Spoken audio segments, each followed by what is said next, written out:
Good morning and welcome to Calgary City Council. Madam Clerk, please call the roll. Thank you, Mayor Farkas. On the roll, Councillor Chabot. Present. Councillor Clark. Councillor Dhaliwal. I'm here virtually.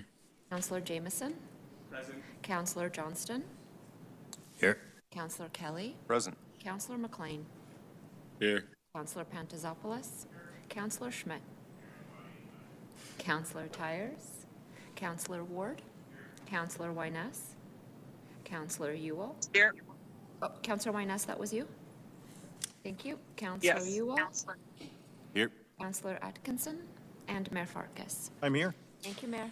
Before I assemble our first panel, I noticed my train was delayed this morning. I know a lot of people are fighting the roads to get in. It's kind of snowy.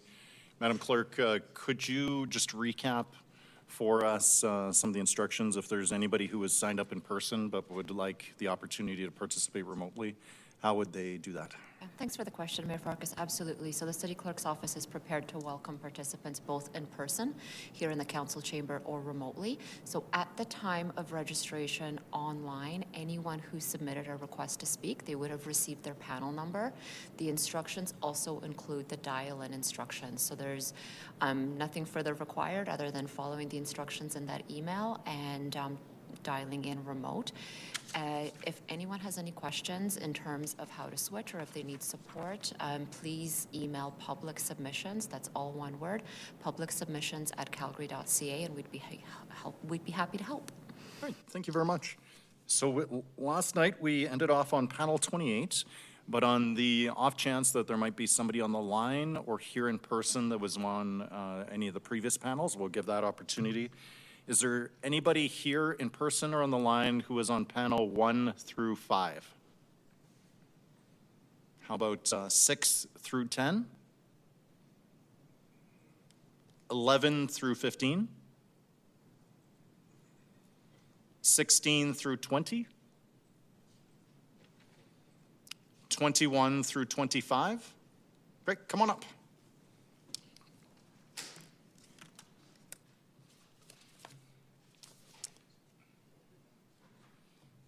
Please stand by. We will assemble 4 more panelists, but I'm just going to continue calling names, but we'll go to you first. All right, so panel 26 was concluded.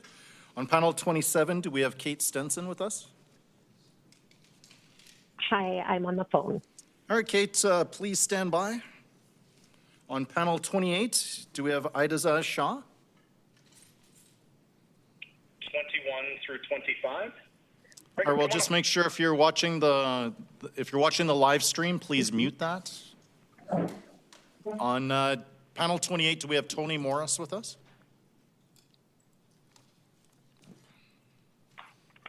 All right, we'll find 3 more people for this panel. Moving now to panel 29, do we have Gabriella Wong Ken?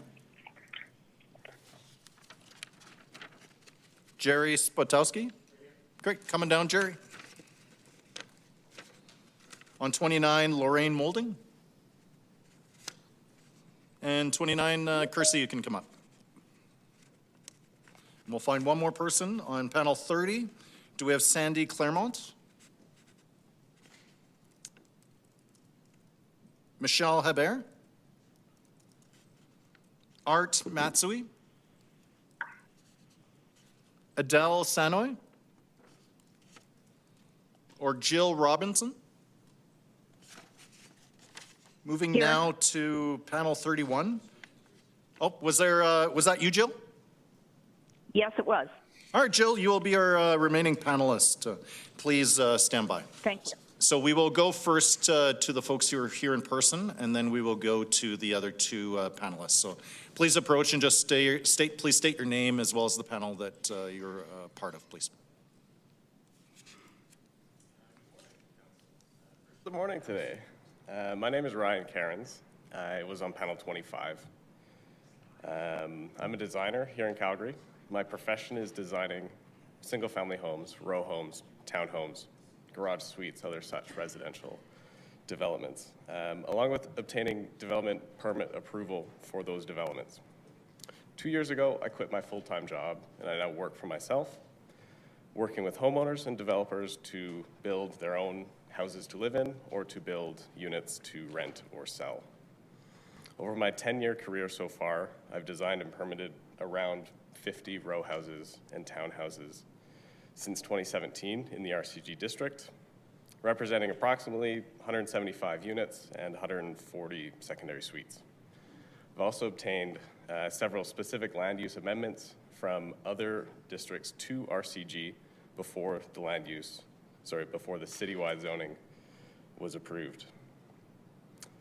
In fact, some of the row houses I've designed have been photographed by the city and included in city-made packages, which gives me a great sense of pride in the work I do in my city.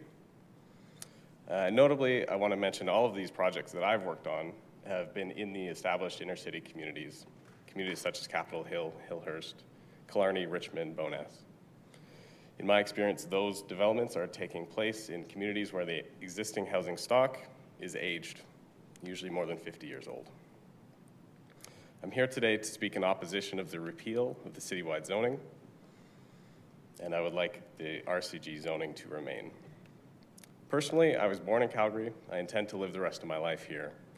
I'm a homeowner of a small 1911 house in Capitol Hill along 20th Ave in Ward 7.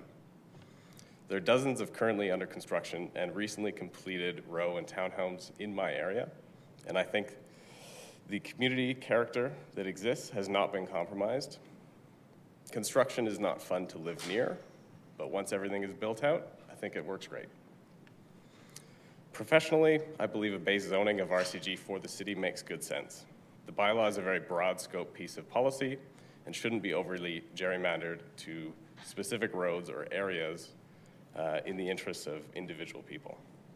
Instead, I believe local area plans bridge the gap between a broad scope policy and intricacies of specific communities and areas. For example, the Westbrook local area plan does the job of determining where in those communities row and townhouses make sense, along with even higher density developments and mixed use and non-residential uses. These local area plans take into account transit proximity, main streets, heritage guidelines, and the Westbrook LAP, at least, is written in a way that it already restricts where row and townhouses can be developed. On page 30 of that LAP, I don't have it in front of me, it's item 2.2.1.6, neighborhood local building forms. It says that building forms that contain 1 or 2 residential units are supported, and building forms that contain 3 or more residential units should be supported on parcels with rear lanes in the following areas: within transit station areas, along a main street, on corner parcels, or adjacent to a school, park, or open space, 0.4 hectares or greater. This means that if a parcel does not meet that criteria, a row or townhouse cannot be approved at the DP level. This framework is already in place for restricting where row and townhouses can be. Why do the other local area plans not have the same wording? I believe that all current local area plans had similar wording to the Westbrook LAP. This would restrict development to where it makes most sense in those communities. In short, I'm against the repeal of citywide rezoning, and instead, to ensure row and townhouses fit within the communities they are placed, local area plans should be modified to contain binding policy that restricts development to where they most make sense. There is no solution here that makes everybody happy. No matter the outcome, no matter the compromises made, people on both sides will never truly be happy or content with changes. Although I work in this development industry, I do believe that row and townhousing does not fit everywhere. However, the city is changing and has been growing since its inception, before any of us were born. Calgary will continue to grow, and I believe row and townhousing is a great way to do that. Thank you for your time. Thank you so much. We'll go to Jerry next, please.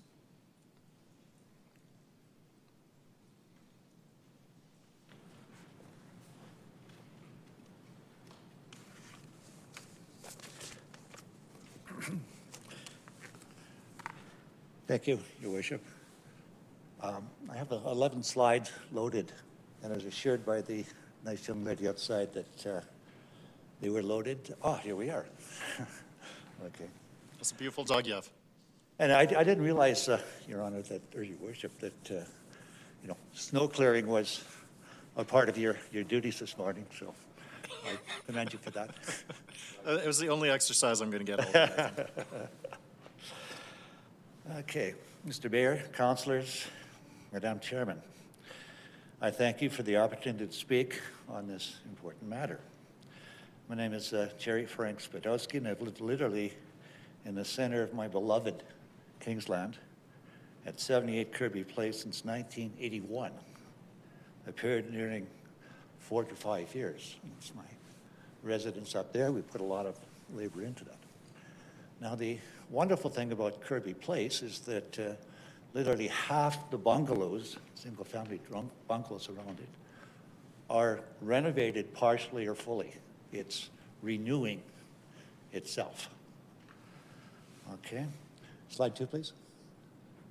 Now, just to show you the lay of the land, that blue dot in the middle is where I live, Kirby Place. That's Glenmore Trail to the north, Chinook Shopping Center to the right, Middle Lark Park to the left, McLeod Trail obviously on the right, on the east,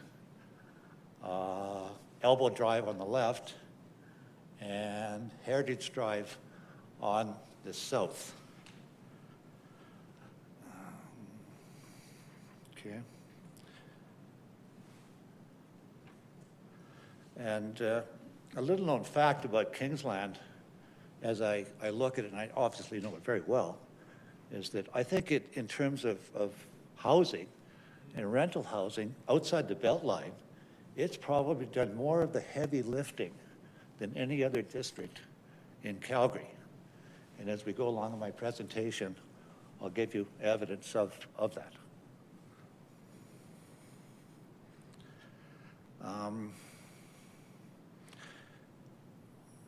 The irony is that west of Elbow Drive, you have the upscale districts of Chinook Park and Calvin Grove, and the homes there go from $1 to $4 million. And to the north, closer to downtown, you have Mayfair and Bel Air, which are even more pricey. And then Middle Lark Park, which is just west of Chinook Shopping Center. And, you know, I've yet to see, the blight or rezoning affect any of these areas. And I often wonder why. I think it's probably the political influence. I know in Chinook Park, there's some very major pushback, legally and otherwise. I have that on good terms. Okay, with sturdy bungalows, homes built in the late 1950s and early 1960s on large R1 lots, the heart of Kingsland has recently renewed itself into one of the most underestimated areas of semi-inner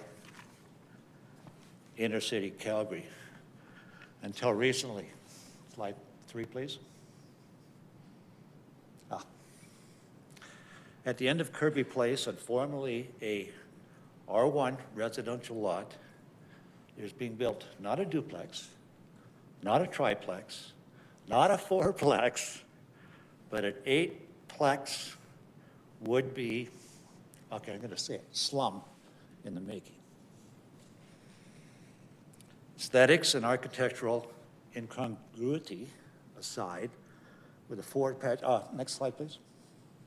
Yeah, okay, this is the back. Aesthetics and architectural incongruity aside, with a four-pad garage, where are you going to park up to 8 cars? On your right, you have 78th Avenue, which is one of the only 2 exits and entrances to McLeod Trail. Okay, 5th Street, north and south, you have 2 major roadways, 7th Street and 5th Street. So if you're parking on the corner, presumably 2 cars, on 5th Street, 2 cars, and you're making a left-hand turn, where's the sightlines?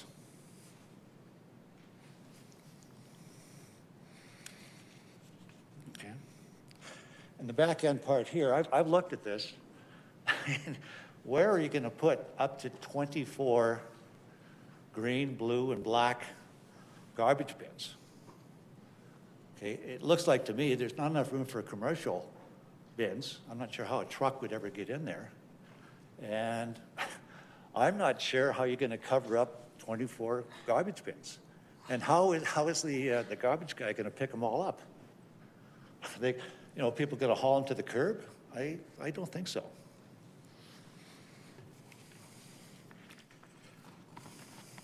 Thank you. Unfortunately, you're at time. Oh, wow. We don't go far because we may have follow-up questions for you. We'll ask Kirsty to please approach. I see at least a council member or two are interested in continuing the line of questioning, but we have to hear from the panel first. Yeah, I have a relationship with Councillor Ward on one particular slide that I'm going to get to. Well, we'll have an opportunity in just a bit. We do have to hear from the other members on this panel, okay, and then we'll come back to you at the conclusion. So don't go far. Okay, thank you. And then, Kirsty, happy to hear from you now.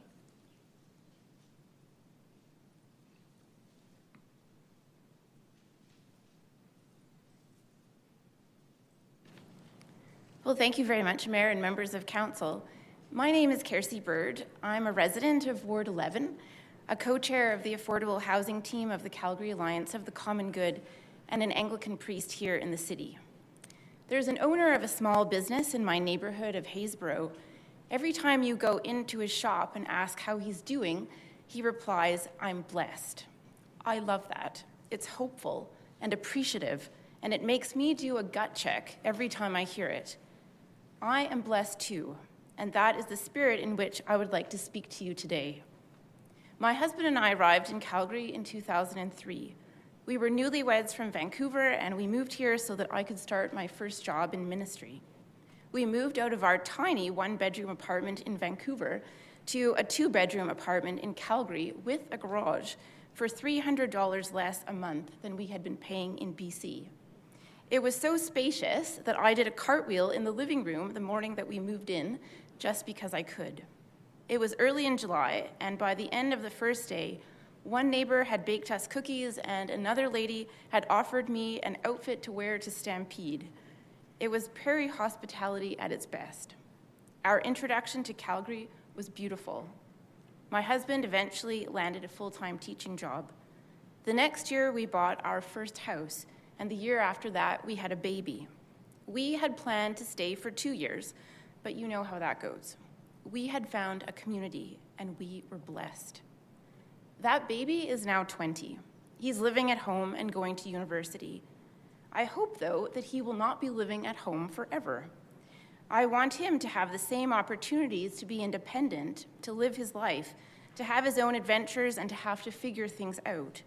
The cost of housing, though, is a huge impediment because, as you know, over the last 23 years, the cost of rent has doubled.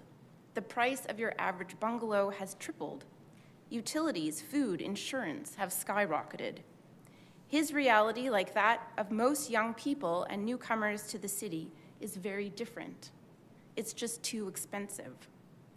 The work, though, that the city has engaged in the past few years with the Calgary housing strategy and with blanket rezoning as one important part gives me encouragement that the needs of Calgarians to be housed has been recognized and prioritized by the leaders of this city to make more housing options available and to make gains on affordability. In our work with the Affordable Housing Team, I've been blessed to be part of many conversations with Calgarians of different ages and stages about how housing impacts their life. We can all feel it.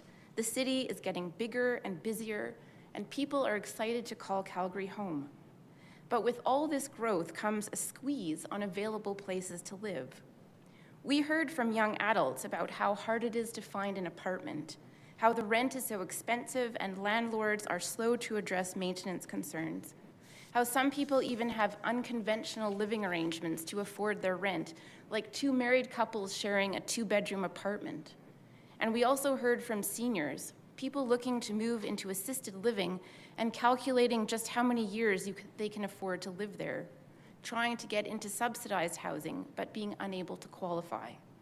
Parents being genuinely concerned that their young adult children are unable to afford to move out.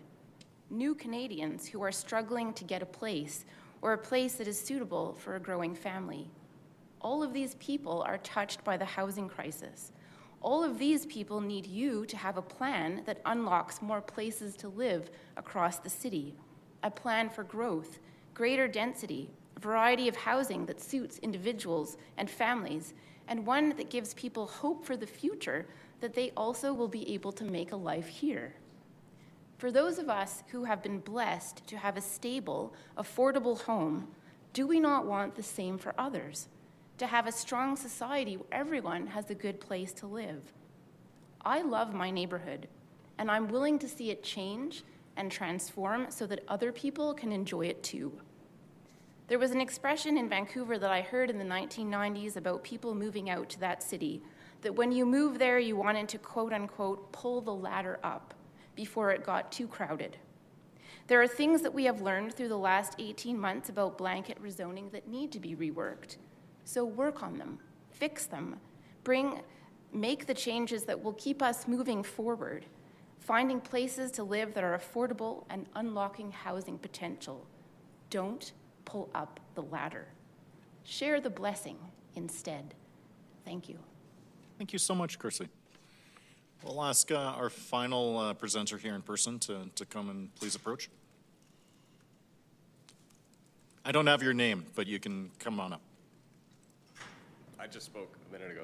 Oh, perfect. Oh, I apologize. No. My head is in the clouds. Let's go next, please, to Kate. Are you still on the line with us? Hi, I'm still on the line. Thanks. Please go ahead, Kate. Okay. Hello, Mayor and Council. Thank you for making the opportunity for me to speak today. My name is Kate Stenson, and I live in Montgomery. I'm here to oppose the repeal of the rezoning for housing bylaw. I've lived in Calgary for most of my life, growing up here and returning to establish a career and raise a family. During that time, I've often heard it referred to as a city with a small town feel or a little big city. But as we approach a population of 2 million, I'm not sure that the little city brand applies anymore. We are growing at a record pace, welcoming over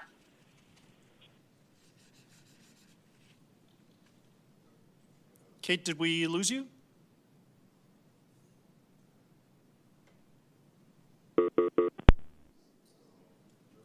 Hi, Kate. Did we lose you?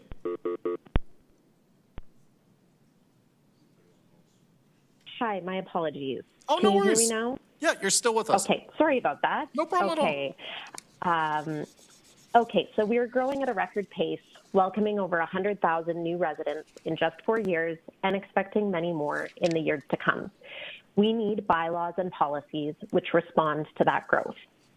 I've been thinking for weeks now about what to say today, and I've been approaching it previously from the perspective of determining and justifying what we should build, which I really do understand is the topic that we're discussing.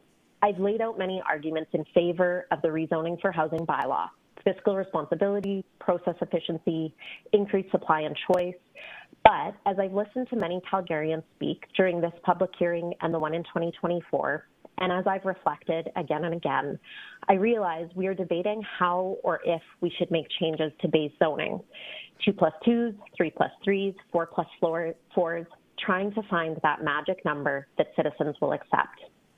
But I don't think there is a magic number that will be acceptable across the board. And what's really happening is we are collectively navigating a huge change. That is really hard. And with no disrespect to past or present members of council and administration, I don't think that the change has been managed very well. The construction fatigue I see in Montgomery isn't just about noise and dirt. It's the friction of a city in transition. We are collectively stuck in between the old way of small town Calgary, but the new functional big city hasn't fully arrived yet. The uncertainty creates fear, and it is hard not knowing what's coming or what it's going to be like. In fact, a fourplex has been approved right next to me. One is being built across the alley, and another was completed last year across the street from that. I've never lived next to a fourplex, so I don't know exactly what it will be like. But I do know that my community is currently around 15% below its 1960s peak population. The pipes and roads are already here. We are simply filling the infrastructure we've already paid for and creating the tax base to pay for future maintenance. I don't think that this is an easy decision, and I don't think there is one right way to proceed that is going to meet the demands of a growing city and satisfy the desires of a diversity of citizens. This is why I think council should make the courageous decision that is best supported by evidence, the one that is in the city's own housing strategy. And once that decision is made, again, manage the change. Of course, there will be trade-offs and there will be growing pains. Even with the best change management practices, change is never easy. But as we experience the changes associated with growing from a little city into a big city, there are things that can be done to ease our expectations. Plant more trees, add more transit routes, improve bylaw enforcement, invest in infrastructure, and please figure out the issue of waste bins, so that the experience on the ground feels better for Calgarians and reflects the common threads between what most of us are saying, whether we want RC1, RC2, or RCG zoning. What I would ask for Calgarians is that we collectively accept the reality that some major things do have to change because we can't rely on greenfields and nodes and corridors alone. There are too many houses needed, and that means some will be in our backyard. I understand that people's identities are tied to where they live, and feeling like that identity is changing around you without your control is something I empathize with deeply. But as part of living in a city experiencing rapid growth, we have to do the mental gymnastics to adapt the way that we think and adjust to something different. Ultimately, I don't think that this decision is about us. It's about the future. This may not be the city every Calgarian wants today, but it is the city we are becoming. And just like the flow of water, we can't stop change. We are facing competing challenges and need to manage our resources more carefully than ever. And we need to put aside what we want right now and instead prioritize what our grandchildren will need. I urge you to vote against the repeal. Don't vote to go backward. Vote to keep the rezoning for housing bylaw and acknowledge and adequately manage this change for what it is. Thank you. Thank you so much for being with us. We'll now go to our fifth and final panelist. Jill Robinson, are you still with us? Yes, I am. Thanks. Please go ahead. Can you hear me? Yep. Okay.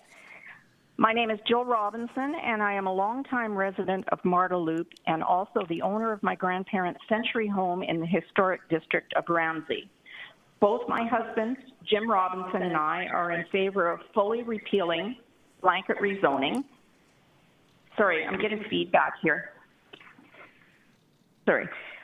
Blanket upzoning law, which was undemocratically put in place against the wishes of the majority of citizens who made in-person or written submissions to council. Given that the majority of our current council ran on a platform to repeal this bylaw, I ask you to act accordingly. The fact that 9 members of the previous council ignored the valid concerns of their constituents has eroded trust in the planning process and the political process in general. Council promised to listen to Calgarians last time, but they did not hear. During the last election, I volunteered for Cornelia Wiebe in Ward 8. Going door to door and meeting with Ward 8 constituents, the number one concern with 99% of the people we heard was blanket rezoning. In the many days we did our door knocking, only one person I encountered expressed support for this policy. The majority was adamantly opposed. Blanket rezoning has and continues to erode the character of established neighborhoods with inappropriate building forms and massing, creating light and privacy deficits for neighboring properties, erosion of value and livability of adjacent properties. We have plenty of examples in our neighborhood of Marda Loop. I personally know of a person who spent a great deal of time and money renovating their 1950s bungalow as their forever home. When they discovered an 8-plex with front drive garages would be built next door, they sold their house and moved outside the city. Elimination of tree canopy and green space with these outsized building forms. Many of these duplexes do not even have a single tree on the overbuilt lot, maybe a sorry clump of ornamental grass at best. Increased parking pressures due to inadequate dedicated parking spaces, 0.5 per living unit, or in some cases even less. I would ask the city planners to take a hard look at the parking situation in Marda Loop. With the approval of multiple high-rise projects in the neighborhood, this will put even more pressure on parking and traffic flow on an already congested roadway. Ignoring the very real traffic and parking issues by crowding ever more building units into the neighborhood is just willful blindness and very short-sighted planning policy. Inappropriate building forms which ignore existing heritage buildings or specific character of neighborhoods, i.e. allowing a 3-story multiplex next to a modest bungalow or an existing heritage property. This is not the promised gentle densification by any means. On my street in Ramsey, which has numerous well-maintained heritage homes, developers are now trying to replace a modest bungalow with back-to-back 8-suite apartment complex. Originally, the developer applied for 10 suites on that lot, with virtually no green space and inadequate parking for 8 dwelling units. This is not the gentle densification promised in the city's brochures prior to the last hearing. Gentle densification in the form of backyard suites and secondary basement suites allows densification while still maintaining the existing streetscape, and there are plenty of successful examples of this in Ramsey. Deliberate elimination of community or other stakeholder input prior to issuance of development permits.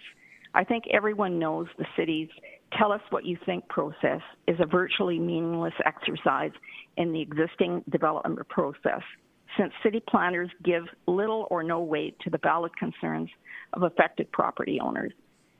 Furthermore, the KPMG engagement review asked for feedback on the city's engagement process. We were given 3x3 Post-it notes to write down responses to a series of questions, which really speaks volumes to how interested the city administrators are in engaging with its citizens. To date, I have seen no posted results of this review. As it stands now, the focus is all about developers' needs rather than community or property owners' needs. Prior to implementation of blanket rezoning, administration put forward various arguments that would make housing more affordable. It has not. Developers are not in the business of building affordable housing. They are in the business of maximizing profit on their invested capital. A cursory review of rental sites and real estate listings shows affordability argument was disingenuous. Rental units are in the 3,000 plus range. Thank you, Jill. Unfortunately, you're at time. But, okay, thank you. But please stay on the line as there may be follow-up for you. I will. Thank you. We'll now move to questions from members of council, starting with Councillor Chabot, please. Thank you. My question is for Mr. Cairns. I hope I pronounced that correctly. Cairns, correct. Thank you. So you made reference to the LAPs and how the LAPs, there's policies around where single family and RCG are and aren't supported. But that doesn't mean that somebody couldn't apply in those areas that it's not supported. It would just be an amendment to the LAP, right? As far as I know, the LAPs cannot make amendments for single applications. But we've seen all kinds of applications come forward. Have they been approved at the development permit? So they had to first go for an amendment to the LAP, but not a rezoning. Whereas in the past, we'd have to get an amendment to the zoning and the LAP. That was actually something that was attempted, I'm not sure if you're aware, post-implementation of the blanket zoning. There was a motion that was brought forward to council to update all of the LAPs that had been approved prior to then incorporate RCG throughout the entire area, which council voted down. Yes. And so there's many LAPs now that have been approved post-implementation. Councillor Chabot, I'm going to attempt to keep us really tight today in terms of limiting the preamble. It's in relations to the blanket zoning. If there's a question for the presenter, I'd ask you to ask that. So the new LAPs don't have that thing that you referenced as far as the low density. So if this were to be approved, should we go back and adjust those LAPs according to you to adjust them so that we incorporate that portion of which you said represents where it is and it isn't appropriate? Yeah, so the wording within the neighborhood local definition in the Westbrook LAP, which is the one I specifically talked about, I believe that wording should, yes, be implemented in the new LAPs that don't have that wording, so that the new LAPs, or the newer LAPs, would be more restrictive, as Westbrook is. And again, you talked about enshrining it, making it obligatory or something. I can't remember what you said. What word do you use specifically? Binding. I don't think we have that ability. And in a perfect world, we would. It's not a perfect world. Yeah, there are avenues where you can potentially change the LAP through a land use amendment type thing, but that would not come to council, would it not? So yes, if we could do a city-initiated redesignation to approve that type of zoning specific to areas, as you pointed out, that's identified in the LAP, and that's sort of the idea that you had in mind, that would be the preference? Yeah, my mind's eye conceives the bylaw as the broadest scope, and the local area plans is narrow scope, specific to their communities, with more binding or restrictive wording that is enforceable. Neighborhood local, right? That was the wording that was taken out. Okay, thanks. No further questions for me. Thank you for being here. Thank you, Councillor Chabot. Deputy Mayor Schmidt, please. Yes, and I'll start with Mr. Cairns, you're up there, so I'll start with you. Okay. So because of your perspective as a developer, I work for developers. For developers, sorry, yes. But in the industry, yes, we've heard a lot of discussion around tearing down older bungalows, which are affordable, or we've been told are affordable, and putting up super expensive row houses and other forms. So what's your experience with that? When you see a project and the existing building that your project is replacing, can you give us a little bit more insight into what you see in the existing product versus what could be put there instead, or if that, for example, if that product could stay there, the existing house, if it's usable, or building a single family home versus a duplex versus a row house in its place? Yeah, I have a lot of confliction there. Some developers will come to me with a lot that has an existing house that is habitable and decent, and it could remain. And that's where the confliction comes, is those houses should remain because they are still a more affordable option. They simultaneously come to me with houses that are listed in the listing, the real estate listing, as a teardown, right? There's a lot of houses there that are falling apart, that are energy inefficient, they're old and decrepit and not maintained well. And so those, I think, are good candidates for infill development because that is not a good house to live in that should be on the market for someone to rent or live in. So what you're saying is that affordability in some instances can't come through, say, substandard living conditions? I would agree, yeah. So with the other situation, though, do you see a policy solution to that where we're maybe tearing down a house that's affordable and still livable with something that maybe is perceived as less so?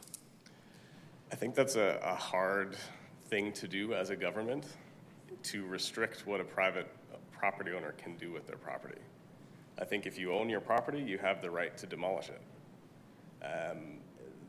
Government bringing in policy to say that you can't demolish your house because it's of a certain habitable condition, I don't think that's going to work well. So what about, say, incentives versus restrictions? That would be where something might work. In that if you talk to developers, yeah, and we've heard a lot from people before you today and yesterday and the day before, developers are in it for profit, for money. If there's an incentive to leave houses remaining habitable instead of demolishing and infill developing, that could make the profitability work for those developers. If it makes those houses more expensive for them to buy and they go and look for cheaper houses that are not habitable, maybe that's an avenue that could be explored. And what about, for example, say you had a habitable bungalow, typically on a bigger lot, say with the opportunity we have for making it easier to build suites, carriage suites, secondary suites. I think that's a great way. And I know there are incentives right now for suites, for secondary suites. But it's not enough incentive to make it worth it as compared to redeveloping to a row house or townhouse. Right. But then I guess this comes to another problem where this can't necessarily be solved through, this isn't necessarily a zoning issue. This is more connected to a regulatory or separate policy issue. Is that fair to say? That's absolutely fair to say. This is way more complex than just zonings. Okay, thank you. Mr. Spidowski, sorry if I said your name wrong.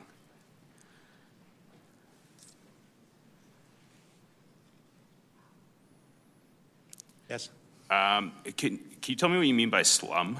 I'm sorry, that is a word that, in retrospect, I probably did not want to use. So what were you trying to say there? I'm just saying that the incongruity of putting an 8-plex on an R1 lot, I don't think is a good idea. So, I mean, I'm just trying to get to, because we have heard similar language used throughout this hearing and through the last hearing as well when it comes to these developments. So what is it about that particular type of development that sparks the use of the word slum for you? As I say, that is a word I probably should not have used, and I do apologize for it. No, it's no problem, and I don't really want to focus on that, but I want to get to the heart. Councillor, I'm going to jump in and say it's been asked and answered. Okay. Please don't belabor no, the point this is, after sorry, my next question is not related to that. I just want to get to the heart of the frustration that you're feeling, because that's part of what we're trying to grapple with here today. Okay, the gist of my presentation is that there's a lot of development in Kingsland. I had all kinds of other slides on huge developments all over the place.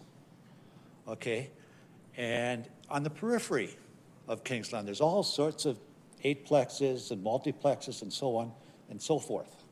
Okay, I think Kingsland has more than done its share in terms of the heavy lifting.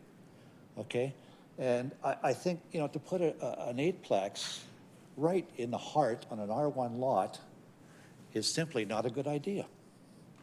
Is there a level of density or development that you would see? I would be fine with a duplex or a triplex or even a 4-plex with some underground parking.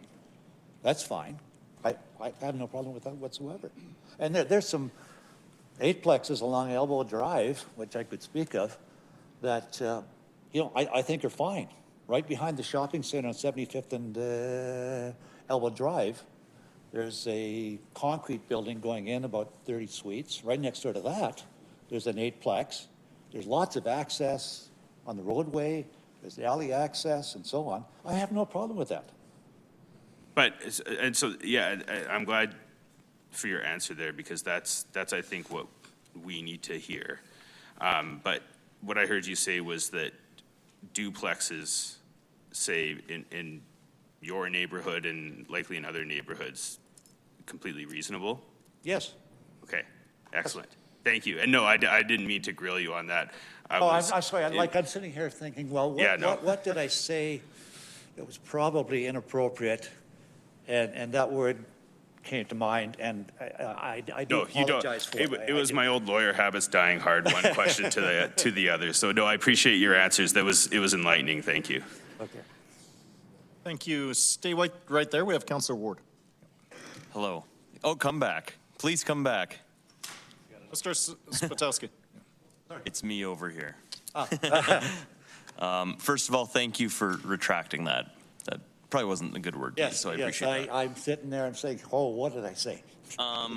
Yeah, the one thing I wanted to talk about, like Kingsland, I've noticed over the years has a lot of new development. I mean, we have the Kingsland Junction by Trico. We have Trico Living Well. We have the Glenmore Place right apartments. Down the street from the eightplex that I referenced. That's right. Right, there's 30 suites for rent. Yeah, and I know there's a lot of people that talk about, let's focus density on nodes and corridors, and I believe that Kingsland has actually done that perfectly. If we look at the periphery of the community, all along McLeod and Glenmore Trail, that's where the density is being built, and I think that's okay. Would you agree with that? And to reference your point, the LRT station at Heritage Park, Yeah. right in the corner, here, Heritage and McLeod. The old There's, Y site. 400 suites going up Yeah. on the old Y site on Heritage and just off of McLeod. Yeah. There's 350 suites Yeah. going in there. So there has been a lot. So I guess, in summary, do you believe that Kingsland has been overbuilt or overdensified? Well, like I said, it's a beautiful neighborhood, and I love it, obviously. Okay, and I think, we've done, as I spoke to before, a lot of the heavy lifting. Okay, and can I bring up the point? Yeah, so I was just going to ask about that. For those who don't know, there was the old Kingsland School, and they're going to be getting rid of it, or I think they have gotten rid of it at this point. And just north of that property, clerks, if you could go to I think there's a photo of it's a 6th-floor building. Keep going. Yeah, that right one. there. I'll let you speak about it because you know more about it than I do, but I've noticed that this has sat there for a long time. This is the old Kingsland School site, which was demolished. My daughter went there. Okay, and they got 80 acres of grass, and they built a beautiful, long 200-suite condo development there. And for the life of me, it's been sitting there for 2 years, unfinished. Okay? Now, whether the developer ran out of money, or whether it's an issue with the city, I don't know. And a thought came to me. I mean, if this guy's run out of money and it's not finishing it, and it's going into receivership, maybe it's an opportunity for the city to look at this and perhaps get it at a cheap price and put some low rental units there. Yeah. Just a possible suggestion. And then when you were answering Councillor Schmidt, you said you're okay with like duplexes and even fourplexes in Kingsland, is that right? Yeah, as long as there's parking. Yeah. And the garbage, you don't have 25 garbage bins all over the place. Right. I'm fine with that. So we've built well along the major roads, the nodes, the corridors. We're okay with duplexes. To me, it sounds like we have a solution, right? Well, I don't want them, I'm sorry, I guess it's contradictory, but I don't want one on my crescent. But I've looked at, what's the district just west of the dog run on 50th Avenue there? Altador, is that it? Just west of 50th Ave? Altador, yeah. I mean, it's a very hoity district. And they have a lot of duplexes and so on along 50th Avenue and the like. And they're quite pricey, I got to admit that. Okay. But, no, I mean, if you had duplexes or residential or secondary suites or backyard, you get a lot of garages in Kingsland. Right. That are 2 stories. And if you put a secondary or a suite in the garage in the back alley, we do have back alleys there. Okay, I have no problem with that. Okay. I think that's all. And yeah, my team will dig into this abandoned 6th-floor thing, and we'll figure out what's going on. Thank you for being here. Thank you. Thank you, Councillor Ward. Over to Councillor Atkinson, please. I'll have you stay there. I'm going to go through a couple of different, sorry, Mr. Spidowski. Mr. Spidowski. Yeah. All right. You're popular this morning. Yes. I just actually, like, you just spoke there, like, the contradictions. And I actually think that this is actually a really worth sort of, like, pointing out. And you kind of even mentioned it in your presentation, right? Going north, some of the communities that are more affluent, maybe, where the property level. On that point, Elbow Drive in Calvin Grove. Right. Wisewood School, Community Center, right there. Sure. And then on the corner, I know there's an application for 10-suite or 12-suite on that corner. Yeah. Okay, and actually, quite frankly, I think it's ideal because you have Elbow Drive and then you have the roadway in there, right there. You have back alley access and so on. I think it's perfect, but obviously there's a lot of pushback from the Calvin Grove people on that particular development. Right, which is actually something we see all the time, right? Yes. Like this is actually the problem with redevelopment in inner city neighborhoods is there's sort of the idea of change and what level of change. And I think that we do. I think you've picked up on something, right? In terms of just like where the density ends up landing. And I mean, it is even the kinds of things you're talking about, putting it onto nodes and corridors. We put our housing units, more housing units into less desirable places, less desirable, and part of that has to do with just also the cost associated. But I think that you're actually picking up on something that is the friction in all of this. And I think what RCG and the idea of a citywide zone, should be allowed to be built everywhere. And I think you've already touched on it, so I won't dig into it too much. But yeah, this idea of what can be built everywhere, whether it's Calvin Grove, whether it's in Kingsland, whether it's, right? Do you have thoughts specifically around that? Like what is the built form that you think everyone in this city, no matter your level of affluence in the neighborhood that you live in, that you should be allowed, this should be allowed to come into your neighborhood? Well, I don't view myself as a NIMBY. I don't, and I somewhat take pride in that. But just as you alluded to just now, I mean, you know, these wealthy neighborhoods, okay, I'm sorry, I mean, they're going to push back, and they have pushed back. Yeah, absolutely. And the housing needs to go somewhere, right? We need to house Calgarians. And like I said, I just pointed out to that site on Calvin Grove and Elbow Drive. Right. And quite frankly, I think it's ideal, but it might be a tough nut to crack. Right. And so it is this sort of focus of how we develop, which maybe speaks to LAPs and sort of this idea of designing in advance so people can have these expectations and. Yeah. You know, to have, say, community meetings with an older person and a developer and the community, you know, boy, you're I mean, I think that's probably ideal in an ideal world. Sure. Okay. But again, you're going to get some pushback in that scenario. Yeah, exactly. And that's the friction, right? Yes. Yeah. And so do you see a way forward where we have a more equitable way, where it is shared across sort of all communities of Calgary, this idea of housing new Calgarians as we sort of go towards this 2 millionth Calgarian, what's a way that we can do this in an equitable form across all of our communities so that, Yeah, well, that's ideal. But it's difficult. It's difficult, yeah, fair. Yeah. Okay. And one more quick point, if I may. Sure. On Elbow Drive, I think there's 2 or 3 4-story or 8-plexes right along Elbow Drive between 75th Avenue and Glenmore Trail. Mm-hmm. Okay, and there's right on Elbow Drive, and the alleyway behind is 7 blocks long. 1 entrance, 1 exit. Okay, so I think when the development people start to look at that, I think they're going to have to put some sort of exit onto Elbow Drive because that alleyway is 7 blocks long. Right. And can't possibly serve the needs of 3 8-plexes. Right.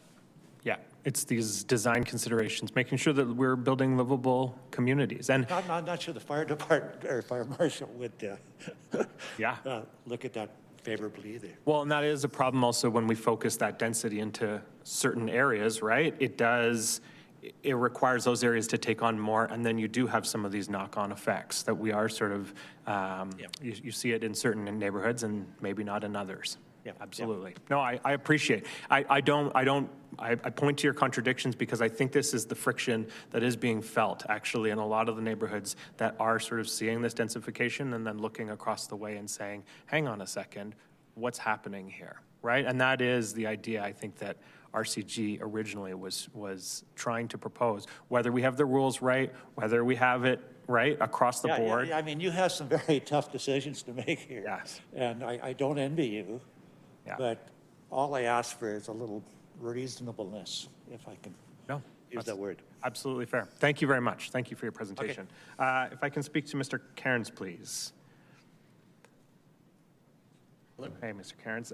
From sort of the design angle of things, are there things that you think that we could be doing with RCG, either townhomes, row homes, or, the built form that could help with affordability and or making this, we heard the other day that there's quite a difference between the costs associated with building a single or a semi and the costs then that come and get incurred with building row and townhomes. There's things like sidewalk replacement.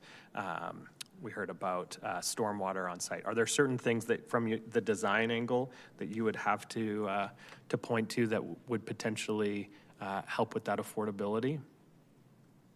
To help with affordability specifically, probably on the vein of requiring the developer to upgrade infrastructures. So you mentioned sidewalks, that's a big one. A recent project of mine, the road security deposit at the DP level was $119,000, which, is a part of the price, but at the end of the day, that fee goes on to the renters or the buyers of that property.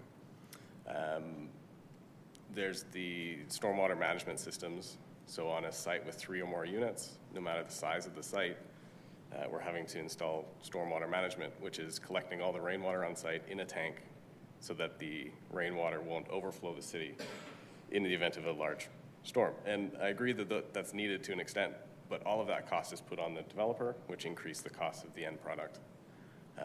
There's building code items for like fire separation, concrete firewalls, just the increased costs associated with the building code challenges of building more than 2 units in a single building that bring up costs. And I know that's a completely separate issue than bylaw or municipal policy. Sure. No. But those things all add up.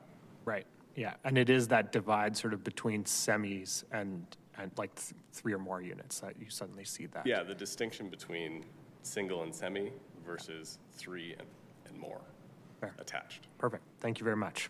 Thanks. I've got a question for Ms. Stenson, if you're still on the line. I'm here. Hi, Ms. Stenson. Thank you for your presentation. That was fantastic. Montgomery has really, well, as we saw sort of in presentations earlier from administration, Montgomery has been one of the neighborhoods that has changed the most, has seen actually some of the most amounts of townhomes, row homes. I know knocking on doors, I definitely saw that. But also there is, I think, your sentiments around the changes in the neighborhood and sort of what's coming in. It is, you speak to the friction. But one thing I really wanted to pick up on, because it wasn't about, you talked, not focusing on the final result, but you did talk about the process a little bit, the process of building and how we manage that. Bylaw you mentioned, tree canopy, these kinds of things. I think these little nitty gritty, while they feel little and nitty gritty, they are the pieces that build a livable neighborhood and allow us to transition from one to the other. So I'm wondering if you could just expand a little bit on your experience with the construction that you've been in and where you see we could be making improvements in that process to make it so that the friction felt by communities going through this redevelopment are lessened. Yeah, absolutely. Thank you for the question. So it's interesting because I know that the data shows that Montgomery is one of the communities that is experiencing sort of some of the highest levels of growth in RCG developments. And yet, I don't actually feel that. And when I hear people speaking at at the public hearing, I also previously was the executive director of the Hillhurst Sunnyside Community Association and worked there for 12 years. And so I was in various community meetings over those years, and I would hear people talk about these horrible conditions. And I have to say, like, I'm not seeing that on the ground, even though I am kind of surrounded by this kind of development being built out. And so, yet, I think that the thing that in all of the conversations that I've been a part of and I've had a chance to listen to and the observations that I've made, I do think those common threads of things like tree canopy are like losing trees. I don't think anyone wants that, and especially losing established trees. It's really sad to see that happening around us. And so I would love to see tree policies strengthened both for private and public lands, so that we're like really adding trees in as many places as we possibly can, because I think that that's something that most of us can agree on.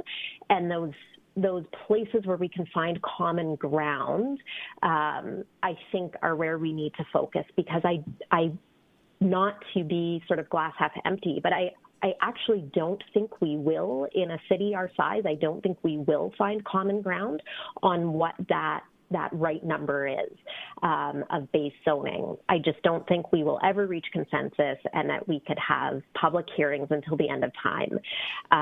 But I think we do.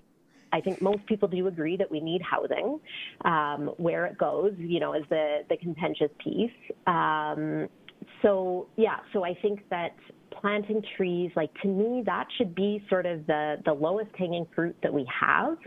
I do think that for me personally, if I saw a tree come down, but I saw that 2 had been planted, in advance of that, it wouldn't feel quite so hard to lose that tree.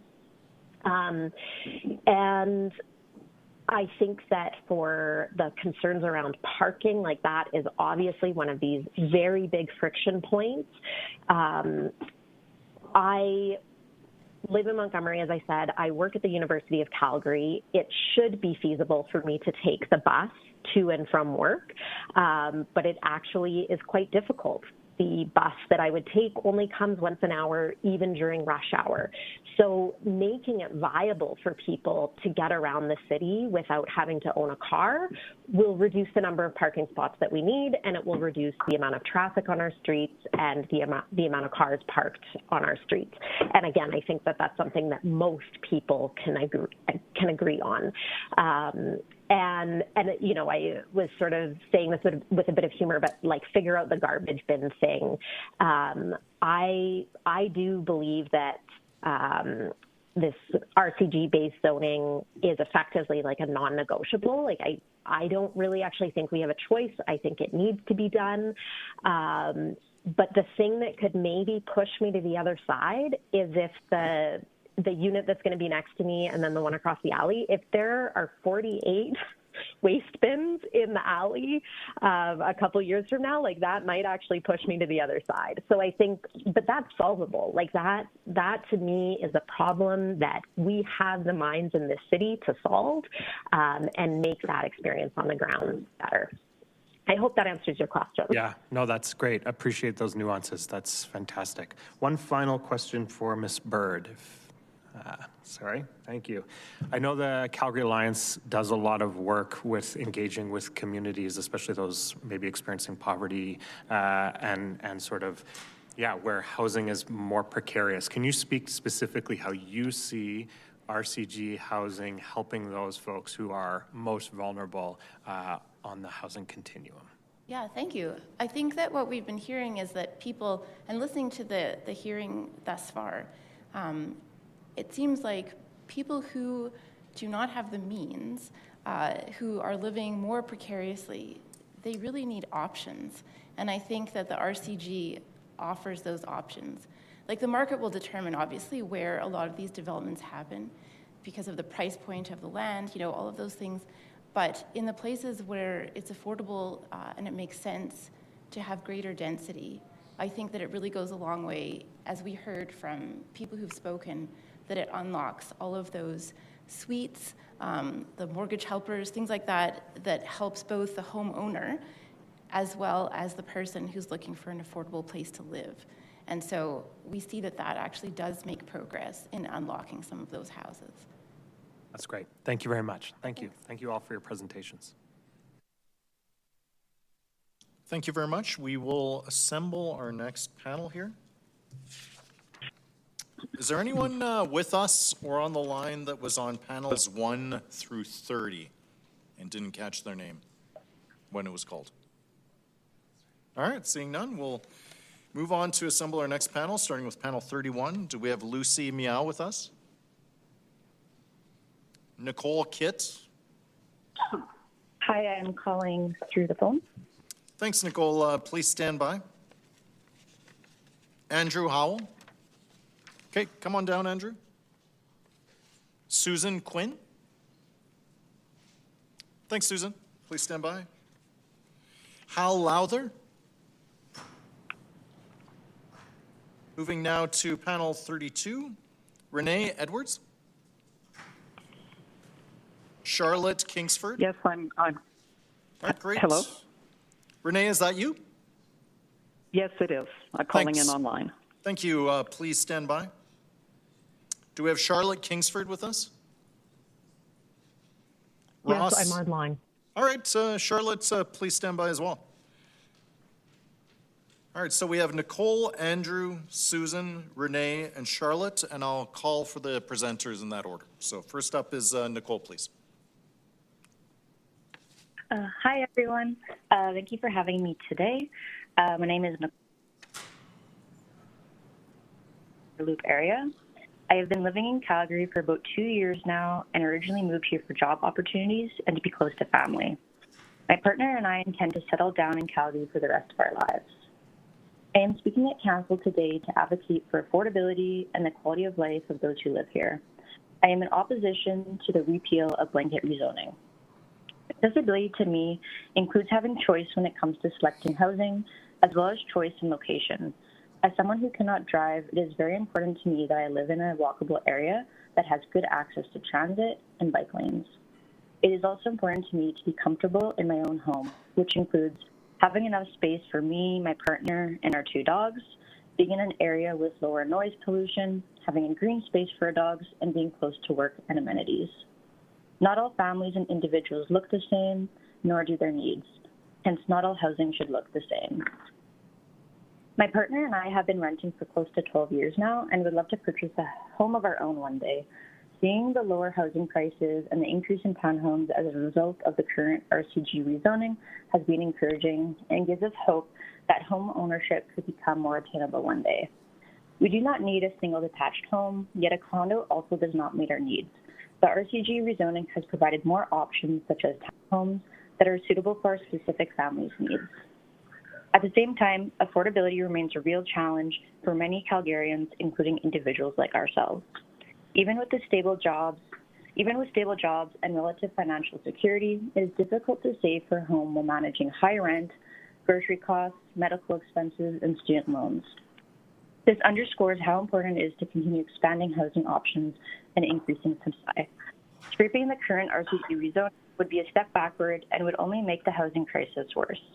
Continuing to build more housing and more housing that is diverse without increasing sprawl is essential to make home ownership a reality for people like me, to support all folks in having a safe space to live, to help address the housing crisis, and to respect the environment. My stance is no repeal without replacement. Thank you for your time. Thank you so much. We'll move now to Andrew and then Susan after that. So Andrew, please come forward.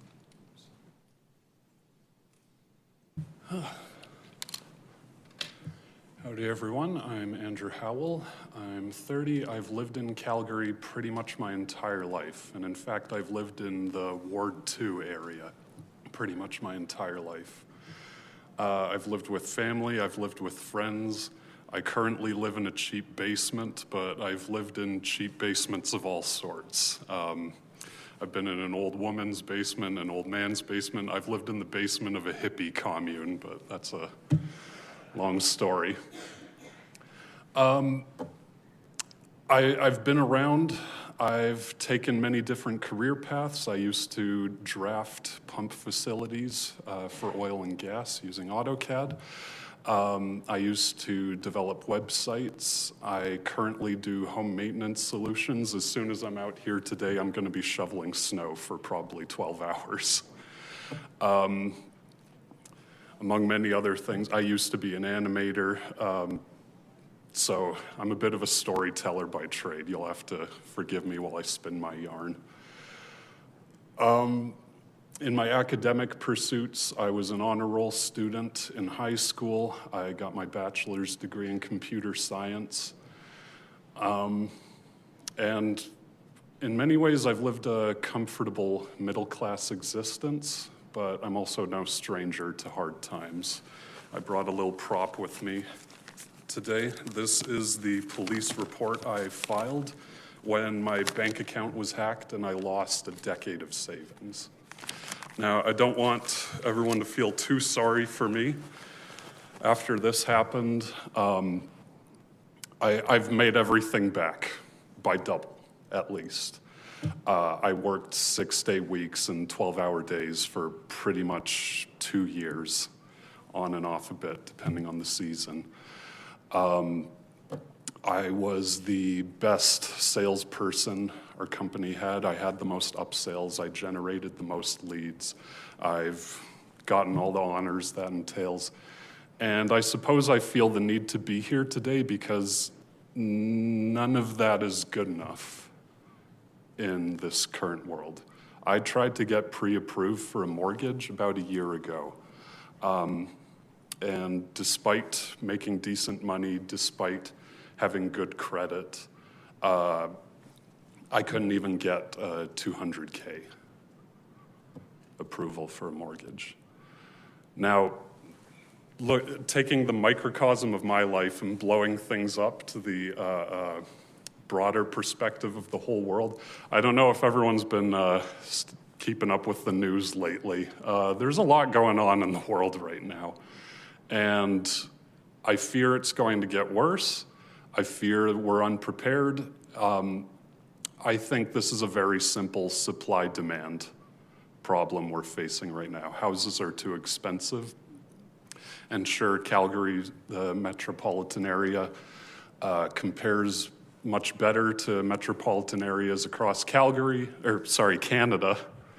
But Canada has maybe the worst housing market in the G7, and bragging about all of our good numbers to me feels like bragging about being the tallest kid in kindergarten. Like, what are we talking about? So yeah, I'm here to support rezoning. I think we need more houses. I suppose that's all I have to say. I yield my time. Thank you so much for being here. We'll go to Susan now and then Renee afterwards.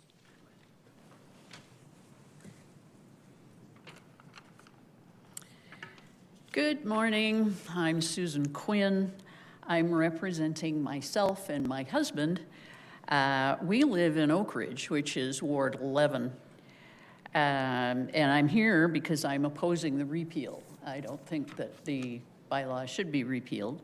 I don't think it should be repealed without having some sort of a replacement plan or at least amendments to the bylaw. So my intention is not to debate the issues. You've heard them ad infinitum. I've only heard a portion of them and I'm bored, frankly. I don't know how you're still standing up, but anyway, kudos to you. I'm just here because I want to be heard. I've been told that no one in Ward 11 is in favor of the bylaw. Well, that's not true. I am. So is my husband. My husband was born and brought up in Calgary, and we both want more housing. Our daughter, who lives in Ontario, had to turn down a job in Calgary because she can't afford the housing here. She just can't. She's, of that age. She's got a great job. She can't afford to move here.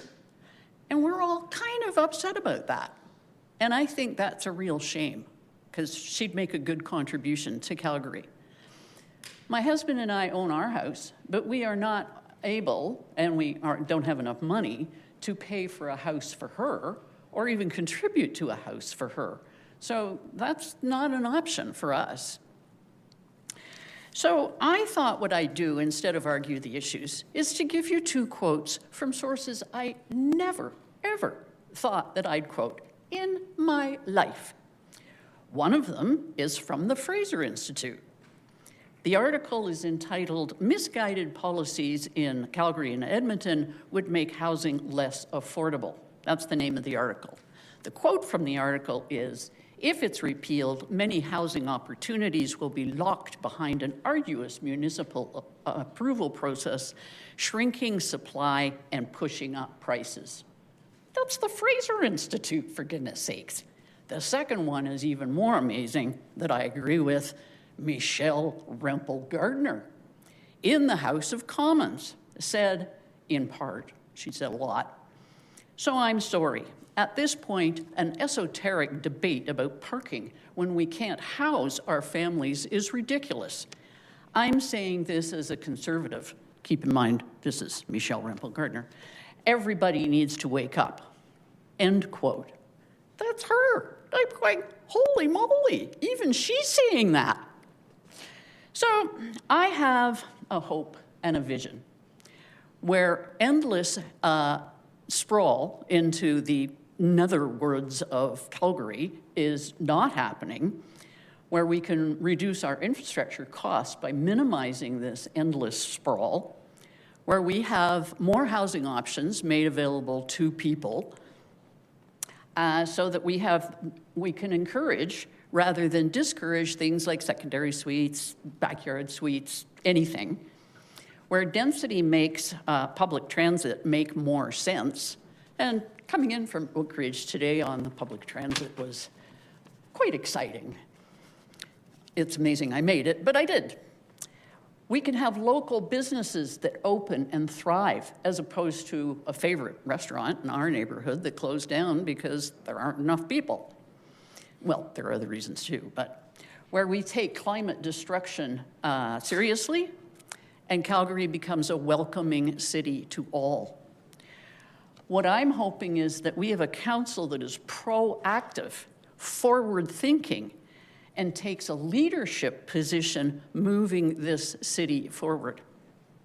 And we do that by not repealing the bylaw without first coming up with a replacement plan or modifications. I also certainly don't believe in a referendum, but I'm not getting into that. If you simply repeal the bylaw, you are throwing the baby out with the bathwater. And in answer to a simplistic question that I have been asked sometimes, how would you like a multi-unit unit put in to replace the single-family home beside you in your residential area? Huff, puff. I'd be just fine with it, and so would my husband. And if I hear anything more about parking and bins, I'm going to scream. So that's the end of my presentation. Thank you so much for being here with us. We'll call in Renee now, and then Charlotte afterwards. Hello, Mayor Farkas and members of council. My name is Renee Edwards. I was born in Calgary. I grew up in Eltador, and for many decades, I have lived in the beautiful southwest community of Lakeview, which is experiencing the effect of blanket rezoning.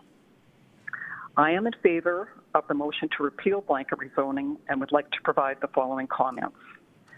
One-size-fits-all zoning is poor planning.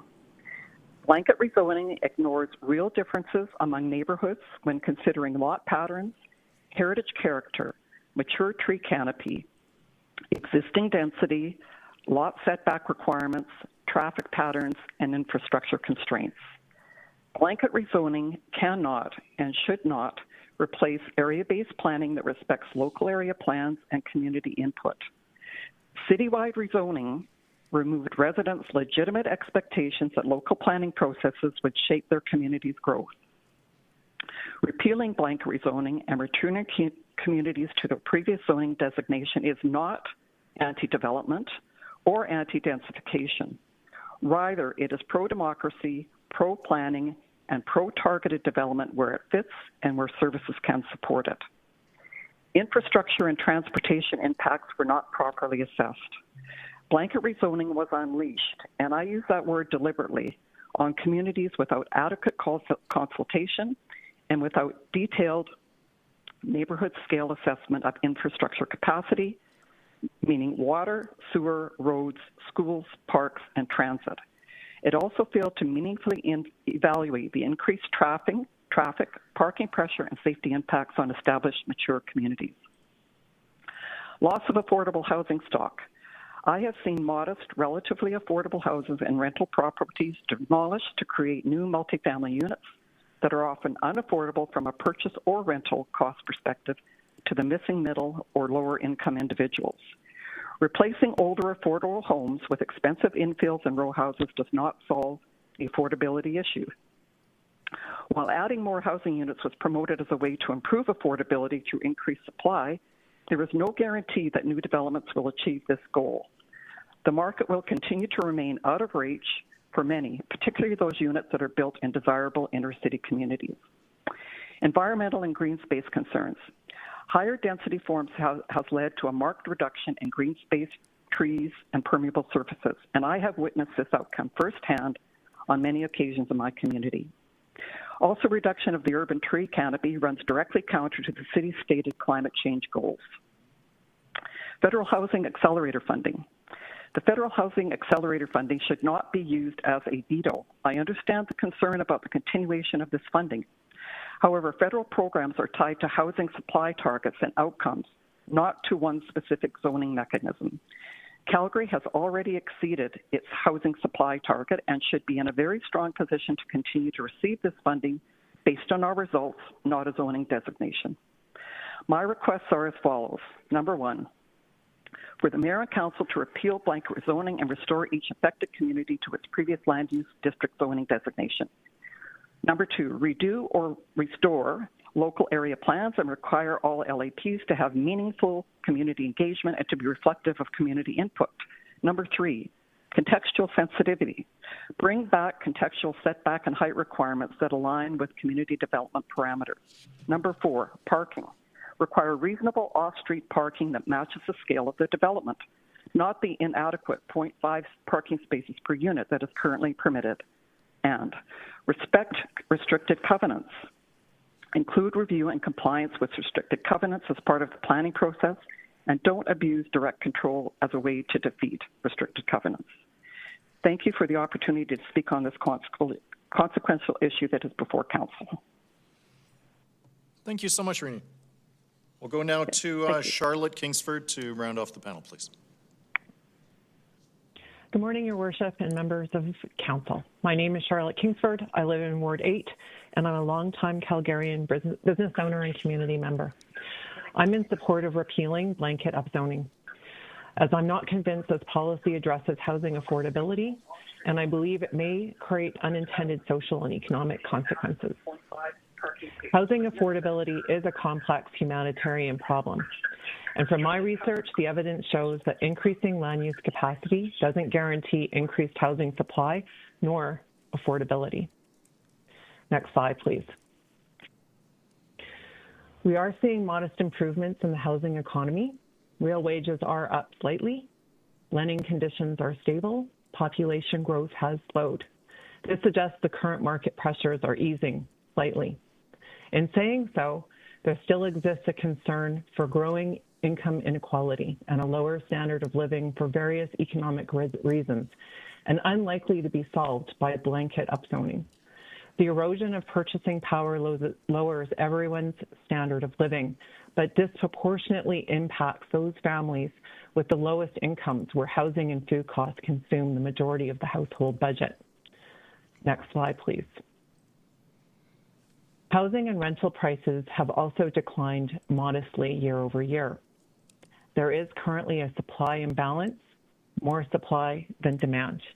Yet since blanket upzoning was approved, average housing prices in Calgary have increased by approximately 12%, while nationwide average house prices have decreased by approximately 20%. Suffice it to say, More zoning capacity does not automatically translate into affordability. Next slide, please. Calgary does need housing. There is a real shortfall driven by population growth in the tens of thousands of units. However, blanket upzoning alone doesn't ensure that these units are A, built, or B, affordable. The issue is not just quantity, it's meeting stratified demand. Next slide, please. The data shows significant housing is already under construction with excess housing stock expected. The average length of time for construction is between 7.5 months for a single residential home to 15 months for a variety of multi-dwelling housing types. So based upon the construction timing, most of the 2025 actual construction was initiated before upzoning was approved. This suggests current supply increases are not driven by blanket RCG upzoning. So I believe upzoning is not the primary driver for new supply. Builders respond to price signals, not zoning changes. Next slide, please. This slide illustrates key market behavior reality. Builders develop when price exceeds cost. They face a monopolistic competitive market. As such, they have some price-setting power. Understandably, they build to be profitable, which doesn't always equate to affordable. The evidence shows upzoning tends to increase property values, not lower housing costs, and doesn't guarantee more affordable housing. Next slide, please. This does lead to welfare loss, consumer welfare loss, higher prices, lower housing output than expected, and it's not equitably supplied. And most importantly, it reinforces income-based access to housing and excludes lower-income households. The key takeaway here is affordability and supply are not the same thing. And without targeted policy for building affordable housing, we risk increasing housing insecurity and inequality in Calgary. Next slide, please. We need a made in Calgary solution. There are better alternatives. Zoning and permitted use is a planning tool that ensures stability and predictability for residents. Affordability needs targeted, coordinated planning policies. Builders are not city planners. We need a gatekeeper. I'm advocating for thoughtful city planning to ensure that infrastructure keeps pace with densification and communities remain vibrant, stable, and livable. Let the evidence speak for itself. It's been shown around the world in Brisbane, Los Angeles, Vancouver, and Auckland, as seen here, to name a few, that large-scale upzoning coincides with significant price increases over time. In closing, blanket upzoning is unlikely to meaningfully improve affordability. It risks increasing land values, worsening inequality, destabilizing communities. If we want affordability, we need to design for affordability. Don't assume the market will deliver it. I respectfully ask Council to vote in favor of repeal and pursue targeted, city-led policies that directly address affordability. Thank you for your time, your hard work, and your service to Calgarians. Thank you so much, Charlotte. That concludes the panel. Let's go to Deputy Mayor Schmidt, please. Ms. Quinn, I'll start with you.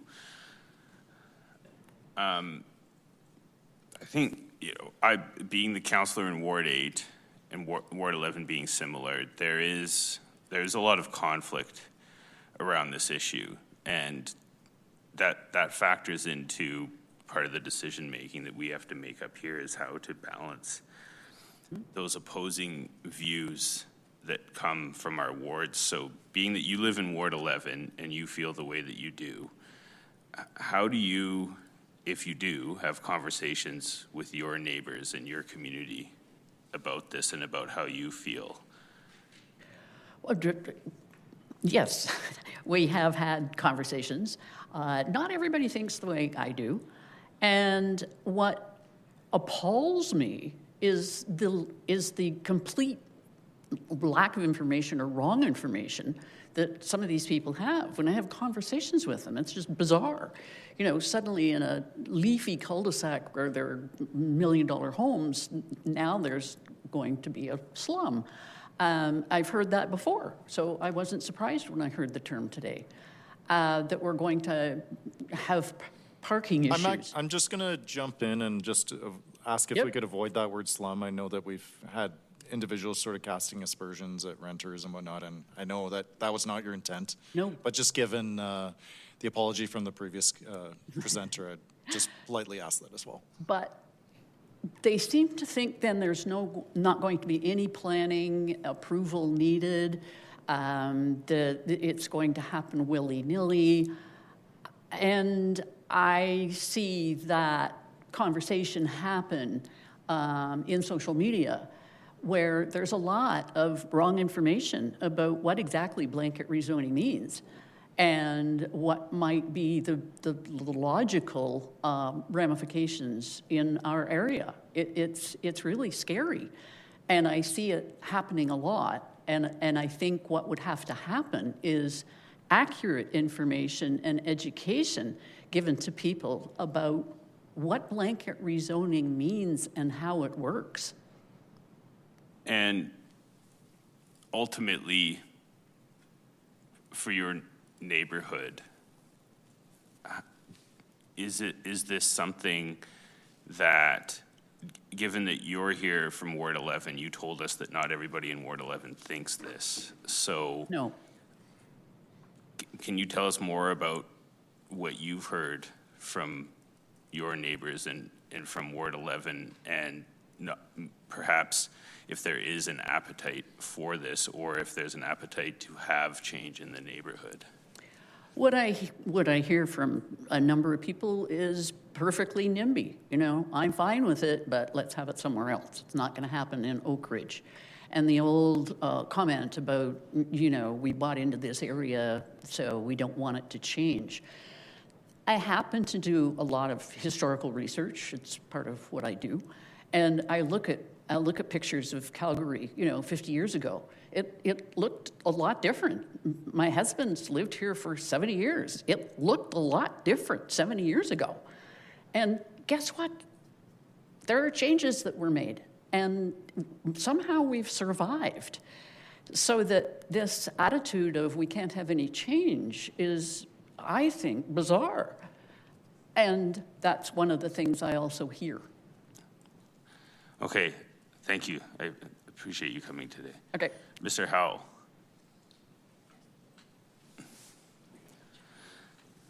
So I think your presentation did engage a lot of us. I did see a lot of people paying close attention when you were making your presentation. And you buried the lead, but in a good way, with your mortgage comment at the end. So what would you like to see from us? Simply put, we just need more building. We need to keep it easier to build more houses. I enjoy the idea of a mixed-use area as well. I just came from Japan a month ago. Went on a couple weeks-long family trip, and one of the things I like the most about there is there's convenience stores everywhere. There's little corner stores everywhere. And it's so easy for elderly people to just pop out the door and grab what they need and come right back. And we need to make it easier for first-time home buyers to get entry-level homes. We need to make it easier for small business owners to create their little artisan shops and do whatever it is they need to make. So if we are going to repeal rezoning, there needs to be a strong plan to keep development easy, to cut the red tape. What would that do for you? What would that do for me? For me, the market is very competitive right now. Even finding a $1,200 a month one-bedroom suite, you know, was months and months of jumping around, finding, and there's an element of luck attached where I can have good credit, I can have a good job, I can have a lot of savings, but whatever, there's a dozen other people lined up who all want the same thing. So, you know, you just keep getting the door slammed in your face. There's been some discussion about us perhaps finding a way to make it easier and more affordable to build more suites across the city. You've mentioned that you've lived in basement suites from older folks to hippie communes. Have suites been a good option for you as being able to find a place to live? I'm able to find a place to live. I suppose I'm reaching the point in my life where I'd like a bit more permanence. And of course, there's always that dream of having your own home and building that wealth over time. I've been told, hey, I've got a friend who moved out to Olds. They're working their remote job. They're doing this. Hey, I got this friend who moved out to Chestermere. All my friends, my family, my life has always been in Calgary. And I suppose moving to another city or municipality is always on the table. But it also feels like all the opportunity and the money is in the city. I like it to be easier for me, and of course for all other workers and the people who, make the gears of the economy chug. We need to make it easy for people to live in Calgary so we can have a functioning society. And my final question for you is, what I've put together from what you've said is that you've gone through different stages in your life as far as where you wanted to live, and now you've reached a different stage in your life, so where you want to find more permanence. And something that comes to my mind all the time is about housing options. So earlier in your life, the option to have those suites available and now to have an affordable place to live, you've gone through that transition. Was it beneficial for you to have options like suites and now to say have an option for a starter home that you can live in, even if it's smaller, even if it's maybe lacking a yard, but oh yeah, the stepping stone kind of aspect to this? Yeah, so to be clear, I don't believe in the dystopian future of gray concrete blocks being erected everywhere. I think all the best cities in the world have that, they call it the missing middle here in North America. Yeah, I believe in townhouses. Yeah, I believe in duplexes. But you ever, I don't know, you ever have those those family conversations where you swear these people are scared of duplexes like they're the boogeyman? I don't know how else to put it. I have grandparents who are pretty well off. They live in a nice neighborhood in Silver Springs. There's a fourplex going up in their neighborhood, and the person living next to that development moved. As soon as they figured out what was going on, it's like they were scared out of their wits and they couldn't get out of there soon enough. Something has gone horribly wrong. Because to me, working in property management for a while, I've seen beautiful mansions, I've seen ugly mansions. I've seen beautiful duplexes, I've seen ugly duplexes. And if a new home was being built in my neighborhood, the question for me is it beautiful? Not how many people does it house? And whatever decision is being made, if we get rid of rezoning, if something else is put in, I just hope we're making decisions that are based on courage and not on fear, based on forward looking and not trying to preserve a world that's gone and never gonna come back. Everything is always changing. Thanks for spinning your yarn. Thank you. Councillor Panzopoulos, please. Thanks so much. Ms. Kingsford, are you still there?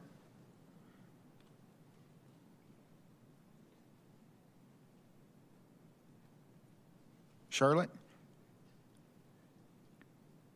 Yes, I'm still here. Fantastic, fantastic. Thanks so much. Thank you so much for your presentation and really thought-provoking, the analysis that you did. I just wanted to speak a couple points, particularly about lessons learned from other cities and communities. So if you go to your presentation, you spoke about, I think it was Auckland. Bear with me a second. Yeah, Auckland. And yeah, you know, yesterday and the day before and for the past 2 years, you know, folks have made the argument saying, just wait a little longer. We're just getting started. You know, give it a year. Those are my words, 1 year, 10 years, whatever. Let's not stop this train before it leaves the station. Tell us a little more about Auckland, and I think you mentioned Melbourne and a few other communities that experienced this 10 years ago, and then the implications. Because you scanned over this quite quickly, but I just wanted to learn. If we can learn from the mistakes of others, and what did they do right and what did they do wrong? Yeah, so based upon my research, and I did put a written submission in as well, that the studies are showing, and these are done by, you know, scholarly economists who are very evidence-based on the housing market. They've not experienced ever that a zoning change has actually led to a decrease in price, mainly because it drives up land value, and land value is obviously an input into construction costs. So, you know, densification means that you split one lot into 2 lots, and those 2 lots have to be profitable for the builder. So that is essentially the basis of most of the studies, is to say that even though they opened up capacity, it didn't always lend itself to building, because people need to move and to sell in order for that to actually occur, and that those lots that were built upon tended to be more expensive rather than less expensive. And we've heard that a few times from a lot of the speakers, that that's their own experience. So in Auckland in particular, that was very controversial. It was done, I think, during COVID, that the zoning or the blanket upzoning was changed, and or maybe it was earlier than that. And what they found is that through that densification, that over the 10-year period, the housing prices went from a median price of, you know, around $650,000 to over $1 million. So that's not making a city more affordable; it's making it less affordable. I appreciate that. The counter argument to that often is the tide rises and sinks all ships. You're an energy economist, and simple supply and demand. You bring more supply, all things being equal, you're going to have a price impact. Do you think that holds true in the housing market? So even though land price might squeeze up a little bit, you're adding 100, 1,000, 5,000 homes, and as a result, you're going to help impact that price overall. You know, it's the marginal home sets the price. Any thoughts on that? Is that sufficient counter? I don't know Auckland's experience, but in Calgary, or just based on your economics background? Yeah, I think, you know, I'm not a housing expert, so I'll just speak just to very basic economics. If you go back to the slide around builders, so beg your pardon, sorry to interrupt. Which one? Sorry about that, Charlotte. Which slide was that? The slide is called Unintended Consequences. Builders build when price is greater than average cost. Yeah. And it basically demonstrates a couple of things. So there was a presentation last public hearing around how if we increase supply, then, you know, basic economics would suggest that we're increasing the quantity, so therefore price would decrease. Yeah. But it's the way in which builders face a monopolistic competition. And when you look at that, they have to be able to build when the price is greater than the average total cost. And when they do that, there's a wedge, and that little wedge that I've demarked there in the square is consumer welfare loss. And that's where the equilibrium price is at P1. But in fact, in order for them to build greater than the average total cost, they actually have to take price 2, which is much higher, and it exceeds the average total cost. And so that's why what we experience when a builder is building facing this sort of marketplace, that they actually build greater than the equilibrium price. So you never see the price go down. In fact, you always will see the price go up based upon that macroeconomic view. And, it's obviously a very theoretical condition for price setting, but it very much holds true. No, I appreciate that. When I looked at that, I thought I got a taste of your master's dissertation there with that graph. Finally, just about, you mentioned targeting the problem, and I really like that idea. If the problem is non-market housing, instead of sort of a blanket approach, very targeted. Can you just sort of expand on that? You briefly mentioned it, that you think targeted solutions. I think that's what I heard, but give us your thoughts there. Why do you think that is a better outcome versus a shotgun approach or a blanket approach? Yeah, I think it goes back to the marketplace that we are facing. We are going to see welfare loss. And so when you have welfare loss, you need policies in place in order to either remove that welfare loss or at least minimize it. And so, I'm not an urban planner. I don't want to speak to how that could be done, but I think that it needs to be done in a way that meets that stratified demand. So it's not just to your point, that sort of blanket approach, which is, let's let the market determine where the building is going to happen. It's let's have it city-led. We need a gatekeeper. They're going to be thoughtful around where that densification should happen. It should obviously meet with the infrastructure planning that's ongoing and is of great concern to the entire city at this point, and have it city-led policies that are based upon, if it's permitted use, if it's certain zoning in certain areas that would meet that, and then also, opening up to, the federal housing grants where we can address that affordability and build more social housing. Do you think the city has a place to play in that welfare? Was that welfare loss? Welfare loss? Using grants or incentives? Yeah. How do you think about that? Should that be a place for a city to step in, or do we need to come somewhere else? Absolutely. That's where policy comes into play. So when you have welfare loss, you need policy in order to minimize that social welfare loss. And it will have unintended consequences. I can't measure it. I don't have the data to measure it. But when you have social welfare loss like that, you do have greater housing insecurity and probably an increase to homelessness. Perfect. No, that's it. No, thank you so much for sending that. Do you remember which, your written submission? I was just searching the document and I couldn't find Kingsford or Charlotte. Do you remember which group it was in?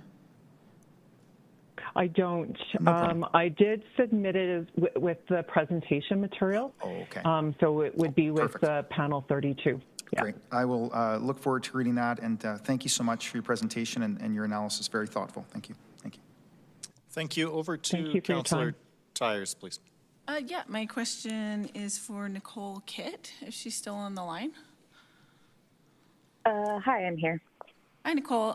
Thanks for sharing your personal situation. Okay, so to recap, you're unable to drive, you need walkability and close to amenities, and that's why you'd like more options. I was just curious if you would ever be interested in one of the suburbs, I guess like one of the outer communities that are currently being built with lots of different options and quite affordable options. Would that be something that you would consider, or are there other things in the way of you being able to go in that direction? Like on the outer skirts of the city, you mean? Or? Yeah, like for instance, like Mahogany or Seton.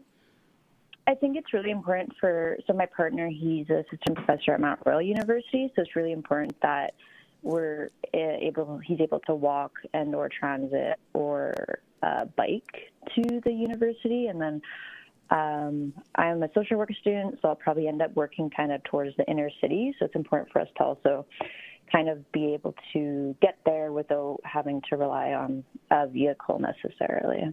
Okay, yeah, and it's more about your personal situation. Like you guys want to live close to where you work, and that's the way that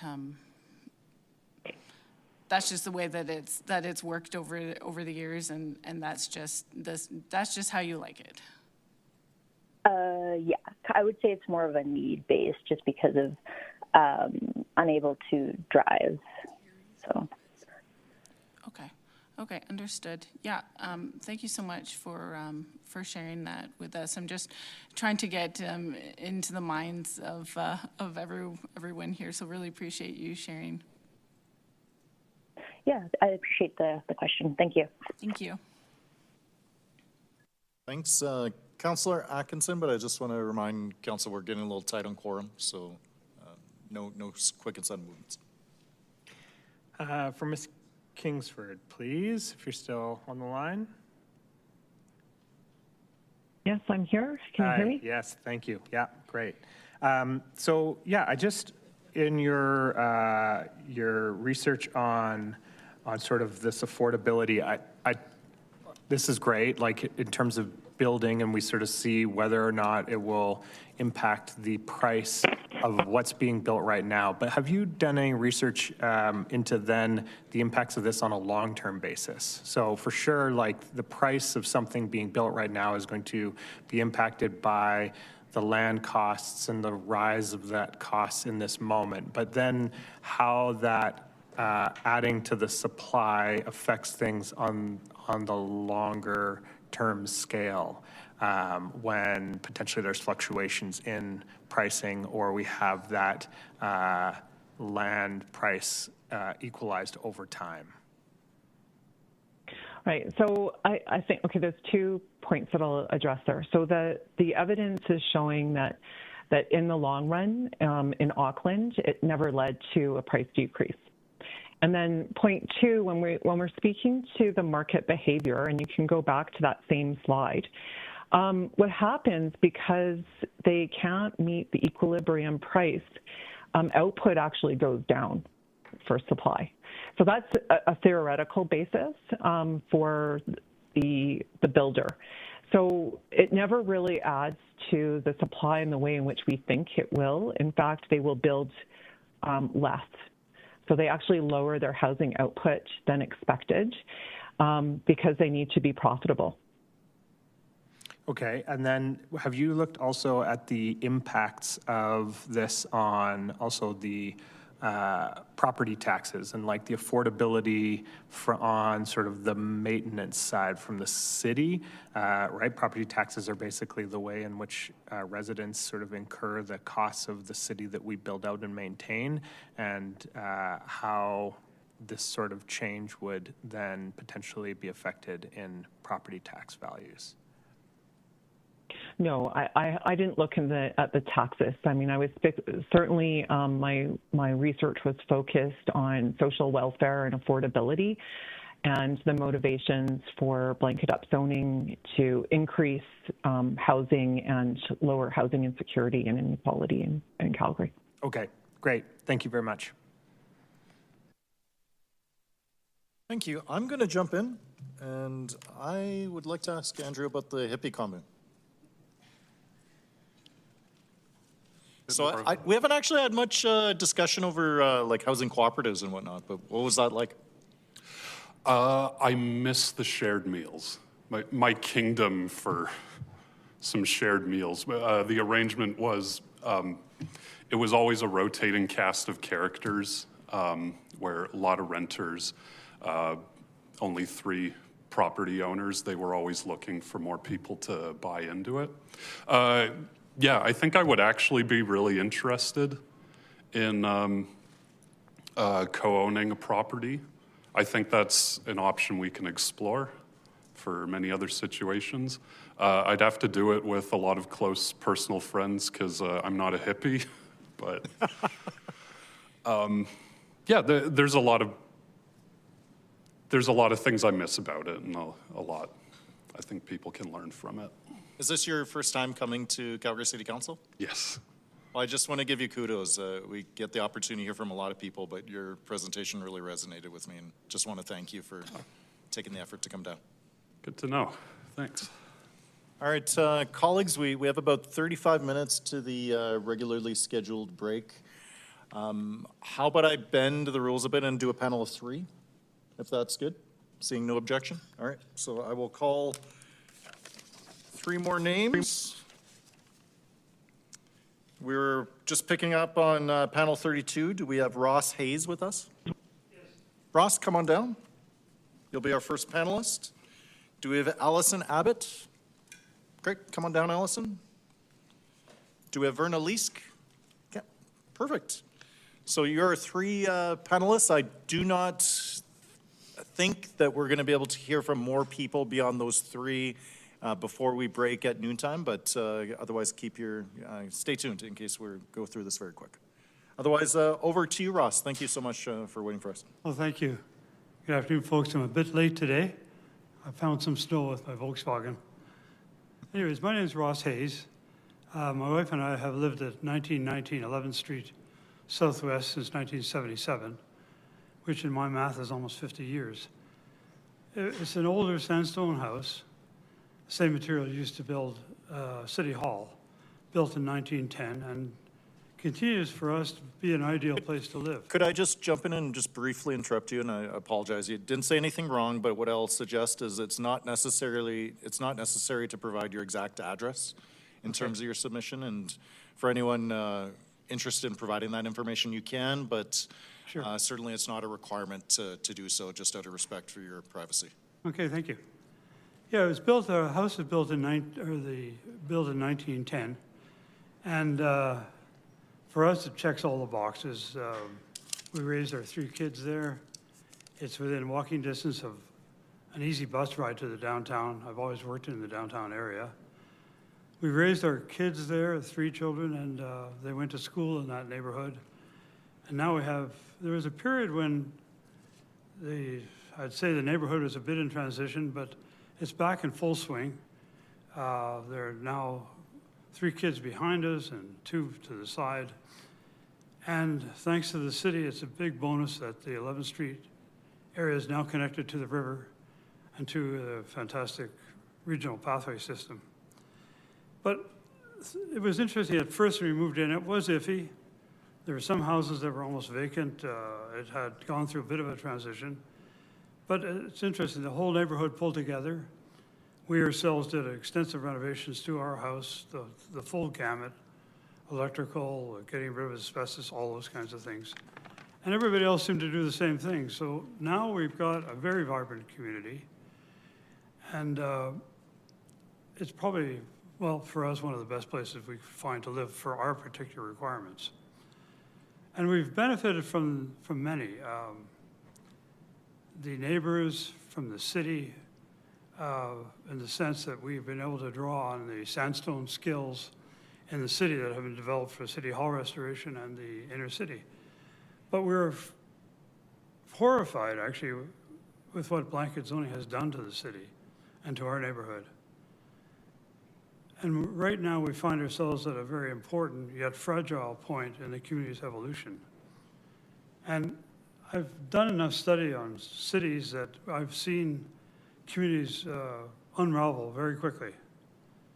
We have, it's interesting the depth of kind of connection to our home, but we've had people just pop in and say, oh, we used to live here 40 years ago or 20 years ago, and I can kind of see the delight in their eyes as they rediscover their past in our current home. I remember one chap, his son used to sleep up on the upstairs balcony, and interestingly enough, our kids did the same. So buildings that bring depth to the community, they tell stories, and I've been always very passionate about preserving them. Our neighborhood was planned back in the turn of the century by the Olmsted brothers, who were at the time the preeminent planners retained by Canadian National Railway at the turn of the century. And they had a great vision. Didn't matter whether it was in Montreal with Mount Royal there, or Shaughnessy in Vancouver, or Central Park in New York City. They mixed building types. They built very rich streetscapes. They took into account landscaping, communal features, and we were proud to be able to build on that legacy. But my recent experience has been that the builders who are working in that community are really setting out to chip away at the neighborhood, and they're doing that a couple of houses over from us. They've ignored the residents. They discount the heritage character, even though there's a terrific plan in place to preserve heritage architecture in Calgary. They just don't come to meetings. when they've been invited to discuss. In other words, they're running parallel to us at full speed as if they're trying to get the bonus of just getting the zoning done and in. I've been privileged to work in Calgary as an architect from the 70s, and I kind of tailored my background to what I could do in Calgary. I became a member of the Alberta Association of Architects and therefore could practice as an architect. And I wanted to do more planning and took a course in planning in the UK, but I found it too regulatory oriented. They're always measuring this, and the quality side was not included at all. So I shouldn't say at all, that's a bit of an overstatement, but I managed to get into the master's degree of architecture and urban design at Harvard, and have really sort of practiced in architecture and planning ever since. But the difference between I find right now and when we were flat out designing housing and neighborhoods in Calgary is that we didn't even think about it. We just contacted the city, we sat down with them, tried to understand the community, and then started the design process at that point in time. We were always had landscape architects on staff, civil engineers, so we weren't looking for stuff. We were bringing stuff to the table that we could bounce off neighborhoods or individuals who were affected. Over the decades, I've probably designed hundreds of affordable units, seniors housing, facilities for the homeless. Fortunately, sir, you're just at time, but please don't go far in case there may be questions for you. Okay. Yeah, so generally my wife and I are absolutely in favor of repealing the blanket zoning. Thank you so much. We're going to go to, we'll go to our next speaker, please. Maybe Allison?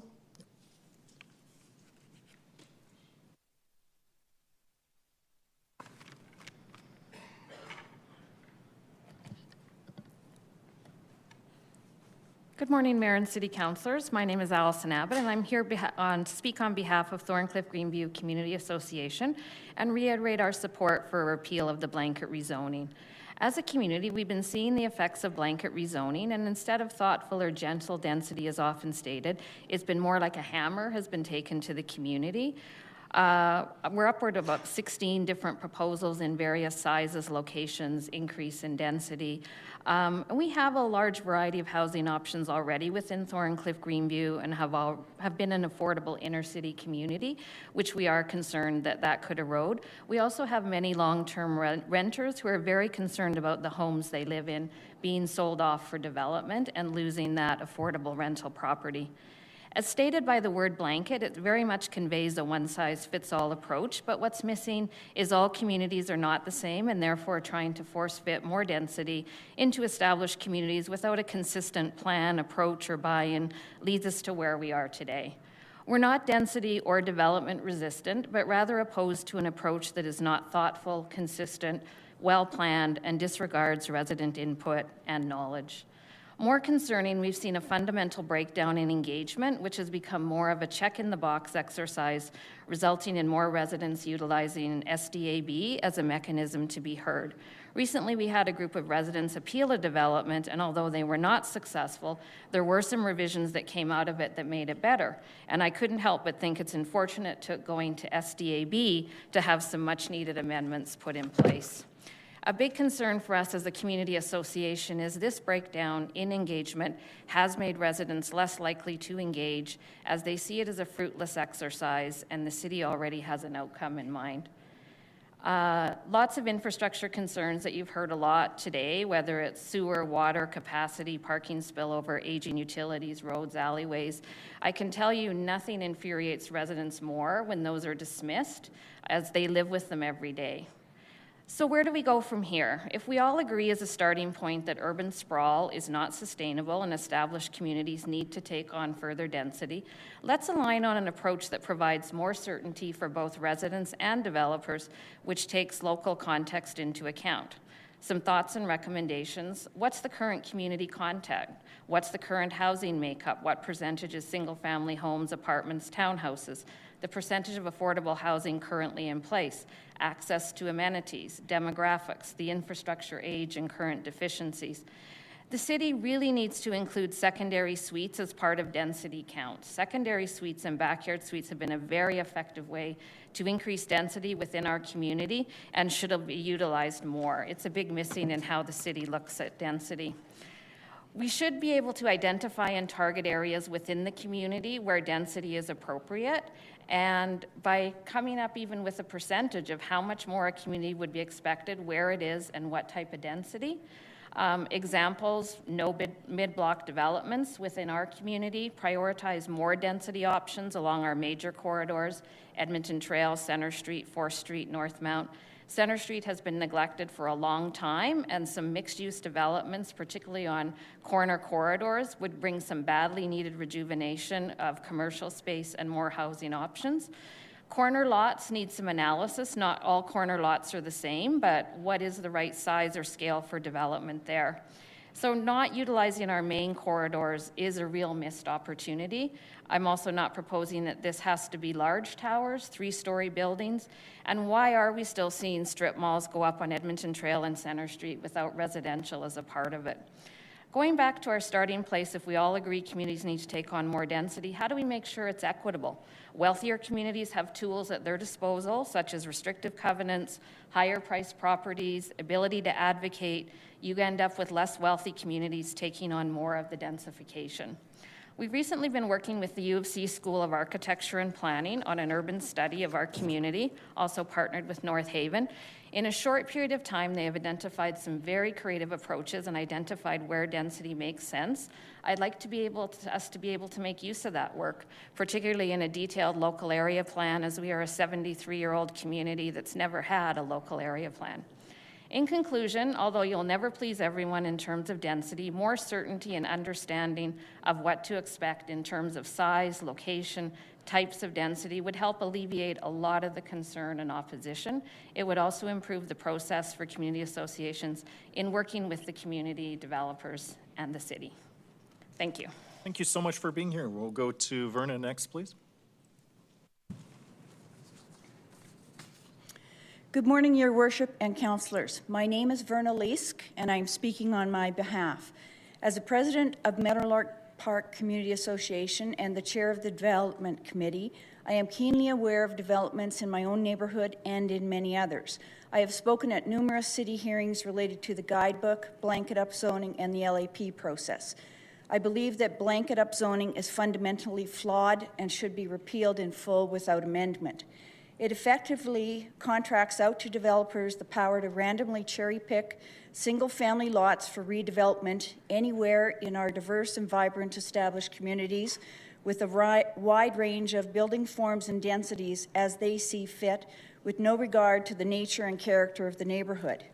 We don't have to live in a farm to appreciate that it's never a good idea to put the fox in charge of the henhouse. If we put the fox in charge, we should not be surprised to learn that the hens have been eaten alive. And like the proverbial fox in the henhouse, established neighborhoods like Meadowlark Park are currently being eaten alive by unelected for-profit developers. You have been hearing how blanket upzoning, one-size-fits-all approach has already begun to undermine so many communities just like mine. For more than 2 years, I was an active participant in the Chinook LAP. We were specifically told that we could not discuss blanket rezoning whatsoever, period. Some say, if the worst is what can happen, a fourplex, what are you complaining about? All the fourplexes being built in my neighborhood include 4 basement suites, and there are new DP submissions for more of the same happening all over the city. Can we at least be honest and call these developments what they really are, 8plexes? We have been misled and silenced. Discussion with administration during the LAP process would have produced a very different outcome had we been allowed to discuss the effects of blanket upzoning within each neighborhood. All the community volunteers working on the Chinook LAP were supportive of increased density, but it needed to be thoughtful, respectful, and consistent with the nature of our neighborhoods. What was the point of spending hundreds of hours working on an LAP when any lot, anywhere, could be upzoned to a building form that is completely out of context with the neighboring homes? I believe that there must be a better approach that respects the legitimate aspirations of Calgarians. We need to go back to the fundamentals, meaningful planning, meaningful public engagement, and we want our voices to be heard. Rather than one-size-fits-all approach that undermines diverse established communities, we need an approach that's designed to encourage investment, revitalization, and redevelopment in distressed and struggling communities. My community is not distressed or struggling. In fact, in 2023, Meadowlark Park was selected as the best neighborhood out of 600 competing neighborhoods within Alberta for the ATCO Rumi Good Neighbor Award. We do not deserve to be undermined by misguided blanket upzoning. Public engagement comes across as a one-way street. There's a preconceived plan. Administration approached engagement as the need to go out and sell it to the people, educate people as to the wisdom of the plan, all of which comes across as a foregone conclusion. If people don't agree, they should not be dismissed as misinformed, ignorant, and selfish. Unfortunately, single-family homes are discouraged by blanket upzoning in established neighborhoods. Why would I buy a single-family home next to an 8 or 12-unit building form with no parking, no trees, no green spaces? Think about it. I can't see the blue sky in the blue sky city. We need to avoid undermining well-established neighborhoods and prevent them from being transformed into unbalanced and undesirable communities that over time no one wants to live in. Blanket upzoning does not produce affordable housing. The price of land in vibrant established communities by itself is not conducive to affordable housing, even before the rising costs of labor, materials, and financing are taken into account. Council, you've received thousands of letters, and over 300 passionate Calgarians are publicly voicing their opinion at this hearing. We are hoping that this time, this council is listening. Thank you. Thank you so much. That concludes this panel, but I believe we have a question from Councillor Chabot.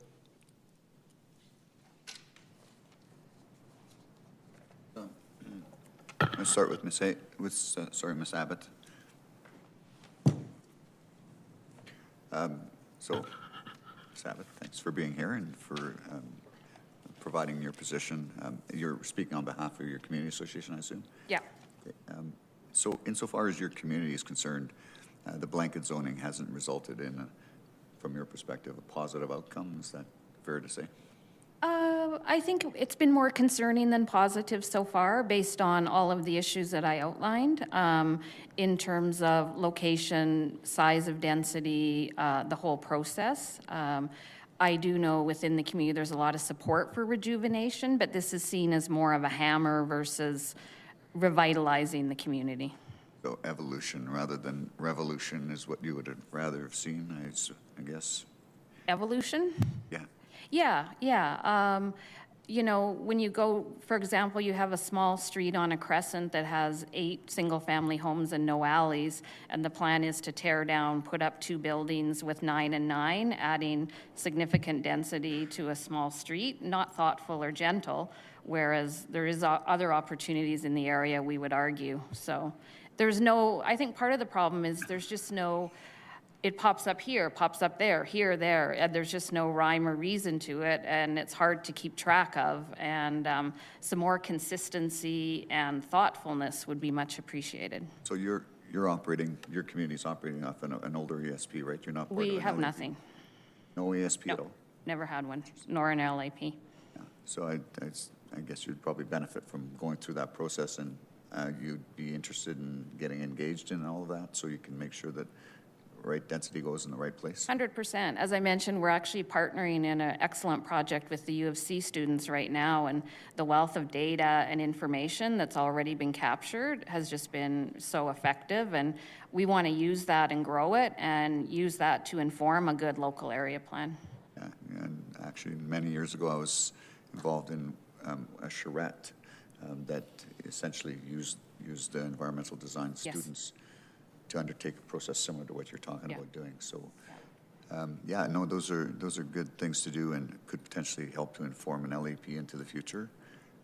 But this would still require involving city administration to make sure that it aligns with sound planning principles and objectives for the city. Are you involving any city individuals in the development of your plan, or just students? Yes, there's a representative from the FCC, and then there's a representative from the city planning department as well. That's part of it, yeah. That's a great idea. And it is remarkable how much information, how much has been done in a short period of time, and even just comparing us to other areas in terms of the amount of density we're already supporting. We have a lot of supportive housing, affordable housing options, and when you get into blanket rezoning, none of that's taken into account. And so there's discrepancies across the city in terms of how communities are built and what types of density they might, or affordable housing they might already be supporting. I guess it wouldn't be fair for me to say, oh, you're still there. Say the same to me, right? Thanks. No, thanks for being there, and thanks for what you do for your community. And of course, it's Community Awareness Month or Community Recognition Month. So again, thank you for your contribution. Yes, thank you. Yeah, we have a very special community that we all are very engaged with and attached to. Thank you. Next question for Mr. Hayes. Mr. Hayes, I'm not sure how many pages you had left to go through. No, it's pretty much at the end. Okay, could you then give us a summary of your thoughts insofar as what you had remaining?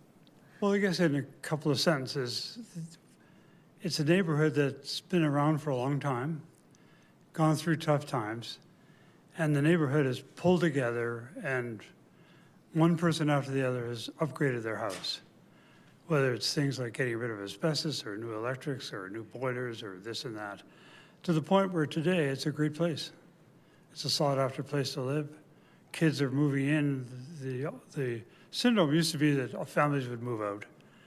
And in the last, I'd say less than a decade, they started to move back in. Possibly because of some of us almost need to be close to downtown because we're subject to a ton of overtime and planning deadlines are commonplace. So what we find now is that through blanket zoning, it's like an open season to come on in, buy that old house, even though there's nothing wrong with the old house, and tear it down, and we'll help you out by building a couple of units. And they don't explicitly say that each of those units will have a basement suite or not. I mean, it might be 4. Meanwhile, the street is packed with parking. We pay for a parking spot on the street. But in any case, I'm I guess, passionate about trying to keep older communities which already have gone through evolution, building, sort of basement suites, the whole gambit. In fact, we have a basement suite almost roughed into our house. It must have been put in 2 generations ago. And we've thought about it from time to time, and probably will do it at one point when the kids move their skis out of the basement. So that's a summary. It has good bones. The neighborhood has planned good bones, great planting, is good architecture. Is yours considered a heritage home? Pardon? Would your home be considered a heritage home? Yes, it's not on the formal list because we've gone through a couple of renovations, like to the attic, and where the heritage group were not familiar with that technology, but we would go there. There's a couple of conditions we would have about what they can't do to our house, but we would go in that direction. Okay. And so you think there should be more built into our processes, and not just blanket, but incorporating things like heritage assets? Absolutely. Particularly when, well, if you saw what's happening in our street, it's just, we woke up a couple of days ago, or a couple of weeks ago, and there were about 5 trucks on the street and a backhoe, and they were shoveling snow off the neighbor's front yard to do what, I don't know, and they didn't know either. They were just doing it. But I'm very aware that a change can happen very quickly, and once the change sets in, the next door neighbor said, maybe I should sell mine too, and before you know it, you've got a problem. And we're on the upslope right now. People love to live there and stay a long time, and families are being formed, so it's a good sign, and we'd like to keep it that way. Great, thanks. Those are all my questions I had for this panel. Thank you for being here. Thank you. Thank you. Thank you. Councillor Kelly, please. Abbott, come on up. Thank you so much for the presentation. Absolutely fantastic. You rushed through it perfectly to get done on time. We're not on the clock right now, though, so I did want to ask a couple of questions to delve in a little bit deeper into some of what you presented there, because from what I heard there, like what you presented is very similar to what almost all of Ward 4 is experiencing. So I wanted to give council an opportunity to hear a little bit more detail. So I first wanted to just delve in a little bit more on the engagement side of things, and what it is that you and the development committee in Thorncliffe have been experiencing all the way through to including SDAB. Maybe first I'll just say thank you for participating last week with my team when we sat down to get a real deep dive on what it is that you feel about the blanket rezoning. Those comments are going to be the absolute most helpful for me when we make a decision with this in front of us. But can you just maybe expand a little bit for us in terms of the some of your recommendations as it relates to the engagement process that you've had with the city? Sure. I'll put it into two separate categories. One is, I think, engagement between us and the city. You know, I think the city workers I think the city planners do a good job. I think they're a bit of a victim of a tough system, and it's very hard to stay on top of things.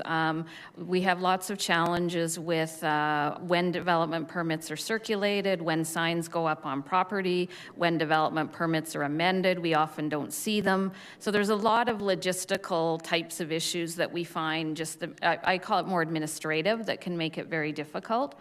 I do think that it has become such a check-in-the-box exercise that there's not a lot of local context, local knowledge, or things taken into account. As long as it checks those boxes, it's going to go through. And I also think in terms of the amount of engagement, how residents can engage has become more problematic.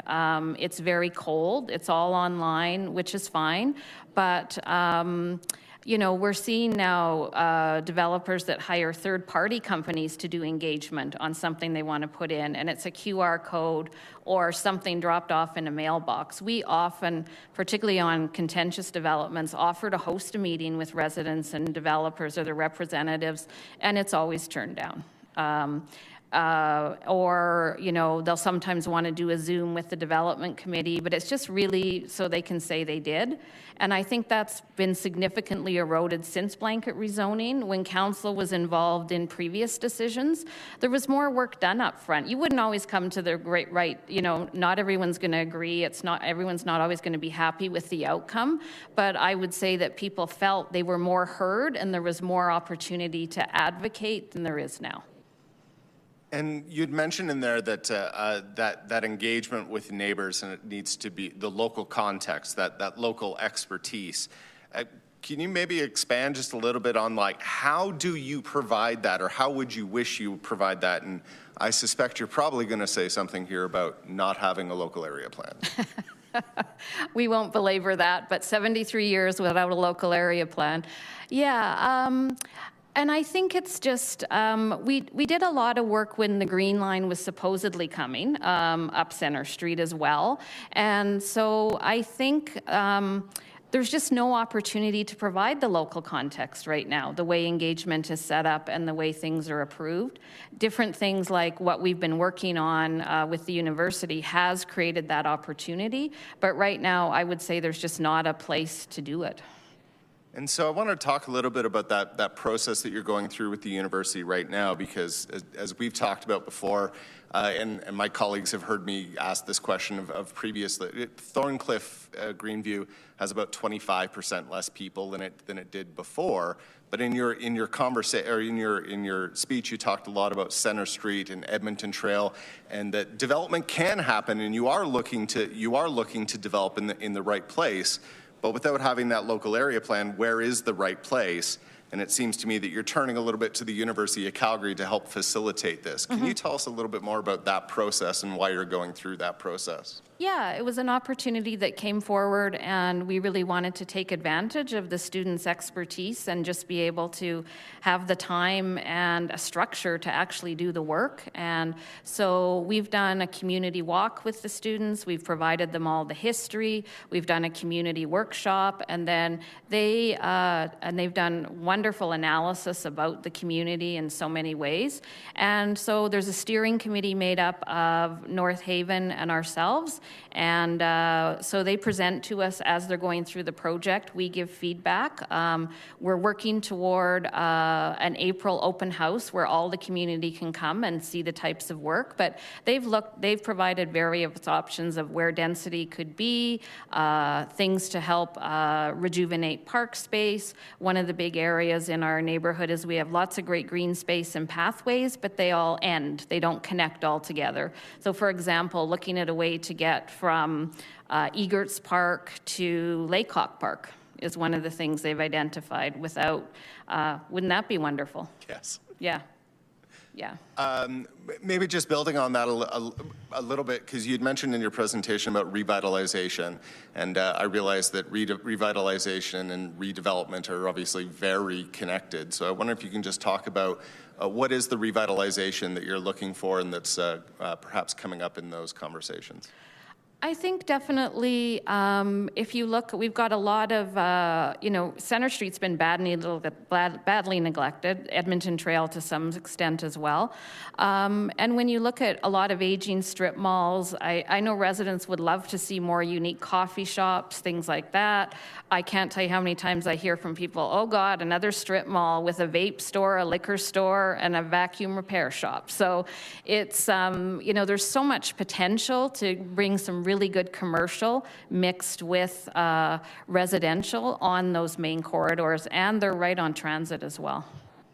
Yeah, it seems like a great opportunity, and I've gone through that process with the University of Calgary before in my neighborhood. Yeah.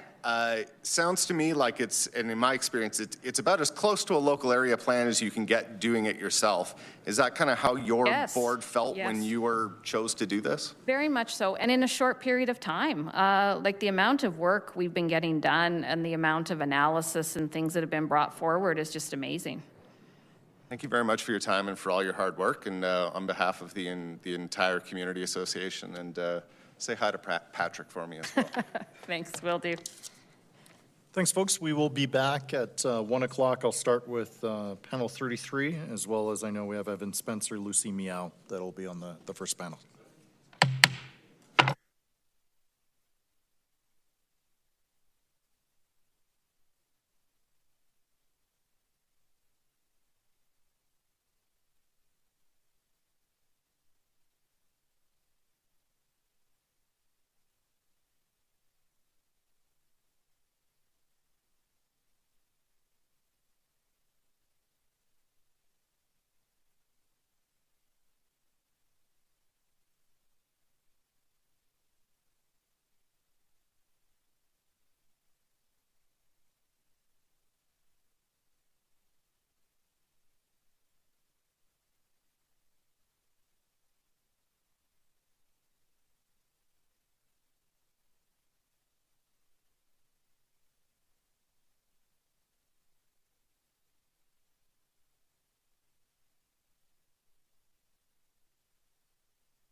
Hello and welcome back to our public hearing. We have at least a couple more folks to hear from for the public hearing, so Madam Clerk, please call the roll. Thank you, Mayor. On the roll, Councillor Wyness, Councillor Ewell, Councillor Atkinson, Councillor Chabot. Present. Councillor Clark. Present. Councillor Dollywall. Did you get me? I did. Councillor Chabot noted as remote. Councillor Dollywall. I'm here. Thank you. Councillor Jameson. Present. Councillor Johnston. Here. Councillor Kelly. Present. Councillor McLean. Here. Councillor Pantazopoulos. Councillor Schmidt. Councillor Tyers. Councillor Ward. Here. And Mayor Farkas. I'm here. Thank you, Mayor. So we're going to assemble our first panel of 5 for this portion. There's a couple folks who I'd called previously that are now on the line. Let's confirm. Do we have Evan Spencer with us from panel 1? We have Louise Castengay here. This is now the third time I've tried to get on before you got on a break, and I'm actually on panel 22, so I would like to be going sooner than later, please. Thank you. Please stand by. I'm just going to go in the order from the panels starting from 1. So is there anyone else, is there anyone on the line who is on panel 1 to 10? Can you hear me, Mayor? We can. Is that Evan Spencer? It is, yes. Thank you. Great. Please stand by. You'll be our first panelist. Is there anyone on the line who is on panel 11 through 20? Or in the audience with us? Anyone on panel 21? Panel 22? Yes, Louise Castengay. Great. Thank you so much, Louise. Please stand by. Panel 23? 24? 25? Great. Come on down, Ryan. 26?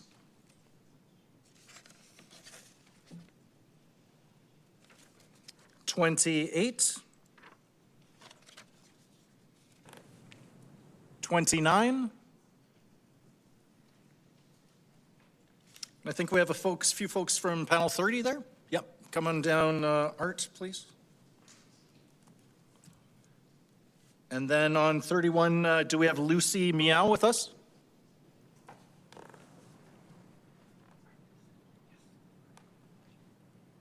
On 31, do we have Hal Lowther? All right, moving now to panel 33. Do we have Deborah Wong? Great, come on down, Deborah. So that will be our first panel with Evan, Louise, Ryan, Art, and Deborah. Evan, why don't you start us off, sir?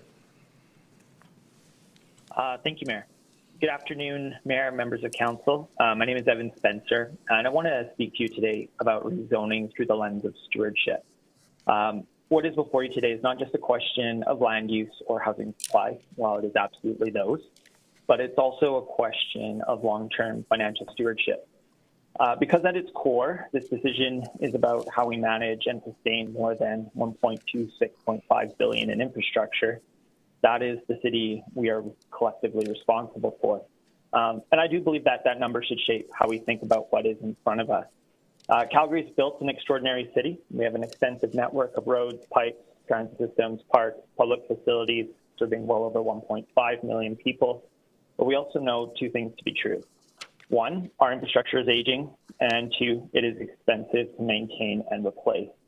At the same time, we are experiencing sustained population growth and inflation, and those are not temporary pressures. These are now structural realities for the observable future for Calgary, which means that the question before council, while many other things, definitely is how can Calgary grow in a way that we can afford to sustain?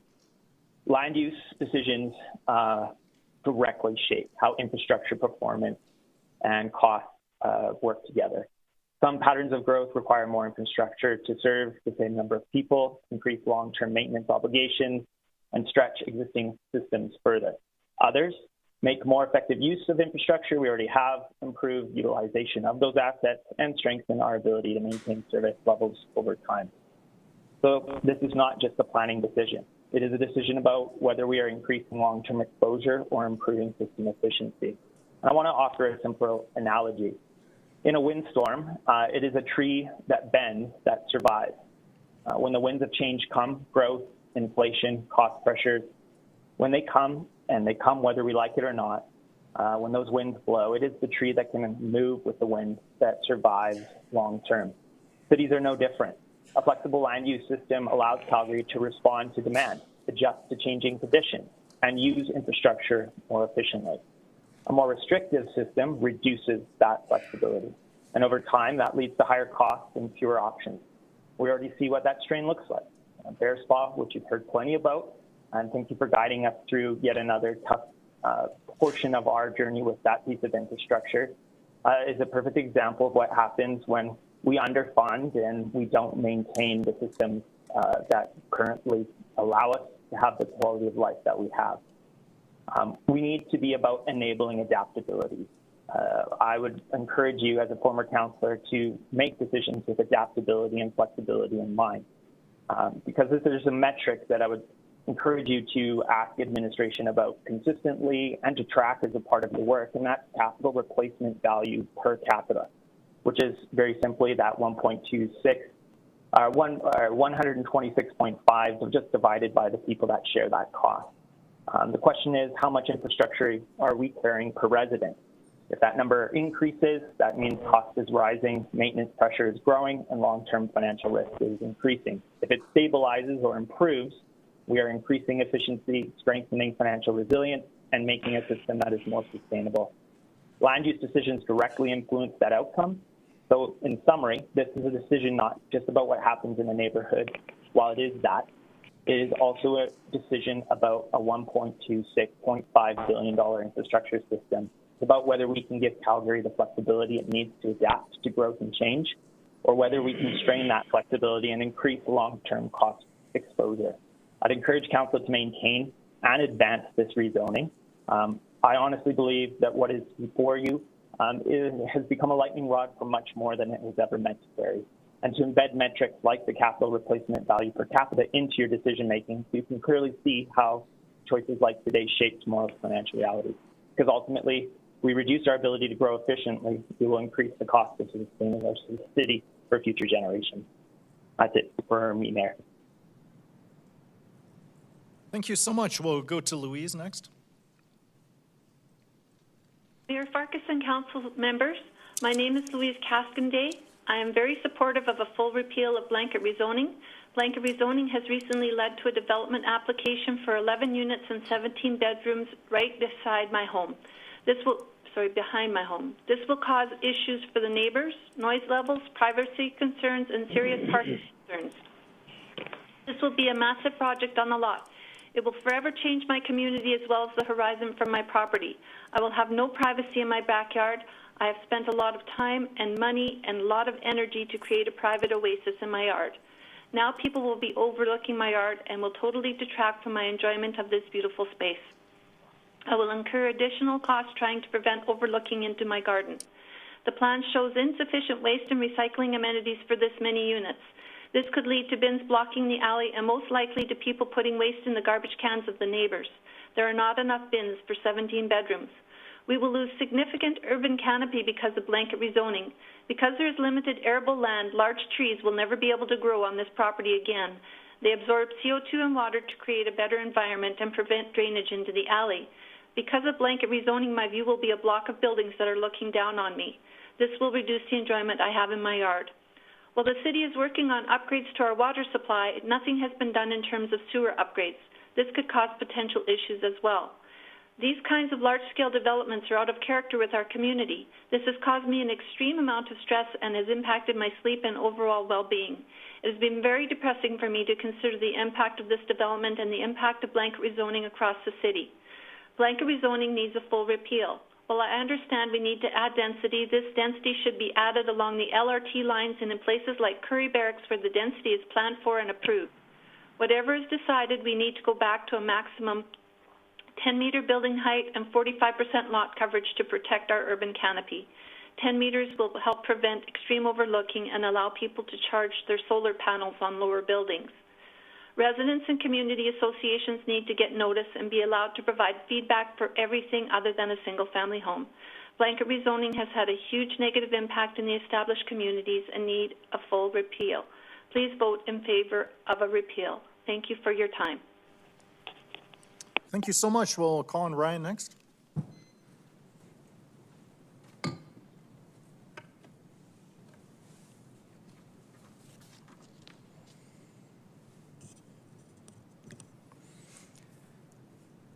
Good afternoon. My name is Ryan Anderson. I am the lead organizer for the Calgary Alliance for the Common Good, an alliance of 29 organizations that represent approximately 100,000 Calgarians.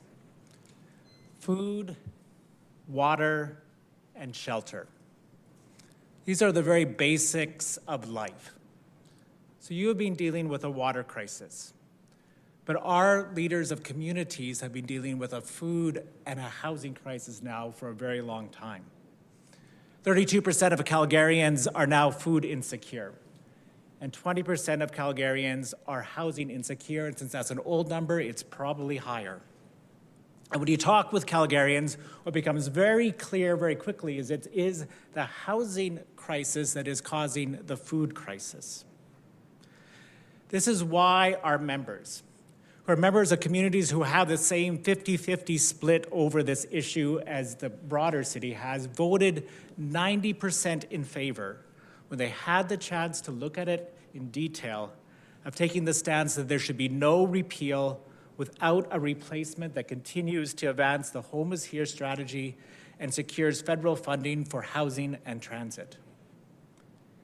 Why do they take this stance? It's because those statistics I quoted for them are not just numbers. They are people that they know. They know the families that are struggling to put food on their table and a shelter over their head and the impact it has. And they said, no, this isn't the city that we are here to build together. Calgary was built as a city of opportunity.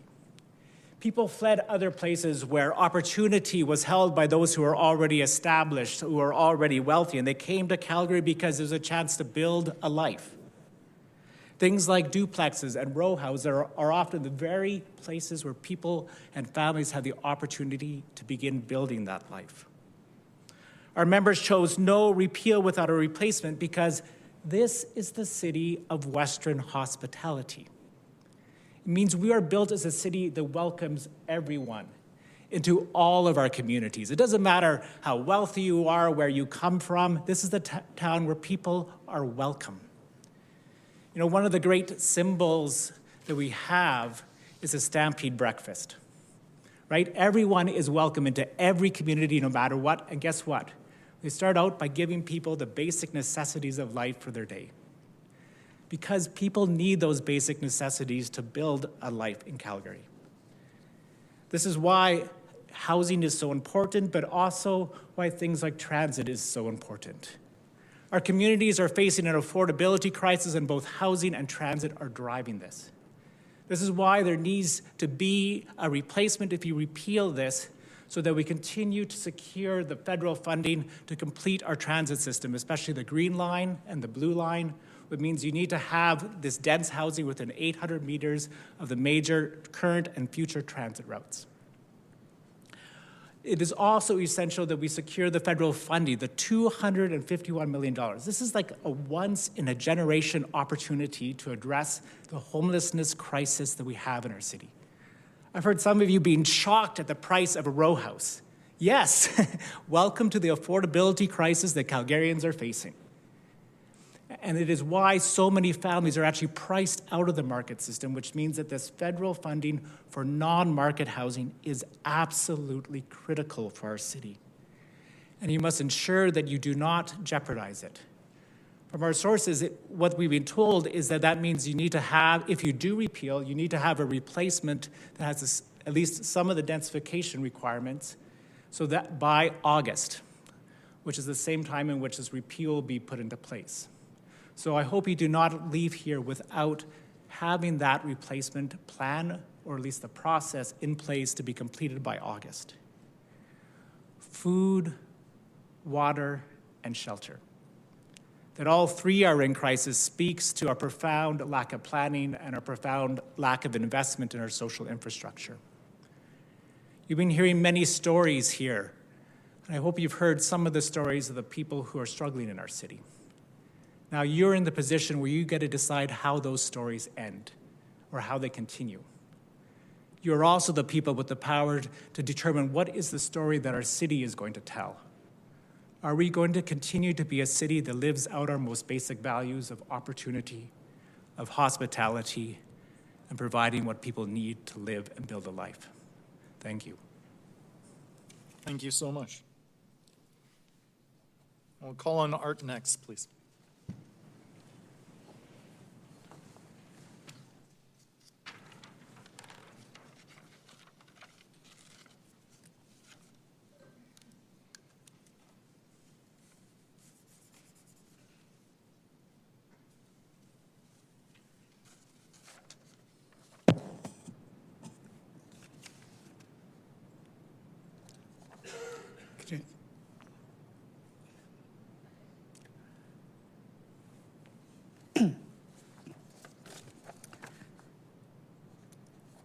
Good afternoon. My name is Art Matsui. I am a resident of Ramsey. I have lived in my community for 41 years in a home that dates back to 1905. I am here to support repealing blanket rezoning. In 2024, Calgary did face a housing crisis, but we need to be clear about what caused it. From 2022 to 2024, Calgary experienced an unprecedented population surge, with tens of thousands of new residents arriving each year. This was driven largely by federal immigration policy and interprovincial migration. Housing supply could not keep up in real time. But today, in early 2026, the situation has changed. Population growth has slowed. Housing completions have caught up. Inventory is rising. Prices are stabilizing or even declining in some segments. The crisis conditions that used to justify blanket rezoning in 2024 are no longer present. This brings me to the core issue. Blanket rezoning was not just a reaction. It was a shift away from proper city planning. Planning should be deliberate, localized, and provide residents and builders with clarity about what comes next. This is what local area plans are designed to do. They consider infrastructure, transit, heritage, flood risk, and the lived reality of its residents. Local area plans place density where it makes sense, not simply where it is most profitable. Blanket rezoning abandons all of that. It replaces thoughtful planning with a one-size-fits-all approach. In a community like Ramsey, that matters. Ramsey is not a blank slate. It is Calgary's oldest neighborhood, with unique topography, aging infrastructure, and a historic streetscape. We are not opposed to growth, but what residents and builders expect, and what good planning requires, is that change be predictable, coordinated, and contextual. Blanket rezoning removes that. I also want to address the amendment allowing RCG development at the ends of a block and on two adjacent lots. This is a significant change that was not widely communicated. I only heard about it on Twitter. It creates abrupt intensification in locations that were never planned for it. In practice, this could permit up to 12 RCG developments per block, including mid-block sites. On smaller blocks, this approaches effective block-level redevelopment, resulting in de facto blanket rezoning through an unadvertised change. These three end-of-block parcels are highly visible, often adjacent to different housing styles, and sensitive in terms of traffic, access, and shadowing. Allowing automatic RCG in these locations bypasses proper planning analysis. It invites spot intensification, lot assembly pressure, and speculative redevelopment without demonstrating fit with the surrounding context. This is not good planning. This is planning by default. Supporters argued in 2024 that blanket rezoning was needed to address a supply shortage. But today's data tells a different story. We're seeing increased inventory, oversupply in apartments and condos, and a more balanced market. This shows the system was already responding, supply was coming online, the market was adjusting. Blanket rezoning was not the solution. It was layered onto an immigration-driven situation that is now being corrected by higher levels of government. So the question is not whether Calgary should grow. The question is how, through careful, locally informed planning that people can rely on, or through blanket policies that ignore context and override community-based plans. Repealing blanket rezoning is not about stopping development. It is about restoring planning integrity, community confidence, and the principle that growth should happen where it makes sense. Local area plans provide that framework. I'll close with this. Good policy responds to current conditions. In 2024, Council acted under crisis condition. In 2026, the data shows stabilization. Now is the time to correct course. Repeal blanket rezoning, reject the end-of-block RCG amendment, and return Calgary to planning that is thoughtful, transparent, and worthy. Thank you. Thank you so much. We'll call on Deborah to round off the panel. Good afternoon, Council. My name is Deborah, and I'm asking City Council to not repeal citywide rezoning. I'm in my late 20s, and my husband and I are fortunate to own our home in Westgate in Ward 6. But I know that is not the case for everyone. Most of our friends who are the same age are still living at home because they cannot afford to move out. One of my friends who is getting married this summer, still living in her parents' basement. Council, think about when you were our age. Home ownership probably didn't feel so distant. The reality is, lives have gotten harder, things have changed, and our outdated zoning laws needs to change as well. Citywide rezoning is a step in the right direction, and we can't go backwards. Calgary is set to welcome 2 million people in the next 5 to 10 years. And we need to start planning for the future right now and not throw this problem onto the next council. That means together with rezoning, we need investment into public transit, public services, and infrastructure to support our growth. In the past, City Council has attempted to solve our housing problem by sprawling out. And we simply cannot afford to do that anymore. Ultimately, sprawl increases our taxes, puts stress on our infrastructure and public services, and make a highway like Deerfoot more congested. And let's be honest, no one likes driving on Deerfoot. And no, one more lane would not solve the traffic problem. Council, I moved here when I was 15, and I haven't left since. I love Calgary, and I'm sure you do too. And this is why we're all here. If we want to continue to be an affordable city for generations to come, we need to move forward and allow different housing options for all Calgarians and not just a lucky few. Thank you.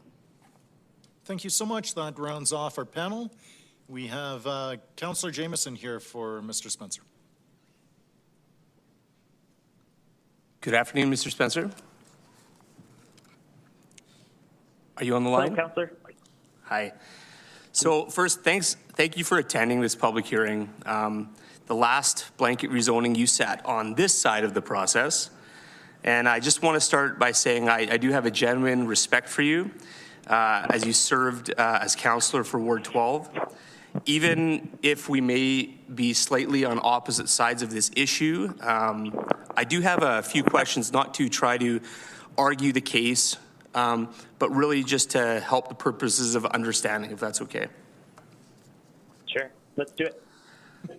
So at the time of your vote, a significant majority of those who participated in the public hearing, many estimates say close to 80%, opposed blanket rezoning. Can you explain why you chose to support it in spite of the level of public opposition? Sure. I would say that ultimately it comes down to the fact that decisions like this are exceedingly layered in terms of their impact on a city, and all of the negative impacts, and certainly like all of the concerns about the negative impacts were for the here and now. Was very focused on community character, was very focused on things that are nice and should be observed and should be a part of our conversation. But I increasingly, through the course of that very difficult and protracted hearing, became quite convinced that what we were ultimately needing to make a decision on was the long-term future of the city of Calgary.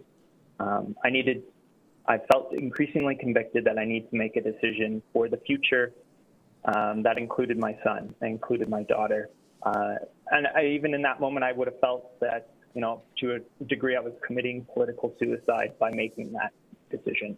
But it's one I stand by because I do believe it is for the best long-term for the city of Calgary and gives us the best fighting chance to be that tree that bends with all of the challenges that are being thrown at us through cost changes, inflation, growth, and all the rest.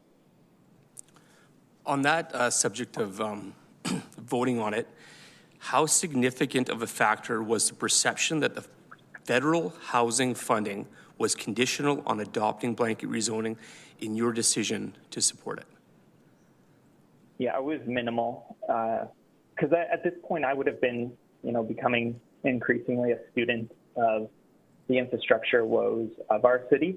And I was starting to see, just to my comment here just a few minutes ago, I was starting to see the strong connection between the long-term financial fitness of our city and the decisions we were making on land use. So that, by and large, was what won the day for me for my yes vote. It was not related to political pressure. If anything, all of that made it very, very difficult to make a pure policy decision in the moment. No, that's fair. So if you forward yourself to today, if you were in the same decision-making capability, with the benefit of having heard from Calgarians over the last little while here, would you vote the same way? Yeah, I would. In my mind, my political future is not as important as the financial future of our city. Lastly, regardless of, I guess, where we stand on policy itself, would you agree that restoring confidence in the planning process requires more transparent, responsive, and community-driven approach going forward? I would say Calgary does fairly well with that. Like the system that we have in place with the local area plans, the amount of consultation that happens in our city is quite extensive. So I don't believe at this point that any Calgarian was being duped by what was happening. They just actually were having their ability to directly influence what was happening on their block for the sake of this flexibility that we were talking about. So, I mean, ultimately, I do believe Calgarians have great opportunity to get involved in the planning process. I'd say that's one of the ways in which we have historically excelled, but growth is hard. And when your street changes, it has real impact. And I have a lot of time and I have a heart for that, but ultimately we have to get through these challenges together, which means all Calgary being a little bit more open to change than it currently is. Well, again, thank you for your past service, and appreciate you speaking today. Appreciate your questions, sir. Thank you. For this panel, Councillor Atkinson, please. Question for Ms. Wong, please. I think we just heard it from Councillor Spencer. A big thing that's weighing on my mind is future, youth, building the city that I won't be around to see. And if you came, this is your city, this is your you've decided to make this your home and you're here fighting for sort of that future. How do you see that future playing out through something like this change in terms of either having this kind of housing available or not having it available for your future? Yeah, I think ideally what we like to see, I think ultimately it's more options, right? Like, for example, like, I think what we have seen so far, how I kind of see this rezoning is that it allows for more housing options for folks who, whether, like my first home with my husband was at West Springs, actually, in a townhouse. And we eventually decided to move because we wanted to be closer to the core where my husband works. And I think that I think everyone should have options and like being able to afford to live somewhere where it fits the needs. So I think ideally that'd be great. And I think also rezoning is only one part of the issue, right? Like when we're really looking at the larger picture, we need to have those infrastructure funding, right? We need to fund transit. We need to fund those infrastructure and social services, or public services that allow folks to thrive in our community. And I think that is key because we can't just have rezoning. That's not how it works, right? So we definitely need to make sure we are approaching this more holistically. Yeah, taking a look at the infrastructure impacts and building the city that is not just where we live, but how we live. 100%. And I think like things like, the Green Line, right? Build it to the airport. So I think that would be great. So. Okay, amazing. Thank you very much. Thank you. Deputy Mayor Schmidt, please. Mr. Anderson, in your submissions, you mentioned engagement with your members on this issue. Yep. Public engagement is obviously the whole reason why we're here. Can you tell us what you've learned or how you approached engagement with your own members on a tough issue like this one? Yeah, so the way we do engagement is the first thing we do is actually do what we call a listening campaign. So we train leaders to go out to their communities and listen to their people to hear like what are the most pressing issues that their communities are facing. And then we bring that together, sort of find out what are the issues that are common across the city and across our memberships, and then they vote together on which issues to tackle. And then we have a group of people who then work on what are some of the solutions to address those issues. And then they bring it back to our members. So it was a couple of weeks ago where we had a gathering of our leaders from our different organizations, which this question of rezoning was again brought to them.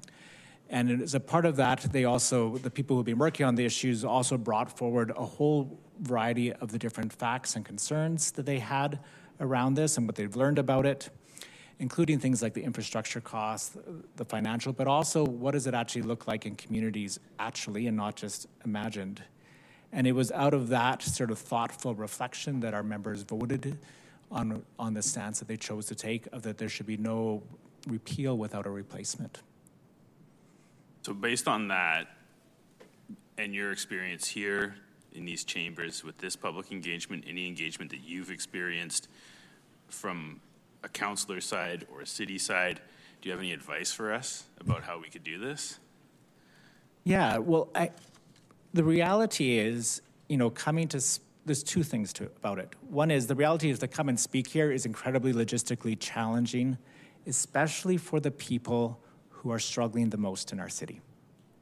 Just to pay for parking here is enough to keep many people away. But if you are struggling to put food on your table, even the thought of writing a public submission is overwhelming.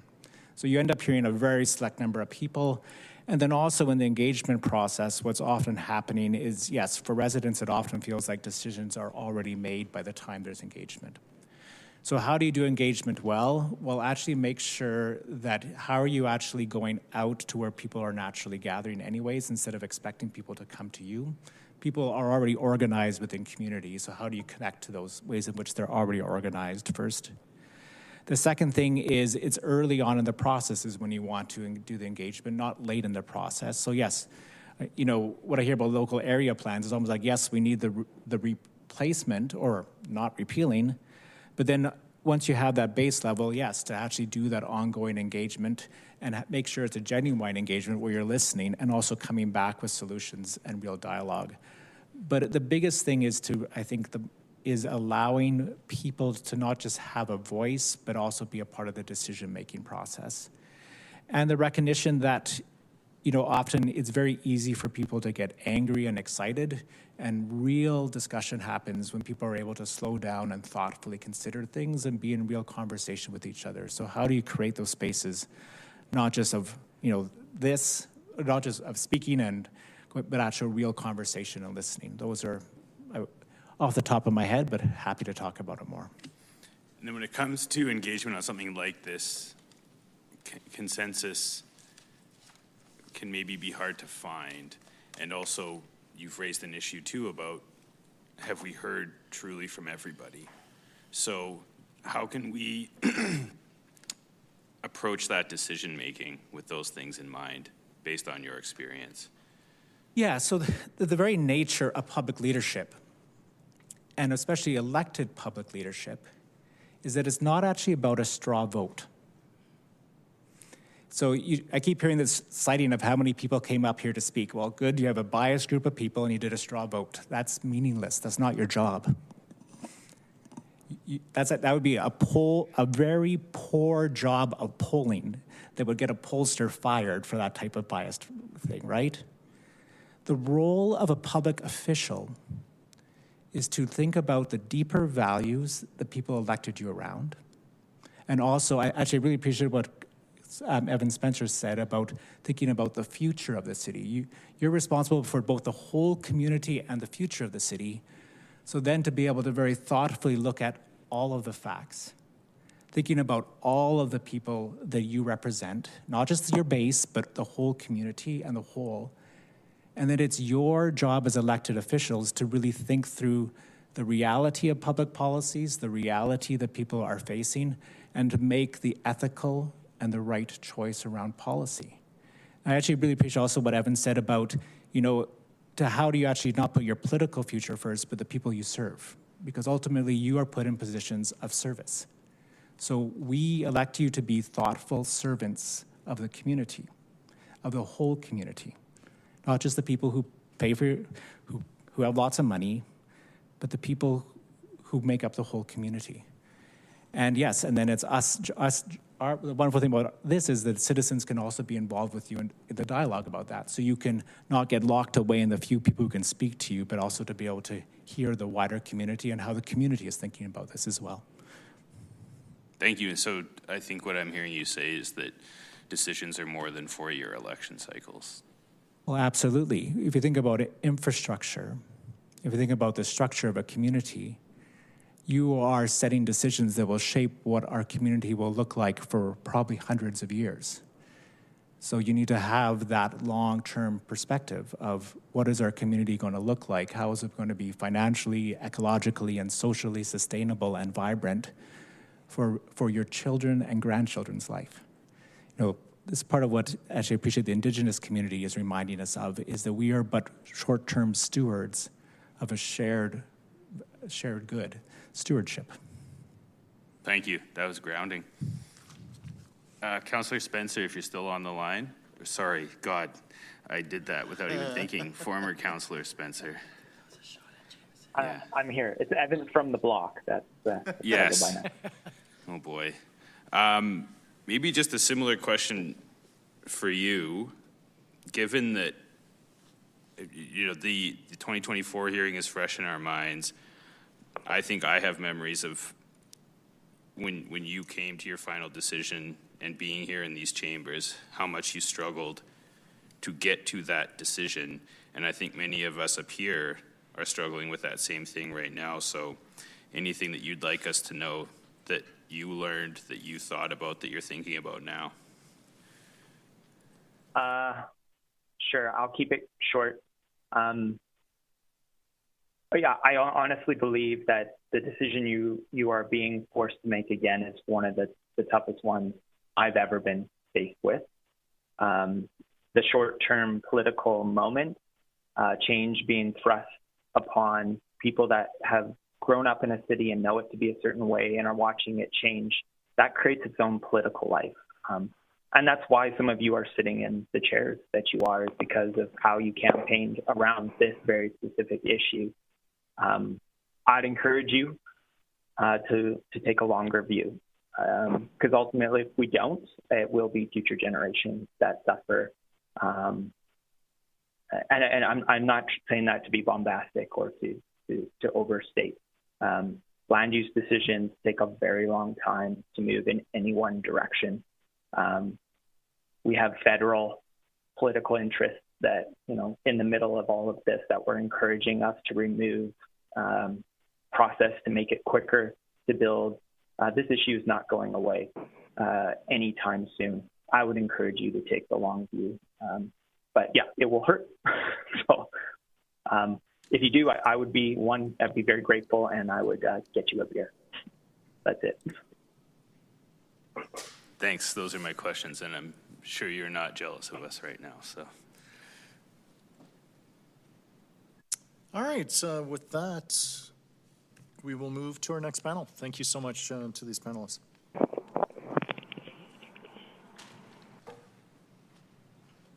Is there anybody in the room here with us or on the line that was on panels 1 through 32, but not available when your name was called?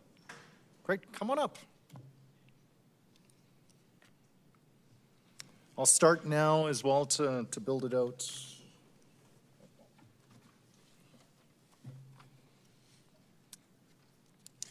Start building out panel 33. So, do we have Shannon Palmofsky with us? Here, I'm on the line. Great, please stand by, Shannon.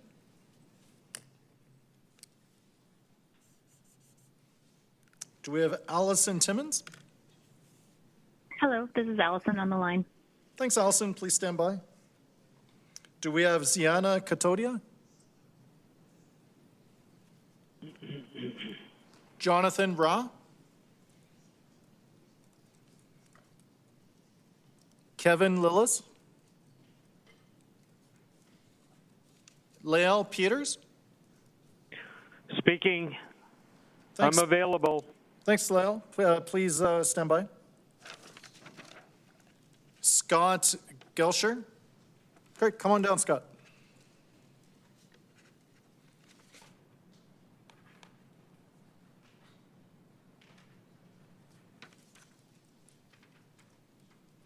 Great, so we'll go ahead with firstly the individuals who are in the chamber here with us, and I'd ask you to please approach. I didn't catch your name on the way in, but it's your turn. If you don't mind just telling us your name as which panel you were on. My name is Steve Wong. I'm with panel 24. Excellent, thanks, Steve. Couldn't make it yesterday evening, and big snowstorm this morning. So yeah, thanks for glad you coming can here. still accommodate. Okay. Thank you. You have 5 minutes with us. Thank you. Your Worship, councillors, I speak to you today because I believe that at the end of the day, you're capable of doing the right thing. In 2024 and now, this year again, we have seen much data and personal testimony outlining why the citizens of Calgary, your city, is against blanket upzoning. I implore you to fight the self-interested parties and do the right thing. We've already seen what a lack of planning and action can do to our water supply. Blanket upzoning is not just a failure to do the work of proper neighborhood planning. It is a plan for failing the citizens of Calgary. I actually own a corner lot in a nice northwest neighborhood, which I had to shovel out this morning, by the way. Otherwise, I would have been here this morning. Anyway, 5 minutes walk from a major grocery store and mall. I have lived there for a few decades, and I know the neighbors and the neighborhood fairly well. If folks like me sell out to opportunistic developers, then folks like my neighbor, a single mom with teenage kids who is finally living the dream of home ownership in the type of neighborhood of her choice, she will suddenly see her home overshadowed by a multiplex. Without any input, I don't think that's fair. I have seen other areas where upzoning has caused turmoil and animosity in those neighborhoods. as someone who could actually benefit economically from blanket upzoning, I would still like to say that blanket upzoning is wrong. It is not a concept that is motivated by what is best for the citizens of the city of Calgary. It is motivated by greed and laziness. You know, at this point, whether you believe in blanket upzoning or you are against it, I believe that council or administration, whoever you want to blame, has lost the trust of the citizens of Calgary on this issue. You need to do something different. There's no win for council, administration, or the citizens of Calgary if you continue down this path. It is too well-hated. It is too toxic. Your major stakeholders can't buy into it. So there's no road to success. I would like this council to focus on the jobs for which they were elected to oversee: water supply, sewer, electrical capacity, transportation, policing, and neighborhood planning. If you do that, you will realize that blanket upzoning is a very bad idea. So, despite my own councillors' misguided support for blanket upzoning, I would like to register my opposition to the concept. I am in favor of repealing blanket upzoning. No amendments, please. No other compromised workarounds. Thank you for listening. Thank you for being here with us. We'll go to Scott next, please.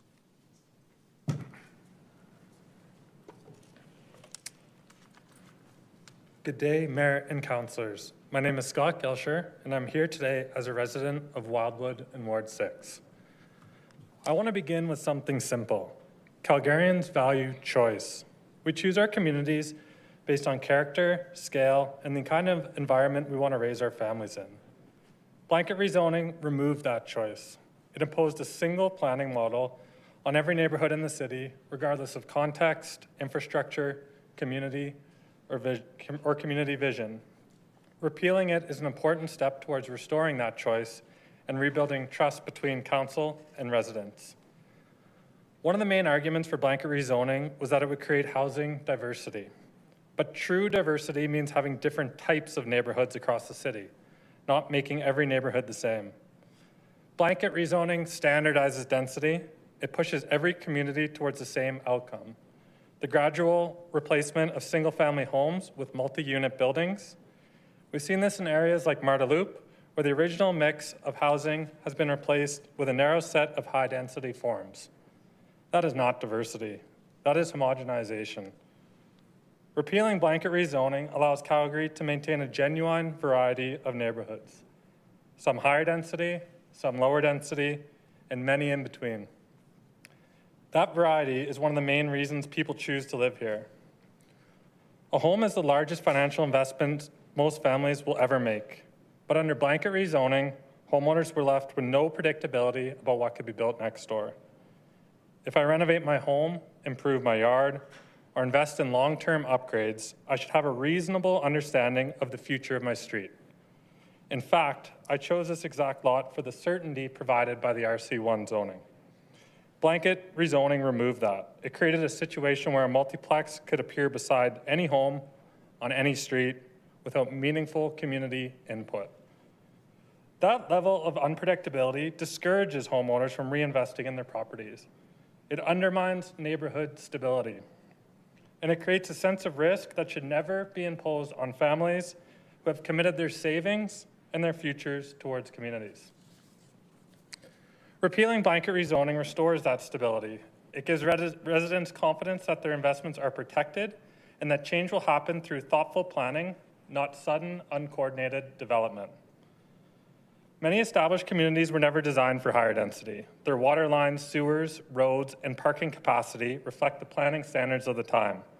When density is added without proper planning, the city eventually faces expensive upgrades which fall on taxpayers. Blanket rezoning forced density into areas without considering whether infrastructure could support it. That is not responsible planning. That is reactive planning. Repealing blanket rezoning allows Calgary to return to a more responsible approach. Plan first, densify second. Density works best when it is intentional, supported by transit, utilities, and thoughtful design, not when it is applied uniformly across the city. Next, consultation. During the 2024 public hearing, opposition was overwhelming. 62% of speakers and 88% of written submissions were against blanket rezoning. Thousands of Calgarians participated, yet despite one of the clearest expressions of public opposition in our city's history, the policy moved forward anyway. That is not meaningful consultation. Building on the consultation flaws, my caution to Council and Calgarians is that approved LAPs contain obscure language that appears to support the same objectives as blanket rezoning. Calgarians deserve more clarity rather than a neighborhood local category, which effectively means everything and nothing all at once. Minimum densities in the LAP should reflect each community's original land use designation prior to blanket rezoning. Calgarians deserve choice. They deserve predictability, and they deserve a planning process that respects their investment in their homes and in their communities. Repealing blanket rezoning is an opportunity for the Council to reset the relationship with Calgarians. To quote Henry Ford, the only real mistake is from one which we learn nothing. Repealing blanket rezoning is an opportunity to learn from a policy that did not work or reflect Calgarians' will. I am asking Council to show that kind of leadership that listens, adapts, and respects the voices of the people who elected you. Thank you for your time today. Thank you very much. We'll go next to Shannon and then Allison after that. Please go ahead, Shannon. Thank you very much. Thank you. Members of Council and Mayor Farkas, thank you for taking the time to listen to all the Calgarians who have come out to make our voices heard, especially during this snowy day. My name is Shannon, and I am a resident of Ward 3. Please vote no to repeal the current zoning so that we don't risk losing the Housing Accelerator Fund and the Canada Public Transit Fund. It would be foolish to jeopardize losing this approximate $500 billion of funding. I grew up on a farm just outside of Calgary, and I'll admit I do find city living a challenge. It's noisy, it's busy, and worst of all, it is full of cars. My first home in my early 20s was a room in a cozy basement suite, a 10-minute walk from Banff Trail Station. I could do everything I needed to do by bike or by transit or by foot. Then I moved to the...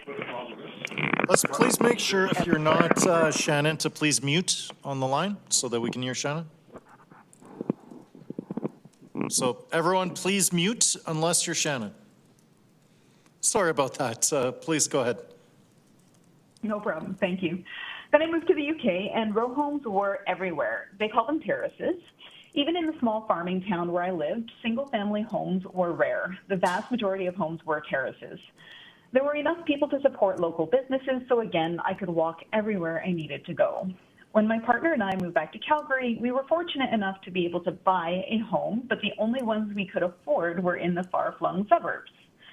It's possible, but it's time-consuming to get around by foot, bike, or bus in Ward 3, so now we share a car. Even though I'm fortunate enough to afford a car, I'm part of the car problem I hate and I don't want to be. And I know I'm not the only one. Our world-class city needs more homes near existing infrastructure like well-connected transit. This doesn't just benefit people like me who can choose to have a car, it benefits folks who don't have this choice available. And it benefits drivers too. Less of us with cars means more room on the roads and more parking. Building more homes at the edges of the city will only add more cars to the roads because, well, in North Calgary, we are still waiting for a train line that won't be coming in my lifetime. So why don't we just build more homes where trains and buses already run and can be improved on the existing city footprint? Why not invest public funding towards improving what already exists and to spread it thinner by building out? So please vote no to further sprawl by voting no to repeal the current zoning that is working to build more homes near existing well-connected transit and bike infrastructure. Thanks so much. Thank you. We will go now to Allison and then Lil after that. Allison, please go ahead. Hello, thank you so much for your time today. My name is Allison Timmons. I live in Inner City, Ward 7. I'm fortunate enough to own my own single-family home, and I'm here today to oppose the repeal of the blanket rezoning. Anecdotally, in my neighborhood, I have seen no difference in the amount of row houses being built. There were row houses being built before the blanket rezoning. There are row houses being built now. I anticipate there will be row houses being built even if it's repealed. The difference is the amount of administrative burden, both on the city and potentially on developers building and providing this housing supply. I believe that this actually leads to increased costs, as the amount of time it takes to do a land use redesignation significantly increases the time it takes to provide these houses to the market. In addition, I don't believe that this should remove the landowner rights for individual landowners and their ability to develop or sell their own property. The major issue I do have with repealing the blanket rezoning is that instead of taking any lessons learned and building on the work that has been done to implement the housing plan over the last few years, I feel that this throws out all of the good work that has been done to increase the housing supply, as well as implement the housing strategy. Lastly, my understanding is that repealing this could eliminate a significant amount of federal funding for housing. So I just do not see why we are moving forward here when we could just see what amendments could be made to the existing blanket rezoning, such as changing some of the density calculations about secondary suites versus primary suites. Thank you so much for your time. Thank you. Now over to Lil, please, to close us off for this panel.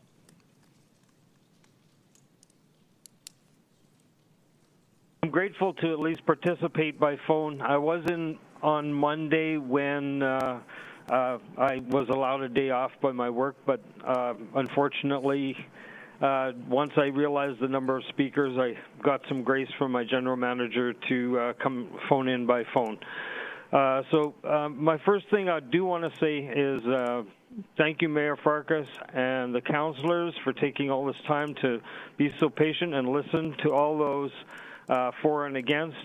As mentioned by ex-councilor Evan Spencer, this is not going to be an easy decision, but I appreciate all the time that you've given and the grace that you've given to other speakers that never maybe didn't make it in or weren't able to phone in at the time, and even extend some extra time to those that were maybe not as quick presenting their presentation. And although I'm using some time up with regards to my own time, I thought it fair to mention that the way this has been run, from what I see, has been very well, as opposed to the previous time this same topic was brought up. I did submit some JPEG pictures. I don't know if they're available. Yep, they're on the screen here for us. Yep. Okay, awesome. Sorry, I'm watching, but it's not catching up to where I'm at speaking. I'm not sure which picture's up, but one of the pictures I submitted is a unit that is going up in bonus and is probably constructed by now. And when it comes to consultation, that's probably one of the biggest reasons I think that I am for repealing the mass rezoning bylaw without amendments, so that we can proceed forward and maybe decide where to go from there. There's a structure there that's partially started, and I found out while I was driving a friend home through Bowness that this was actually sitting on what used to be a beautiful community garden. So I pulled over to the side, snapped a couple photos, and there was a resident outside doing some gardening, and I asked her about this situation, and the resident said yes, with almost crestfallen when I asked her if it had been a community garden there, that yes, there had been. Now, I realize there's many business factors when it comes to land development and the sale of properties, but I have to wonder whether this resident had been consulted at all regards to the loss of enjoyment when it comes to her hobby of gardening, as well as I've heard the word sustainable being used in a number of different facets, and to her, growing a few vegetables for herself on a small plot in that community garden was a form of sustainability. So her individual sustainability as well as consultation were not considered when someone decided to sell the land and put the development there. There is another photo there. Yeah, thank you. That's great. The next one is a proposed land development sign in the area of Bowness that is quite clearly the residents are upset because this is actually a green space. It's a recreational field that was once, it's a small recreational field, but obviously, judging by the sign that someone tagged, "Stop Killing Bowness," they were genuinely upset to lose this green space. And as I further drove in through Bowness that day, I spotted another green space, huge recreational field with a proposed land development sign on it. And I didn't present this photo because I thought this one was enough to show that the people of Bowness are genuinely upset to this point that they would deface this city property sign. And so the second proposed land development was another recreational field, huge, with 2 ball fields, a soccer field and a child's playground, all designated for land development of various residential property or residential housing. So again, who's controlling what decides this?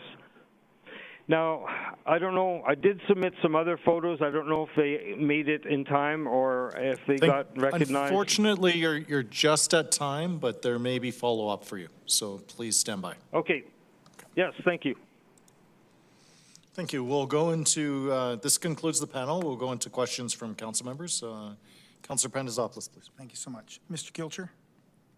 Thank you so much for attending today and giving your presentation and your thoughts on blanket rezoning and specifically in Wildwood. I'm glad you brought up LAP. There's been a lot of discussions about LAPs, where they sit, how they should be governed. And I was worried with your comment up until you said any LAP change after blanket rezoning. Your LAP was finalized in April 2023, the Westbrook LAP. Maybe just speak a bit about that. Does it make sense using those as guiding principles when you think of densification? Because there is a portion, for example, on Spruce Drive, where in Wildwood, there is the potential for densification along that sort of main line. There are single-family homes there right now, so it does change. So it's not a cookie cutter, but any thoughts there and how that fits in? Is that something that you feel would be comfortable, or no, what we have in Wildwood right now is what we need? Yeah, so the irony is I'm actually one of those lots. So, okay. And to be honest with you, I think we're okay with that.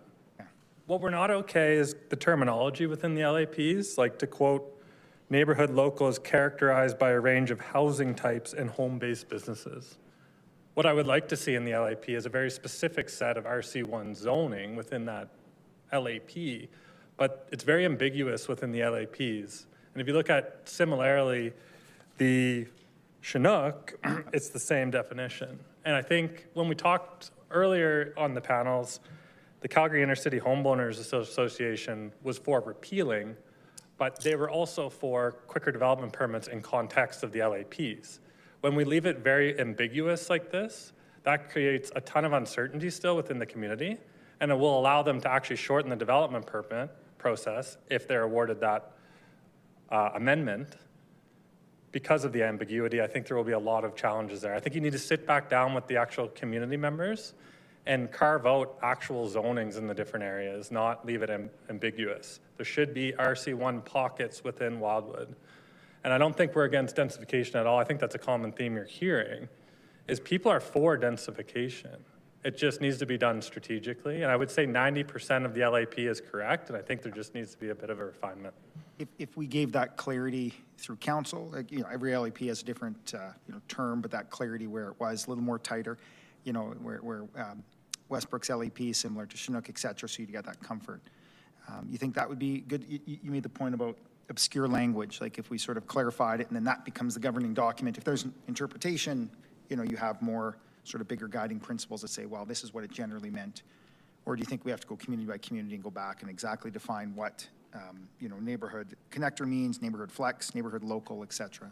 I mean, personally, I don't want to speak for all the communities, but when I look at the local area plans, I think they're all quite close with more clear definition of each category. So personally, I would be acceptable with that. Like if I look at Chinook Parks, I would be okay moving to that community knowing that there's certainty there. If we gave certainty, like an LAP, where the community generally was supportive, if there was density there, but very clear, pull off Spruce Drive, and guess what? That's an R1. We're not going to put an 8-plex there. You know that. You mentioned as you buy in, you're pretty confident, absent some special event, that, I'm going to know what my neighbors look like because I know that on a collector road or a busier road, there's a little more density. That's fair. You think you and your neighbors generally, they can accept that, they could understand it. Everything's balanced, but it's not as if, nope, no density nowhere. We just want to be the same.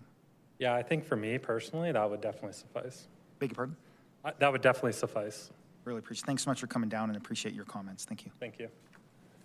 Thank you. Councillor Tyres, please. Lyle Peters, are you still on the phone? Yes. Okay, first of all, thanks for all that work that you did for actually coming here and participating. That's wonderful. I want to know if you want to continue your presentation as you were cut off near the end there. I was rather close to the end as it was. Basically, I just wanted to cover the sustainability of the people. I know there's a lot of thought put towards the sustainability of our city, and I'm not completely against some of the densification, but I do feel that the consultation, the mass rezoning, took away the consultation of the people that were concerned directly in the communities that were involved, which has been pretty much everyone. One of the things that did pop into my head while I was in person, which I'm grateful for because it did give me some viewpoints into the Builders Association viewpoint, some viewpoints. One viewpoint that was brought forward was the builders being able to reduce their time to be able to put a structure up once it's approved.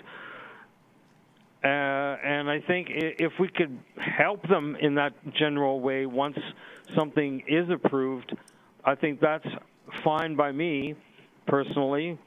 That's why I think we should repeal, take the mass rezoning away completely and maybe put something in place that is a little more structured, which still allows people to do their presentations, to be able to have some input, as well as including the builders.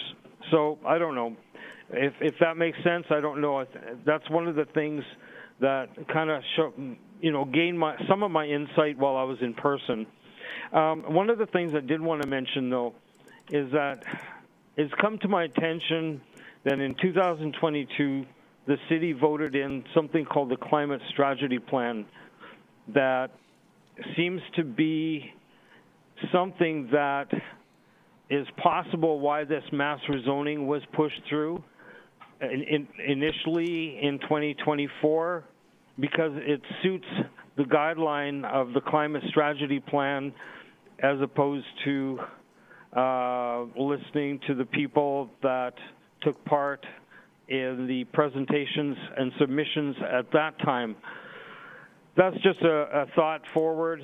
If you go to your website on calgary.ca and look up Climate Strategy Plan, Pathways to 2050, you'll see on page 40 and 42 exactly what I'm pertaining to there, how they're trying to use the densification as a means to also reduce personal vehicle use and trying to condense neighborhoods to something called net zero city. And that kind of finalizes my presentation, and I thank you very much for the opportunity to finish. Yeah, you're very welcome. Something that stuck out to me is when you were talking about the replacing of green space in the community garden. That's actually something that's come out quite a bit with residents of Bowness since I've taken this job, is the replacement of beautiful green space in that area. And should blanket rezoning be repealed, you said that you didn't want any amendments, you wanted a full repeal, but you would be interested in the approach to which it's been talked about a lot, like local area plans in which each community is assessed individually and density is put throughout it in a thoughtful manner. Is that something that you think? Yes, actually. Again, this isn't something I was overly familiar with, and it's just kind of through watching live today to stay in tune to where I was in the queue. And in person, the LAP, as it's called, is intriguing, though I've heard that there's kind of like, almost like a reference heading back towards the rezoning, but maybe not in full. You know what?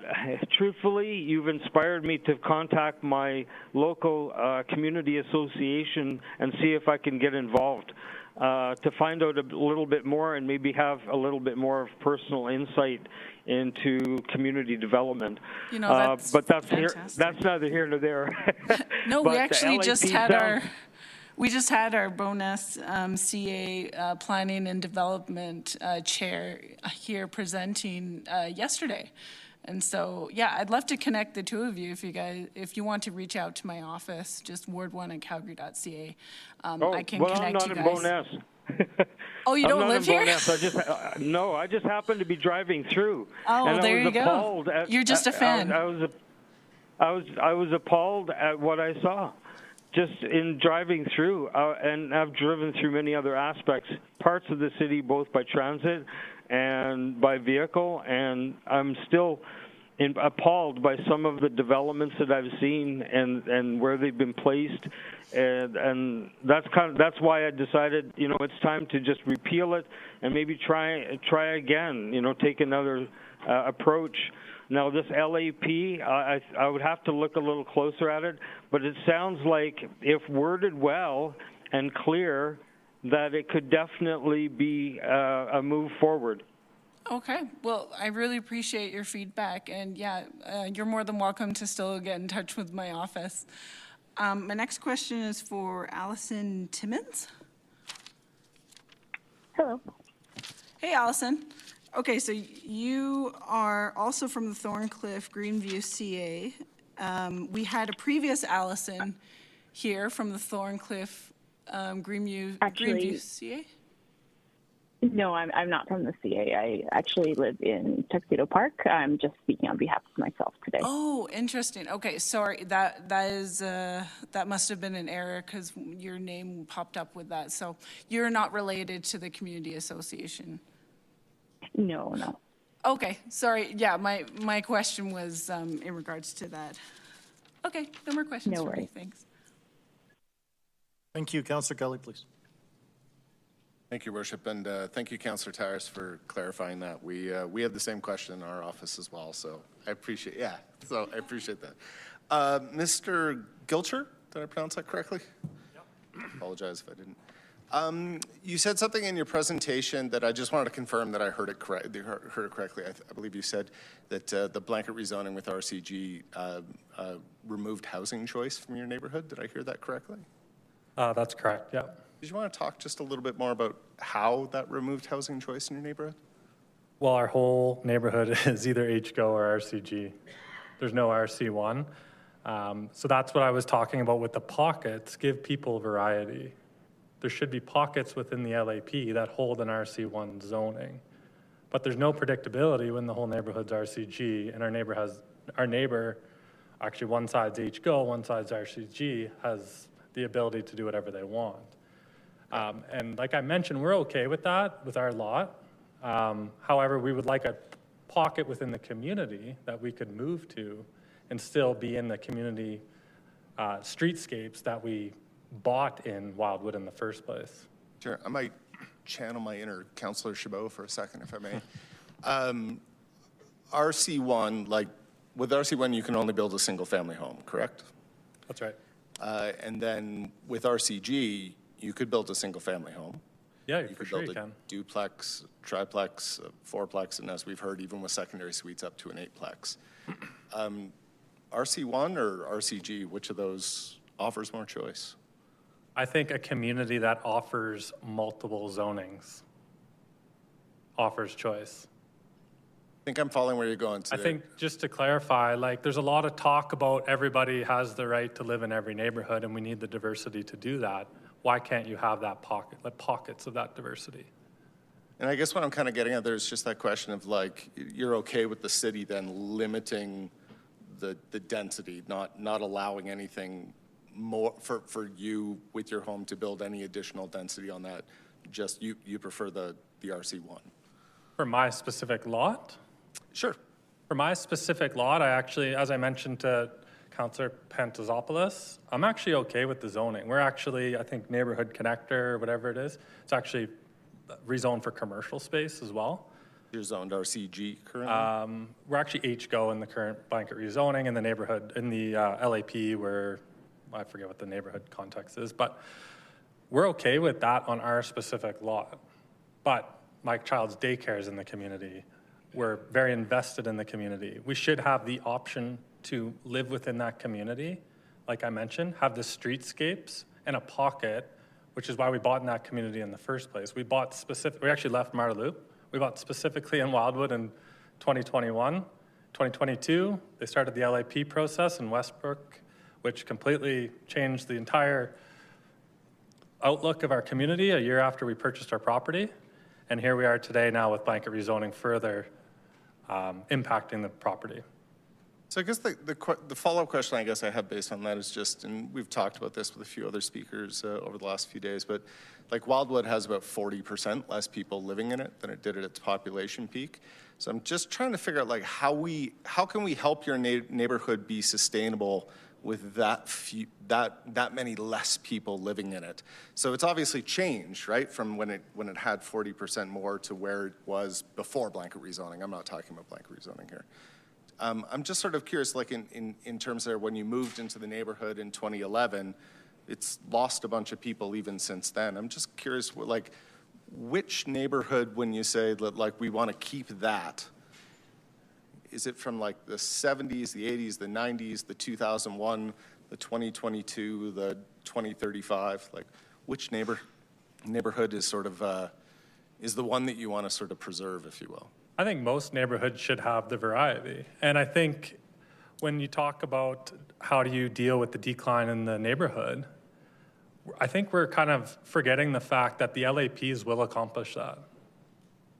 Like densification will happen within the LAP. So that's where I said if we go back to a more refined LAP, densification still happens. This isn't an overnight fix. And even with blanket rezoning, the rate of change for the density isn't going to vary at all, in my perspective, between blanket rezoning or LAPs. But it's done strategically in an LAP. And you still achieve that densification goal of the actual neighborhood itself. You just strategically put it towards transit corridors. We have Westbrook train station right there and areas like that. That's actually more accessible for these people. Yeah, I agree with you on that point. It is about putting it in the right place. Absolutely, Mick. I'm 100% with you there. Wildwood currently has an LAP, correct? Yeah. And you said more refined LAP. I wonder if you could just talk a little bit about what you mean when you say a refined LAP that would be different from the one that was approved a couple of years ago. Yeah, if I read the Wildwood LAP, there's actually no zoning that refers to exactly specifically what RC1 was prior to blanket rezoning. It talks even at neighborhood local a minimum of 2 per unit, which is more similar to RC2. And to quote, support a broad range of mixed housing types, unit structures, and forms, end quote. And I think that's what I'm talking about actually details. Like, let's simplify, clarify, focus here. Let's simplify these area plans. Let's clarify so it's very clear where people are buying, what's next to you, with actual land use bylaw titles, RC1, RC2, et cetera. Yeah, you're right. We don't include those in the LAP. It's more about built form, and then the zoning bylaw then aligns to it, sort of thing.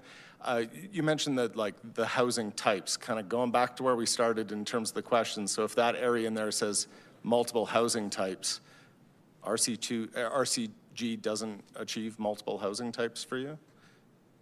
It does, but that's the minimum density in the neighborhood. Correct.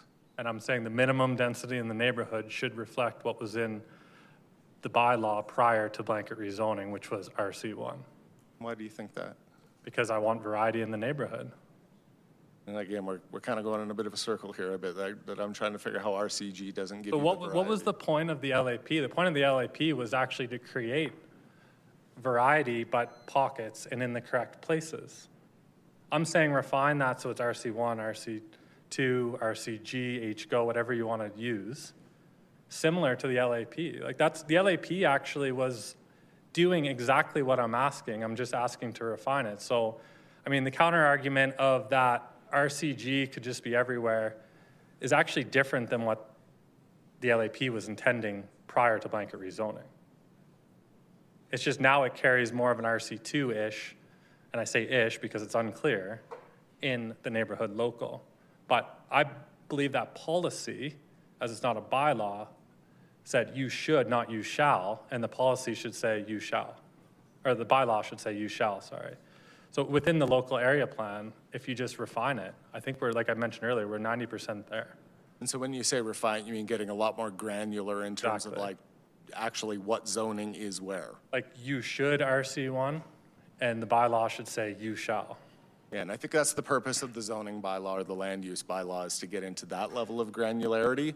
The LAPs are meant to be a planning layer above that. So, but effectively, the LAPs are saying you should.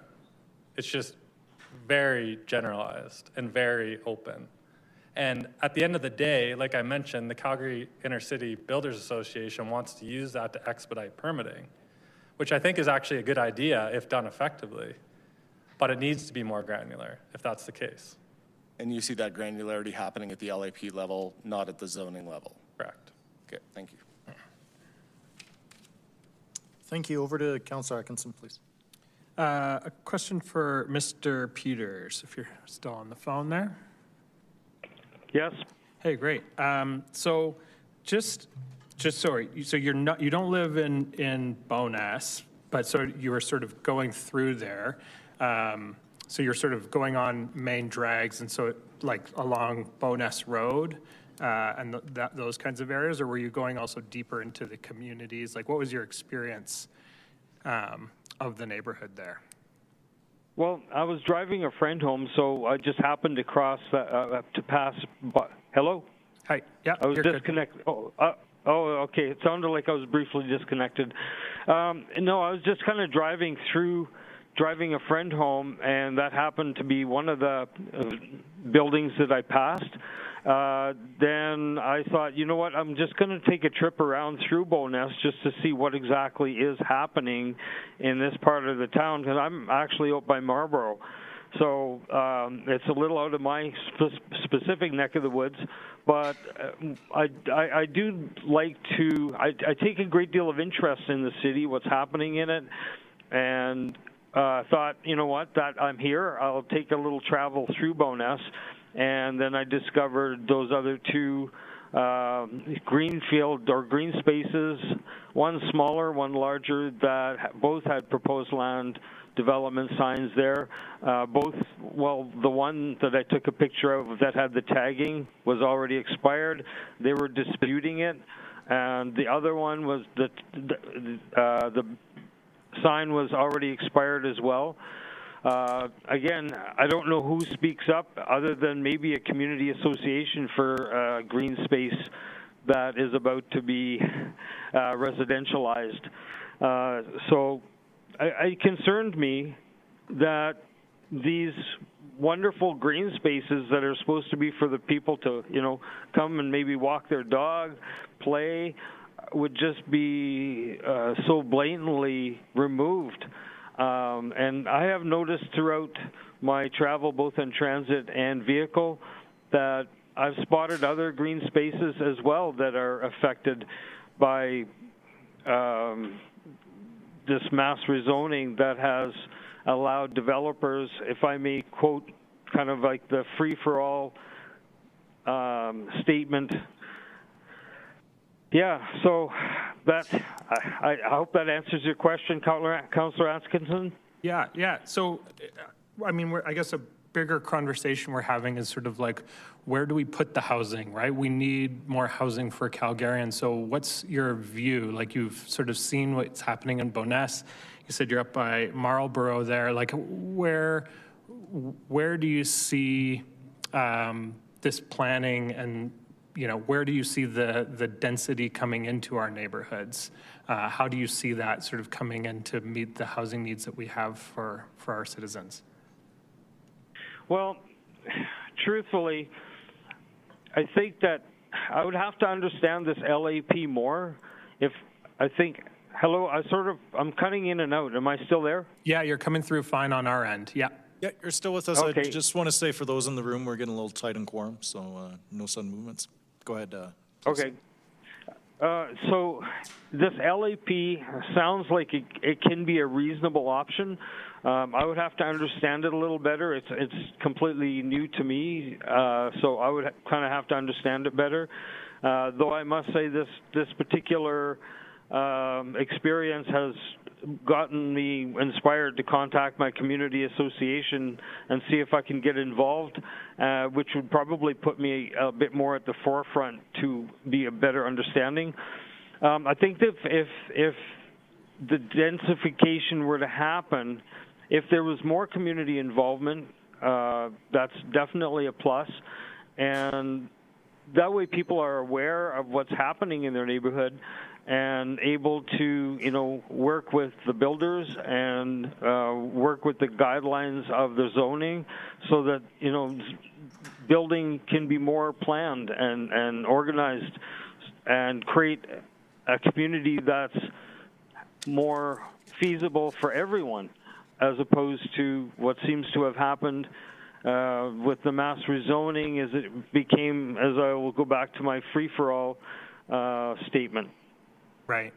And so, you'd want to see it like more focused, or like along nodes and corridors, or like, don't worry about LAPs, just sort of like sentiment-wise, where you sort of see, if you were participating, say, in those planning processes, like where would you end up wanting to see it? Well, I think one of the things that is prominent in a city, and I rely on transit. Occasionally I rent a vehicle, so that I do travel about with a vehicle outside of the city as well, but I do rely on transit. And honestly, I work in foothills, and I see opportunities even for residential in foothills because they happen to be on transit lines and in amongst area of workplace. That's one facet that has crossed my mind numerous times as I take the 23 route. I think along transit is one aspect of things. As we're trying to design the city that's more feasible for people to live in. I will mention one thing really fast that appalled me is that there was even a proposed land development in Franklin Station to completely obliterate a parking lot. Now, I realize that maybe it's the goal of some to try and reduce vehicle usage, but to completely obliterate a parking lot that gets a lot of use during the week especially, but then after, even during the weekend, there's still vehicles there. I realize it's on a transit, it's right there at transit, but at the same time, people are complaining throughout this, and even prior, I've heard lots of complaints about parking. And to completely remove a parking lot seems a bit drastic to me, though ex-Councillor Carra was quite satisfied with that particular land proposed development. I don't know if it's going to follow through or not, but so I don't know if that helps at all with what you asked, no, that's Councillor good. Atkinson. Sure. No, I think it's bringing up, it's because, so like, that one sounds like it would not actually be a part, though, of RCG, like the element that we're talking about here, this repeal of RCG zoning, like the one that by the Franklin station, you were saying? Yeah, I'm not. I have to admit, when it comes to the zoning specifications, I have to admit I'm not well versed in it. But trust me, I'm a pretty fast learner, so No. I think I'm going to dive in and maybe learn a little bit more about the zoning implications. No, I think it's great. And actually, if I'll bring up the one that you took a photograph of with the sign there, which this development, which is along Bowness Road. So with it's the one that says "Stop Killing Bowness," and I think like you're actually capturing, I think, a general sort of sentiment here, whereas that like there's this opposition to change and development on the whole, but it is getting wrapped up in this conversation around RCG. Right? And we're having a lot of folks actually come out to these sessions and say, well, I don't want RCG, I want less density here, but I want it to get focused onto corridors. And actually the one you brought up, it's not an RCG development, it's actually an affordable housing provider, Trellis, who is doing some non-market housing along Bowness Road. And so I think this is actually, you're highlighting a friction that we're seeing with development in our communities, where we're having some folks sort of say, well, I want to keep it single family homes, put it out onto the corridors, make the corridors higher and larger. And then there's a real pushback on that, and it's sort of this anti-development across all things, because this actually isn't, if RCG was repealed, that has no bearing on whether this development was to go forward or not. So I actually think what you're bringing forward is like a really great highlight of sort of the frictions that we're feeling in terms of where do we put this development? Where do we land the housing that we need? And how do we do that? And especially with folks like affordable housing providers. So I really appreciate you bringing this stuff forward. Oh, well, you're welcome. I actually kind of captured that sign when I drove by for that reason, to try and when this public hearing came up, it was for that reason that I submitted that photo, because I thought it typified what was happening in our communities throughout Calgary, that there was this sentiment of, you're kind of killing our community. And again, going back to 2024, there was really there were lots of people that spoke against it. The numbers are in around the 72% range once you put in the submission rate as well as the in-person. And they didn't feel listened to when it got passed. And that in itself created a ton of friction as well. Right. So I definitely think that, it should be maybe revisited somehow, but maybe repealing it for now and starting again with maybe some consultation. I actually liked, and I was disappointed that Councillor McLean at the time suggested a plebiscite, which I think should have happened. But the council at that time, it seemed like the higher percentage of council at that time and the mayor of that time were in such a rush to get this done that they didn't find there was an opportune time to provide the plebiscite. So kudos to Councillor McLean for coming up with a suggestion, and I was disappointed when it was turned away. Maybe there's an opportunity for a plebiscite for this situation. I don't know. I'm going to jump in here, and as chair, I've been asking members of the public to kind of avoid calling out specific members of council that way. Okay. Even when My it is apologies. compliments, of course, like quoting a member of council, I think is appropriate, but we're going to try to the extent possible, to keep this about the issue Okay. and not the individuals involved. Okay, my apologies. All good. No, yeah, Mr. Peters, I'll just wrap it up. So, like it's. I think you bring up an interesting point here. We can we're having this discussion around repeal, but potentially repealing actually makes, say, the one that you captured in this photo have to actually go higher, right? Because if we're not landing more units within our established communities in the sort of like where we have R1 and R2 housing, and we're putting it on nodes and corridors, what is a 4-story building has to become a 6-story building. What is a 6-story building has to become a 10-story building, because we still need the housing units, the places for people to live. I guess in that trade-off, where would you sort of sit? Would you rather have these higher buildings coming in, or would you rather have sort of like a slight densification within the communities that are already there? Well, one of the earlier presentations brought up an interesting point. I apologize. I believe it was in this particular panel that he brought up the point that some of the older communities may not have the infrastructure in place to handle a lot of densification, and that has actually been my concern too. I do think that, you're going to have, we've already got lots of densification happening especially along 26th Avenue. I was there yesterday at a church function. And so I think in some areas, there's a lot of densification already happening. I kind of like what Edmonton did years ago. I was living there, and they were putting some of the densification in, at that point, it was the outskirts of the city. But for Calgary, that doesn't apply because our city's already massive in growth.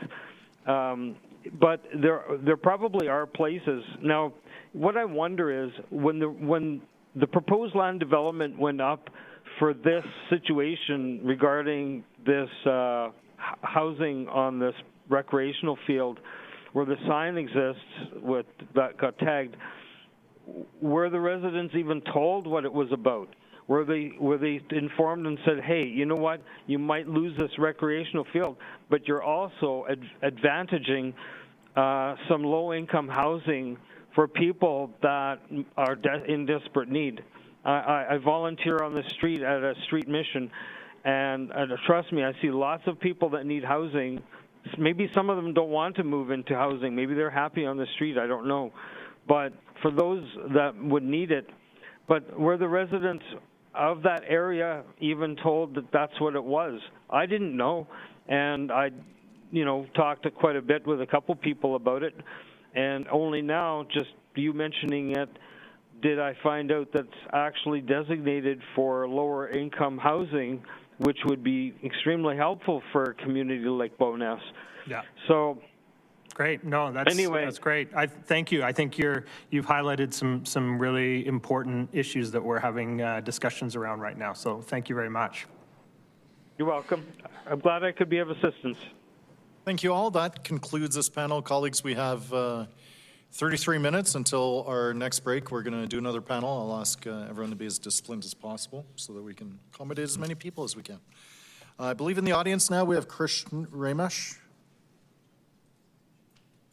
Do we have you with us, Christian? Nope. Okay, I will start going through panel 34. Do we have Barbara Laprade? All right, we're on panel 35. Do we have Nathan McGakey? Sariah Oster? Come down, Sariah. Will be our first. Do we have Emma McKisac? Christy Paige? Come on down, Christy. Ben Duthie? Now on panel 36, Wang. Steve White. Come on down, Steve. That brings us to 4. Do we have Callista Wintrip? Is that you, Callista? Great, perfect. All right, so that will be our panel. Sariah, Emma, Christy, Steve, and Callista. Starting with Sariah. And if I haven't listed your name here, we're not going to be able to speak with you prior to our break. So if you're not Sariah, Emma, Christy, Steve, or Callista, we won't be able to speak with you until 3:45 at the earliest. So why don't you start us off, Sariah? Thank you so much for being here, and thanks for being so patient. Thank you. My name is Sariah Oster, and I am in opposition to the proposed repealing. I'm a student at the University of Calgary who moved here to be able to have the opportunity to get a degree there. The only way I was able to move here was because of the kindness of my family, but most people aren't that lucky to have that support system already. The importance of housing availability and diversity is important, and it isn't the role of the City of Calgary to restrict that, which is what will happen if you choose to make it more difficult and expensive to build housing in this city, which, to be clear, is the decision before you today. As a young person, I will have to deal with the consequences of this decision for decades to come. And thank you so much for taking the time to listen to all these people, and I hope you understand the weight of this choice for all Calgarians. Thank you. Thank you so much for being with us. Emma, please.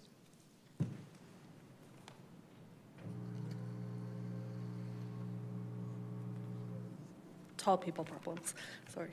Hello, Mayor and members of Council. My name is Emma McKisac, and I live in Ward 6. I'm speaking today in opposition to the proposed changes to the land use bylaw. And I want to begin by telling you a story about a little girl.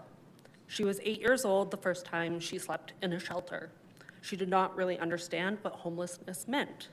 What she understood was that everything she owned fit into a grocery bag and that she had to be very quiet so the adults would not worry about her. And that where she was sleeping was not home, even though it would become one for nearly a year. She watched her mother try to be strong and make everything feel normal while shielding her from the fear of not knowing where they would live next. But that's only part of her story. Her biological father spent much of his life living on the margins of society. He struggled with systems that were never designed to support people through their hardest moments, systems that were fragmented, complicated, and often out of reach. He eventually died on the streets without a home.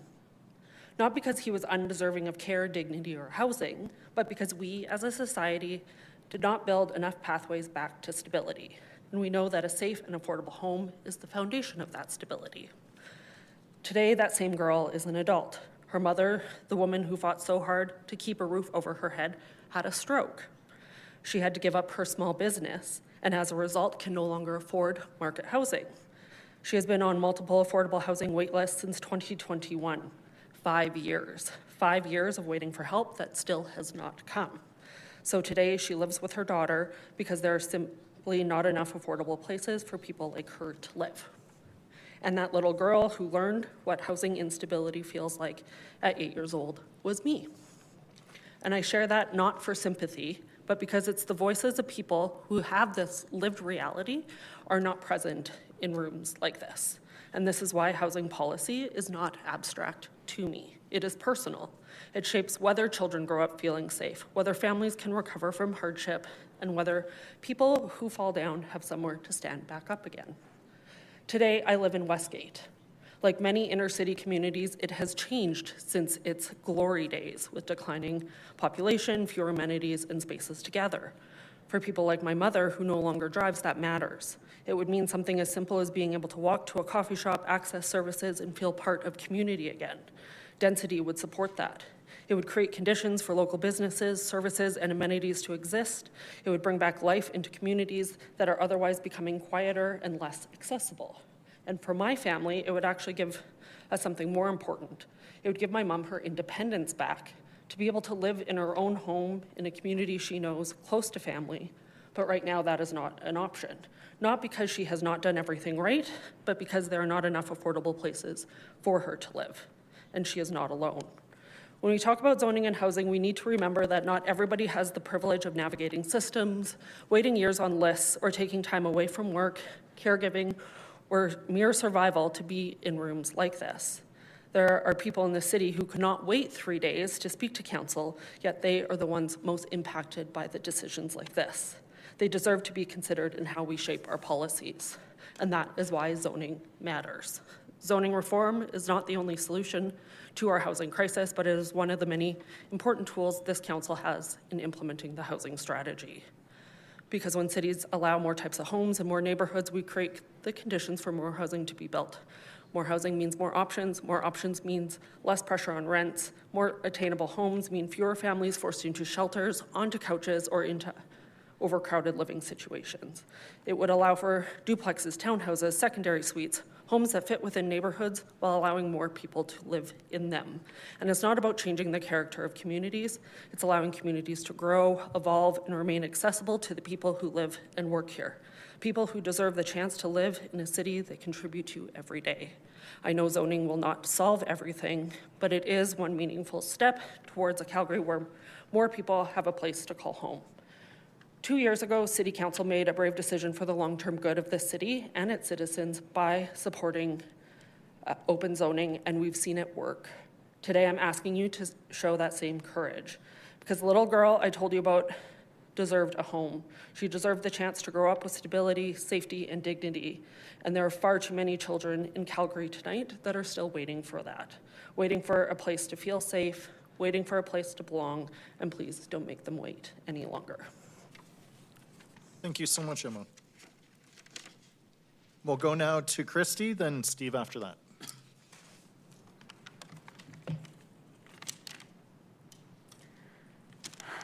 Mayor and Council, thank you for the opportunity to speak today. My name is Christy Paige, and I am speaking in favor of retaining blanket zoning. I have composed this speech to talk about being the child of aging parents, but after listening to Council for the last couple days, I hope you'll also ask me about my experience being in the Riley LAP working group and my thoughts on parking and RCG zoning as a HSCA Planning Board volunteer. Next slide, please. My grandfather married my grandmother weeks before he went overseas to fight in the war. 9 months after he returned home, my father was born, and the baby boom began. This demographic explosion, like a gravitational force, built the world as their needs dictated. First, with government-subsidized wartime housing, then with new public schools. Whatever this bulge needed, policy responded to. Next slide, please. When my parents' last kid left the nest, they built their dream retirement home. They knew they were aging and prepared as best they knew how. They built a bungalow with everything they needed on one floor. They anticipated mobility challenges and put in wide doors to accommodate mobility aids. But this thoughtful, well-intentioned boomer couple that was used to the world going their way was not ready for the curveballs age would throw at them. Next slide, please. Dad lost his ability to drive 3 years ago. He became trapped in a community that was not built for pedestrians. Mom did not want to leave her home, and it was not easy for me as a mother of my own children to find the time to visit them to help out as often as I would have liked. Mom, with her own declining health, did most of the heavy lifting in Dad's care alone. Next slide, please. Just this year, my dad moved into care. The dream house is too much for Mom to keep up, but she finds security in ownership. She has moved into an apartment in a neighborhood nearby while her dream home sits empty. I worry about her driving, but I'm thankful she is not totally dependent on me. I would love to have my mom much closer, but thus far, my street of single-family homes has not yet been blessed with diverse housing types. It's a rough time. Next slide, please. As you go to vote, I would like you to consider your own parents and what their aging will likely entail, and ask yourself what your relationship and your responsibility to them will be. Would your life be a lot easier if diverse housing was normalized on your street? Please do not repeal or shrink blanket zoning. Thank you.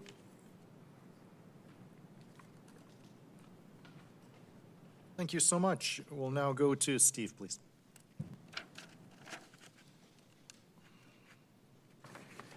Hi, City Council. My name is Steve White. I am in favor of repealing the blanket rezoning for all the right reasons, and I'm speaking for myself, no community associations, et cetera. If you travel around the world and you look at cities that are done correctly, what you often find is that they have a mix of retail and residential in the same area. So people don't have to drive, they can live, they can work, they can play in the same neighborhood. There are neighborhoods in Calgary where we've gotten that right. University District is one of them, where everything you need is there. There are other neighborhoods in Calgary where they are gentrifying correctly. So I'm going to say Beltline, Kensington, Marda Loop is starting to do that. The problem with Calgary is that for the last 100 years, the way we've designed it is that we have areas that are residential and areas that are retail. They're typically not the same area. So to give you an example, my friend's mom finally moved out of her quaint little 1,200 square foot bungalow in Maple Ridge, and she moved into a senior's residence.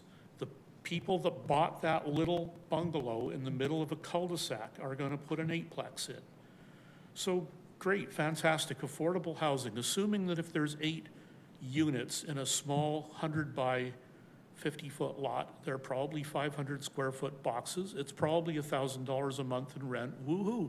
You're one of the people that wind up with one of those, and you move in, and you find out that your nearest restaurant or coffee shop or donut shop is South Center. You can't live without a car. It's not a quality of life.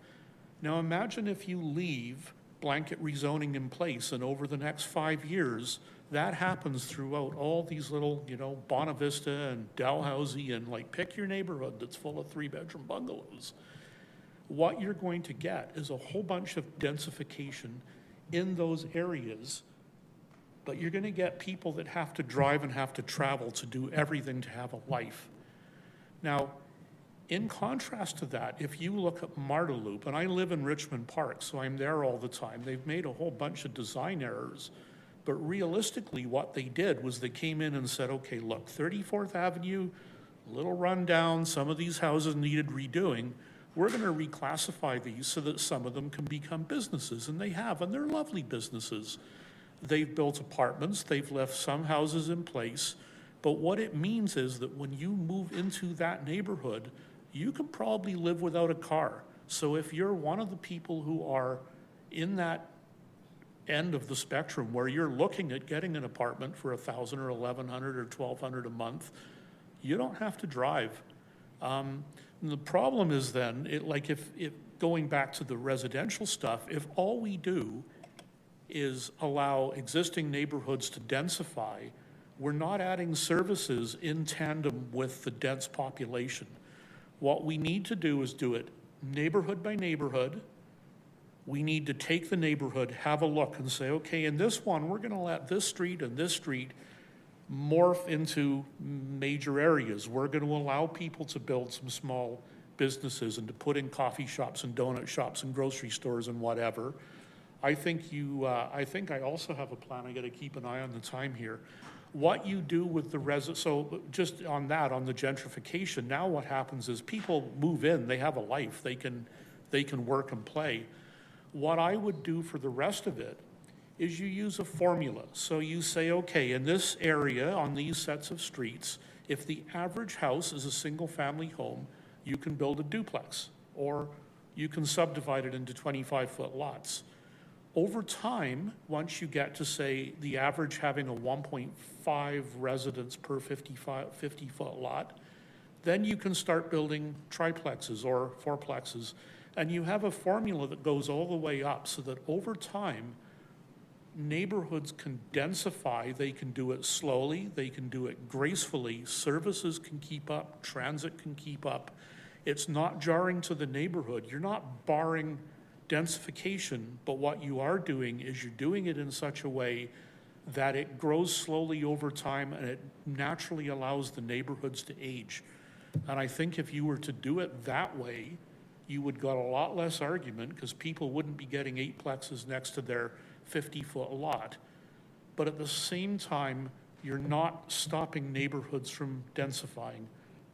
Thank you so much. Unfortunately, you're at time. Thank you. But don't go far because there may be questions for you. And then for this panel, we'll wrap up with Callista, please. Okay, my slides are up, thank you. So good afternoon, Mayor and Council. My name is Callista Wintrip and I live in Riverbend. I'm speaking in support of repealing blanket rezoning and going back to a process of engaging residents about potential growth in their communities. New developments should be built to fit with neighborhoods and receive community support. It's very clear that blanket rezoning did not achieve these outcomes. I will use the example of a development near my house in Riverbend as it relates to this issue. My neighbors and family could potentially have to live with the opening of 2 residential streets for all vehicles, creating ongoing traffic in the area. Certain residents may not be able to park outside their own house, so the street can be widened for this traffic, and it has resulted in the loss of mature, healthy trees and wildlife where 450 plus units could eventually be built. Next slide, please. So this is the aerial view of the development site. Riverstone Road, it connects to 85th Avenue. 85th Avenue connects to 24th Street. Rivercrest Crescent, at the very top of the development site, would be connected to the square that you can see there. And these roads are both planned to be open for any car, bus, and emergency vehicle to cut through the neighborhood. So my family lives in the cul-de-sac in the middle, and we would be surrounded by constant traffic, as would my neighbors. Next slide, please. These trees occupied the site before being cut down, and also wildlife like deer, owls, and a red-tailed hawk who relied on this environment for protection until they moved on to a different space. This was a huge loss to the tree canopy and to an existing ecosystem, which should not be allowed to happen. My last slide, please. Here are pictures of the street view on Riverstone Road.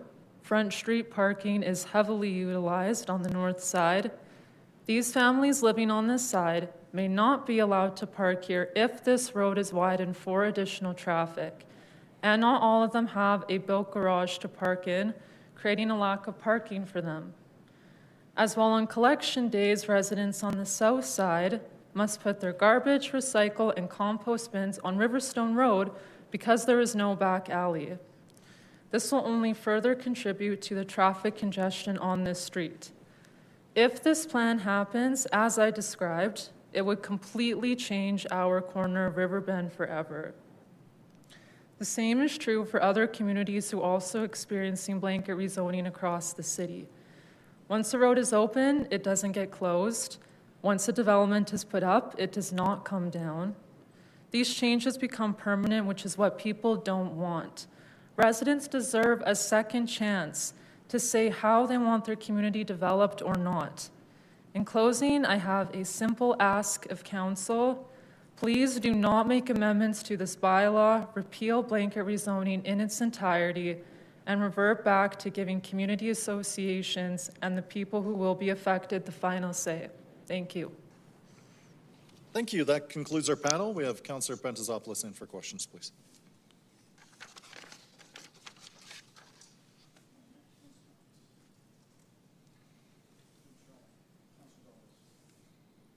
Perfect. Can you hear me? Great.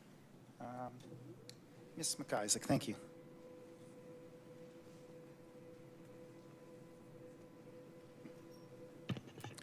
Thanks so much for presenting, coming down, and putting your personal, thank you, TJ, your personal story. You know, it's something you forget, you know, becoming an elected official, we vote on things and we think about things and then we sort of pass off and forget they have implications for people generations later. And you coming telling that story helps ground that we're making decisions today as, intergenerational impacts, and it's not just sort of something that happens today and then we're on to the next. So thank you so much for sharing that in open council for all Calgarians. There's a lot of issues there, and one you really is obviously very near and dear to your heart is non-market housing. And you had some conversations with some of your neighbors and fellow Calgarians. Do you think it's better to address that very targeted, putting funds forward through the city, allocating land, specifically saying we are going to get 100 units. You mentioned a 5-year wait. We're going to bring that down to 2 years or 1 year versus a blanket approach, just saying we're going to do all things. What do you think to address non-market housing would be the better outcome? Maybe not outcome, but better use of Calgary's time, effort, and cash? I don't think it's an either or situation. I think we need non-market housing, but we also need more housing just in general. I don't know that the best approach is always concentrating all your non-market housing on one lot, where maybe there's opportunity that it's more interspersed, or there's just more general affordability throughout a community that you don't always need that. You might not, I think there's a whole wide variety of need out there as well. And so I think it takes a number of different options to meet the needs of community. And in my situation with my mom, there's nothing for her in the area that would meet that need. Yeah, I was thinking more of that targeted. Yeah. And we're a city of 1.7 million people, so yeah, I get not a 10,000 person unit downtown, neighborhood. We've heard some other people talk that blanket, doesn't make sense, more targeted and thoughtful. So I appreciate your experience with that. In Westgate in particular, obviously, for example, your mother, you want her to be close by. The current situation, I looked at DMAP, and there's lots of suites being proposed, basement suites and garage suites. Do you think if we went to a model where it's more densified along 17th, along 45th, along the CA building, the AMA building, and 47th, etc., areas that have a little more traffic, closer to C trains, with the ability to have suites and things, do you think that would be sufficient to meet the needs? It's unique to the community, just like your colleague in Wildwood said, hey, I'm not against density, it just gives me some certainty, put it where it makes sense. How do you feel about that in your community if we did that? Just, again, follow the LAP, we're very specific where we put our density, but still allowed suites and things like that. I think I don't look at duplexes, fourplexes as density. I think that's just regular housing that matches the context of the neighborhood. And when we talk about RCG, that's what that is. But I think the stuff that's going to happen on 45th, it's happening on 47th already by AMA. It's happening across the street in Glendale with a lot of the redevelopment along 17th. And I think that's a good thing. And I think we need all of it.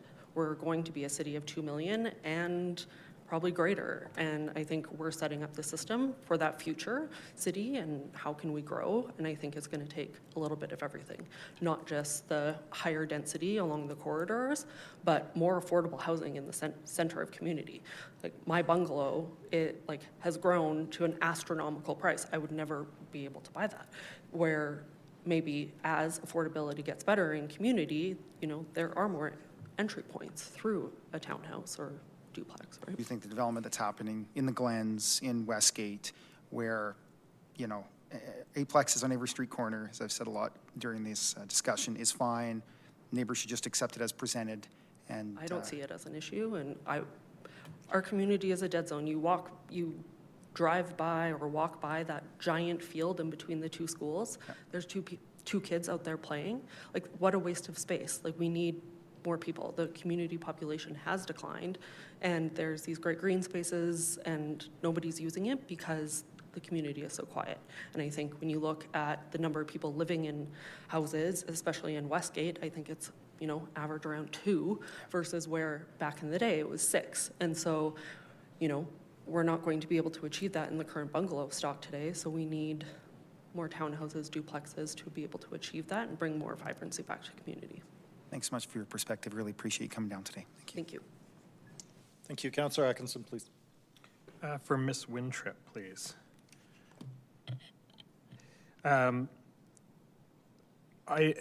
There's been a lot of conversation around sort of with the repeal, this focus of more density around nodes, corridors, transit, these kinds of things. How do you see with the repeal, where do we put the housing if we go away from the repeal? What's your vision sort of for where we bring those units in for people to live? Well, it's good that you brought that up because just further down the street, like just south of this location, it's at 96th Avenue and 24th Street. There's these medieval-looking elevator shafts that have been sitting here for years, and that would be a perfect place to put this development that they want to build right behind our house. So it would be close to transit. It's on the 302 bus route. You got the Remington YMCA, you're close to the public library, you've got a grocery store, so I think that would be a suitable place. Right.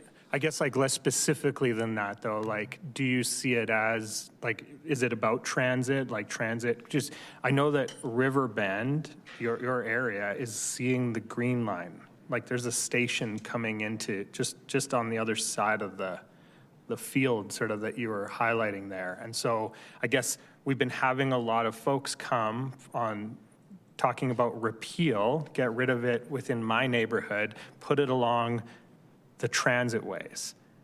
They're basically saying, put it in that green space that you're literally talking about. And I think it, like you're just highlighting some of the friction that we're feeling where we've got some people in community sort of saying, don't put it into my neighborhood, but that is also meaning that it is going to go into the areas around sort of our transit ways and to a higher degree even than maybe what we would have seen otherwise. Is that what you're looking for? I'm not, I guess, like, where's the trade-off there? Where do you see that? So I think it would have been more acceptable if they had just put the buildings closer to 24th Street and leave more of the trees up because they took all of them out except for one. So if they had just done it that way, I think that would have been more acceptable. Okay, yeah, so focus on trees and sort of that livability piece within. But yeah, but density towards transit is the right sort of focus. Is that, yeah? Or, yeah. Okay, great, thank you.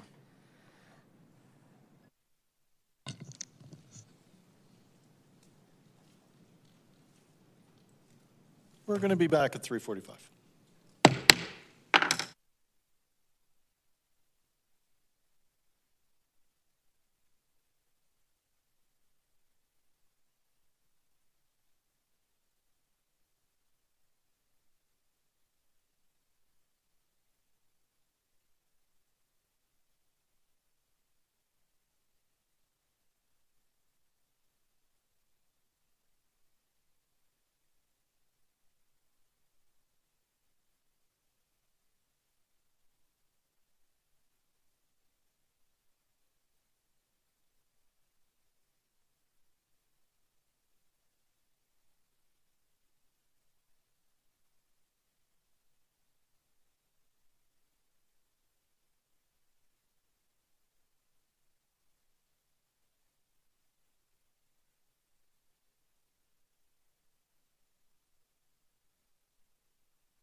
Welcome back to Calgary City Council. We're still in our public hearing. We have just a few more people to hear from on this matter. Madam Clerk, let's please call the roll. Thank you, Mayor. On the roll, Councillor Ewell, Councillor Atkinson, Councillor Chabot, Present. Councillor Clark, Present. Councillor Dhaliwal, Here.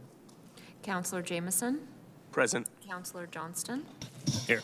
Councillor Kelly, Present. Councillor McLean, Here. Councillor Pantazopoulos, Councillor Schmidt, Councillor Tyers, Present. Councillor Ward, Councillor Wyness, and Mayor Farkas. I'm here. Thank you, Mayor. Colleagues, I have to duck out for an hour or less, so I'm going to leave you in the capable hands of His Deputy Worship, Nathaniel Schmidt, Esquire, to assemble the next panel.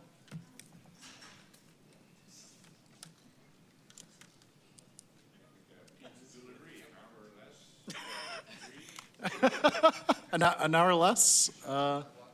Yes, I can shovel your walk too, Andre. 36, right? Yeah,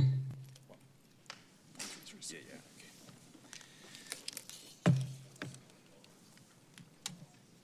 okay.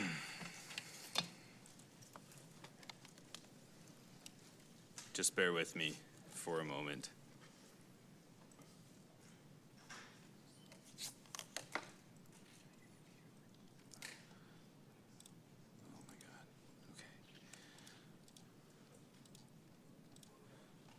Okie dokie. Let's start with anybody on the phone or in the gallery, the chambers, sorry, between panels 1 and 36 that hasn't had an opportunity to speak yet. Hi there. My name is Wang. I'm on panel 36. I wasn't quick enough to dial the phone. Sorry. Excellent. So. Hi. I'm also Susan Rosski. I was panel 19. I'm really late, but I'm here now. No problem. So just bear with me for a second here. We have Wang, you're on the phone, correct? Yes. Okay.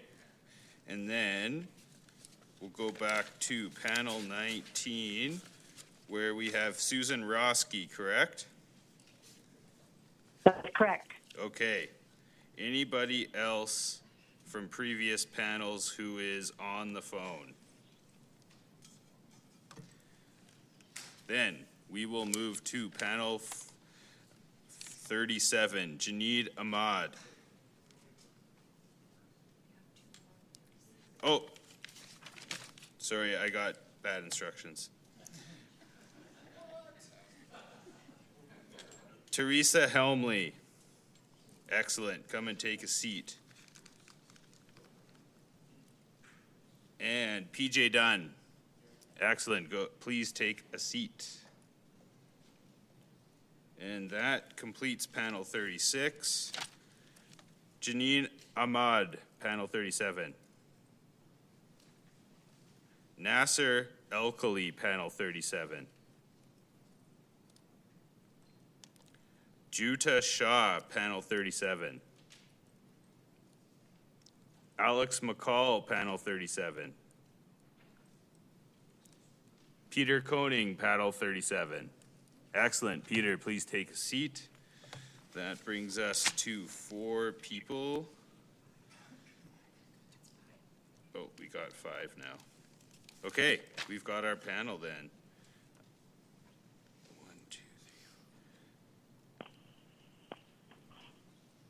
So, Susan Rosski, take us away. Thank you. Good afternoon, councillors. My name is Susan Rosski, and I live in Ward 8. I'm here to express my support for repealing citywide rezoning. This is a pivotal early decision for our new council, as it can signal how major planning changes could be handled going forward. Calgarians expect decisions of this scale to be grounded in meaningful consultation with clearly supported data and a genuine understanding of the impacts to their neighborhoods. A previous representative of council suggested yesterday that a thorough public engagement had been completed, But if that engagement had truly met the mark, we would not see this number of Calgarians returning to council chambers for the third time to raise these same concerns. Residents are here again because they continue to feel that their voices were not reflected in the council's previous decision. When a process results in this level of repeated public pushback, it is a sign that something fundamental was missed. Other cities have pursued similar blanket rezoning approaches, including Vancouver and Toronto, where they have not achieved the affordability outcomes that we all have hoped for. Their experience shows that large-scale, one-size-fits-all zoning changes on their own do not guarantee improved housing affordability. Citywide rezoning represents a profound shift in how communities grow and evolve. A change of this magnitude must be built on trust, respecting the local context of each community in Calgary and ensuring residents feel heard rather than overridden. Many of us speaking this week do so because we believe this new council was elected with a mandate to restore that trust. Calgarians expect their elected representatives to listen, to question assumptions, and to ensure that major planning decisions that reflect the needs and values of the people who live in these neighborhoods. Repealing this policy fully creates space for a more balanced, transparent, and collaborative approach to housing and land use decisions, one that considers both the city's objectives and the distinct character of individual communities.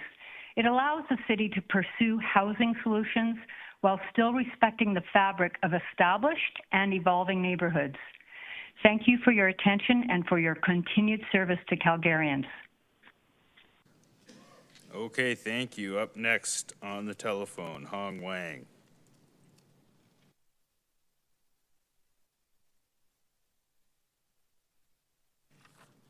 And whenever you're ready.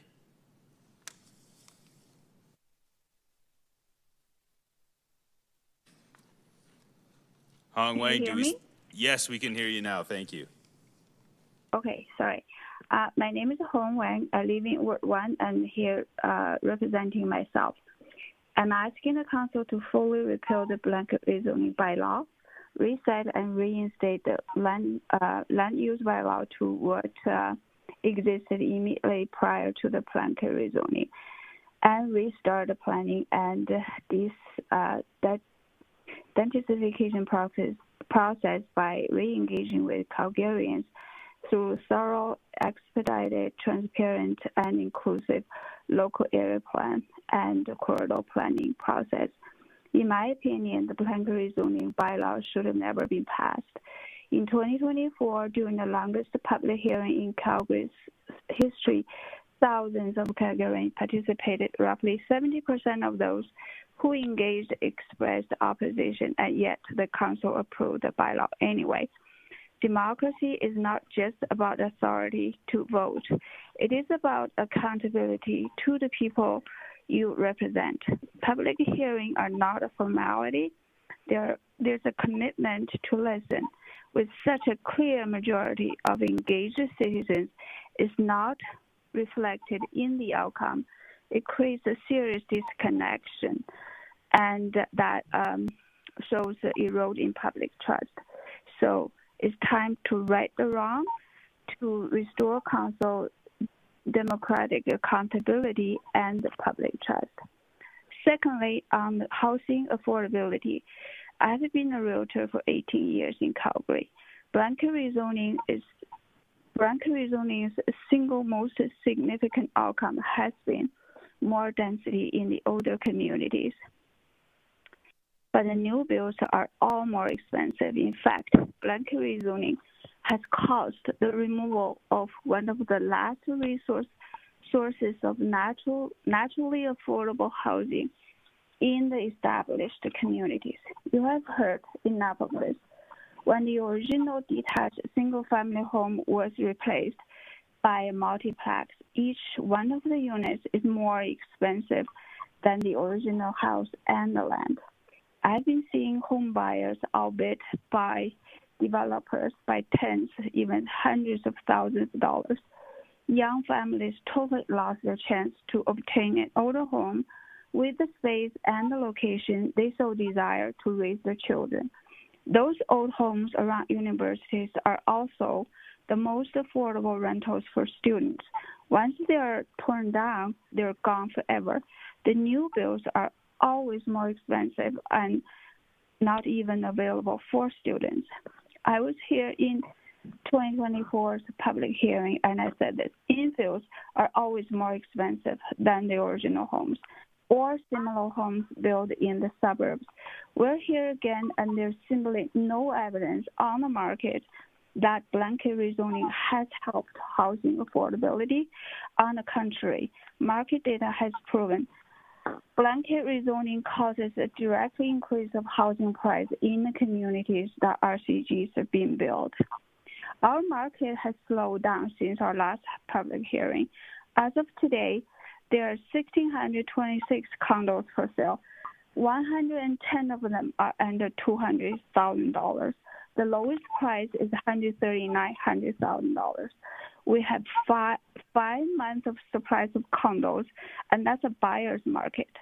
As for detached homes, there are 1,789 active listings.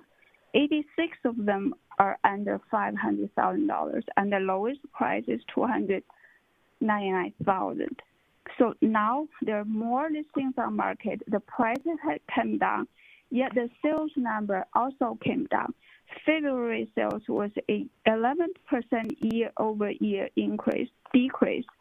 Why? For one, there are less people coming in.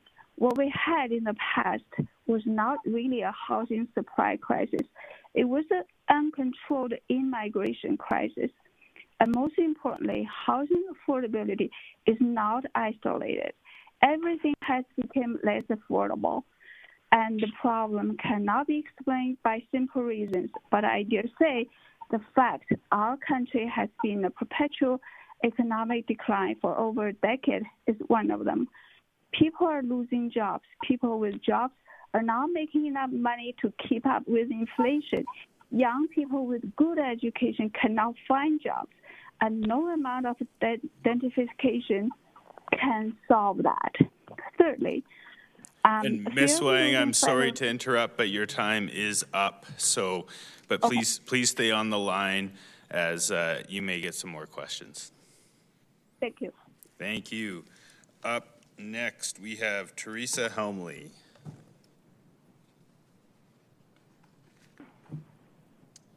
Good afternoon. I am Teresa Helmley. I speak on behalf of my husband, Mervyn, and myself, as we are joint property owners in Ward 12.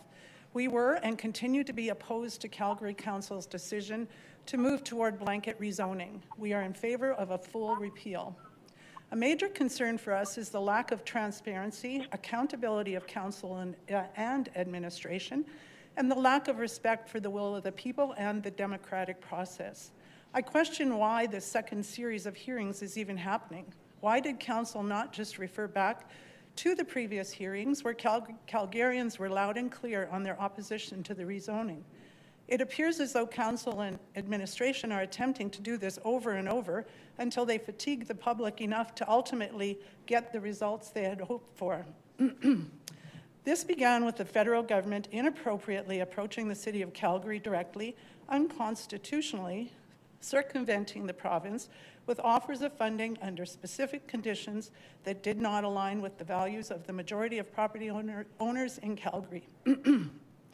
This offer directly undermined the process in place whereby funds are given to the province to allocate as they see fit. The funding should have been refused for that reason alone. It was very concerning to see the council and administration of the day were eager to ignore the rights and input of its own citizens in exchange for what realistically amounted to a federal bribe that came with undesirable strings attached. This backroom deal has resulted in a loss of trust in Calgary City Administration and Council, and the ill-thought-out bribe will have long-term cost consequences for the citizens of Calgary. What was particularly concerning was that the city pushed through a plan of this magnitude with a "we know better than thee" attitude, irregardless of the fact that over 80% of the citizens in my riding, and a similar percentage overall, were opposed to blanket rezoning. As we all know, the claims that the infrastructure in Calgary could handle this densification were fabricated. In fact, we were in council chambers when it was relayed that water mains were tested just 3 months prior and could absolutely handle the increased pressure. Why has no one been held to account for these fabricated claims? The proposed plan to rezone Calgary in its entirety was promoted as a progressive solution without downsides. It focused on emotion. Major negative consequences were not assessed adequately or at all. We heard a myriad of concerns that council dismissed. These were real and consequential concerns, and they were dismissed as residents being privileged or selfish, regardless of the fact that they paid premium for their properties and have paid taxes for decades. In my presentation at the blanket rezoning hearings 2 years ago, I brought up an article from the Financial Post dated April 5th, 2024, that quotes a report from the Frontier Centre for Public Policy on Housing Affordability and Urbanization Plans. I've shared a copy of the report for council members. It states, quote, "Though pleasing to planners, the results have been disastrous for middle and lower income households, sending housing prices through the roof, lowering living standards, and even increasing poverty," unquote. The report goes on to conclude that, quote, "It is time to prioritize the well-being of Canadian households, not urban planners," unquote. The message coming from the majority of Calgarians 2 years ago was aligned with this report, yet council and administration chose to ignore the voice of the people who hired them and instead pushed their woke utopian blanket rezoning policies on us. The failure of this has been very evident. We have not seen an abundance of affordable housing. Instead, we have seen relatively expensive housing, massive ongoing costs for repairing insufficient infrastructure, parking problems, and long-time established community integrity effectively being eroded. Where is the accountability? In a democracy, a decision of this magnitude should have been made by the citizens of Calgary, and we did speak out loud and clear. The majority of current council members were elected on platforms that included repealing the disastrous blanket rezoning. We ask you to listen to and be accountable to your constituents. Calgarians have already made their position very clear regarding preserving the pristine beauty of our city, allowing them to retain their lifestyle choices and the value of their investments. Council, listen to the majority of your citizens and do the right thing. Thank you, Ms. Helmley. Next up, PJ Dunn.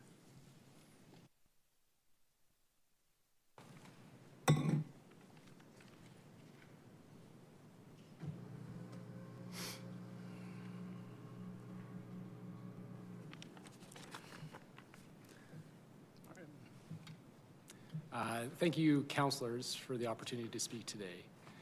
My name is PJ Dunn, and I'm an impacted landowner living in Meadowlark Park of Ward 11. I'm here because many Calgarians feel their voices were not heard during the decision to approve blanket rezoning, and as a result, we've lost trust in council's stewardship of this process.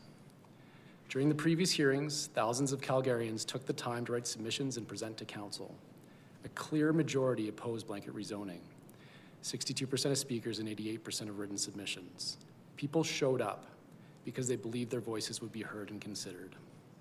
Yet despite that level of engagement, council moved forward. For many residents, that's created the feeling that participation in public consultation no longer meaningfully impacts outcomes. When decisions move forward in direct contrast to this level of public feedback, trust begins to erode. That concern is compounded by the fact that blanket rezoning was approved without a clear electoral mandate.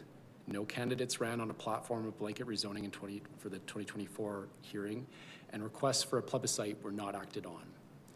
As a result, many Calgarians feel that a major citywide planning decision was made without direct voter consent, and this has further damaged trust between residents and City Hall. That loss of trust is not theoretical. We're already seeing its impact in our communities. Since blanket rezoning was approved, residents have been left without predictability and without a meaningful voice in what can and will be built around them. In our neighborhood, Multi-unit developments marketed as fourplexes, but effectively functioning as eightplexes, are being approved within our primarily single-story bungalow community. While these may meet the technical requirements of RCG zoning, they do not reflect the established character or context of the neighborhood or the years of thoughtful planning that shaped it. Equally important is how these decisions are now being made. Through the development permit process, approvals are now handled by administration rather than elected officials. As a result, residents no longer have the same ability to bring legitimate concerns forward to council and be meaningfully heard. We're also seeing approved developments sit for extended periods of time without construction beginning. Where projects are not progressing within approved timelines, there should be consideration to revert them to their prior rezoning with this repeal and allow for proper community engagement. Only approved applications should be grandfathered, and the cutoff needs to match the timing of this hearing. This is not a developer free-for-all until August. At minimum, residents deserve certainty and a voice on when and what is built around them. Repealing blanket rezoning does not mean rejecting growth or density. Calgary has always grown and evolved, and most residents support thoughtful, well-planned densification. The issue is not density, it's how and where it happens. Good city planning considers context, neighborhood character, infrastructure, amenities, sunlight, transit access, and meaningful community input. Calgary already has tools designed to do this properly, including the local area plans. However, from my own experience reviewing our latest local area plan, now updated since blanket rezoning to reflect base RCG throughout, I still cannot clearly understand what could be built in the core of our neighborhood, especially if prior RC1 zoning is reinstated. The use of broad building scale categories such as limited up to 3 stories throughout the core of our neighborhoods is too general to provide clarity or confidence on what can be built. For instance, that designation could mean a single-story bungalow, or it could mean a 3-story multi-unit development such as an 8-plex. Those are fundamentally different outcomes in terms of scale, character, and impact on a neighborhood. When planning tools lack clarity, they create uncertainty for residents and undermine confidence in the process itself. In conjunction with the blanket rezoning repeal, the LAPs need to be revised to reflect the context and character of the community's original land use designations. The current council now has an opportunity to restore public confidence. Voters have expressed their concerns with blanket rezoning and have elected representatives who have committed to repealing it. Follow through on the mandate to repeal blanket rezoning and re-engage communities to ensure local plans consider their original land use designations would be a meaningful step towards restoring confidence in that democratic process.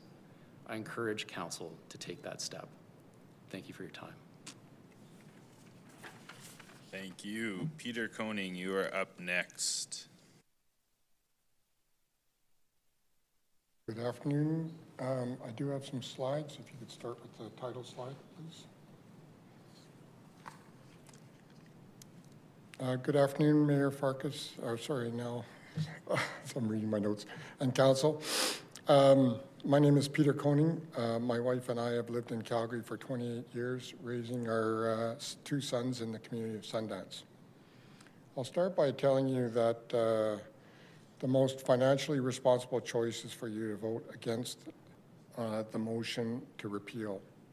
Council, I remind you that you are required by the Municipal Government Act to run the city in the best interests of the city as a whole. So what are the best interests of the city as a whole in this case? And I'll start by in a place we are all now very familiar with, aging infrastructure. The most recent report says we need $1.7 billion a year for the next 10 years. That's a shockingly large number when residential taxes only bring in $1.2 billion a year. From this, it should be clear to everyone, especially people like me living in a single-family home, that we have been living in a growth Ponzi scheme, one where growth has not paid and will not pay for growth, at least not in the way that even new neighborhoods are proposed and financed. Yet such is the financial context in which we must challenge ourselves to rethink every decision about how we build and get around in our great city. Indeed, some of you had the beginnings of just such a rethink when council was recently presented with what to do about new communities.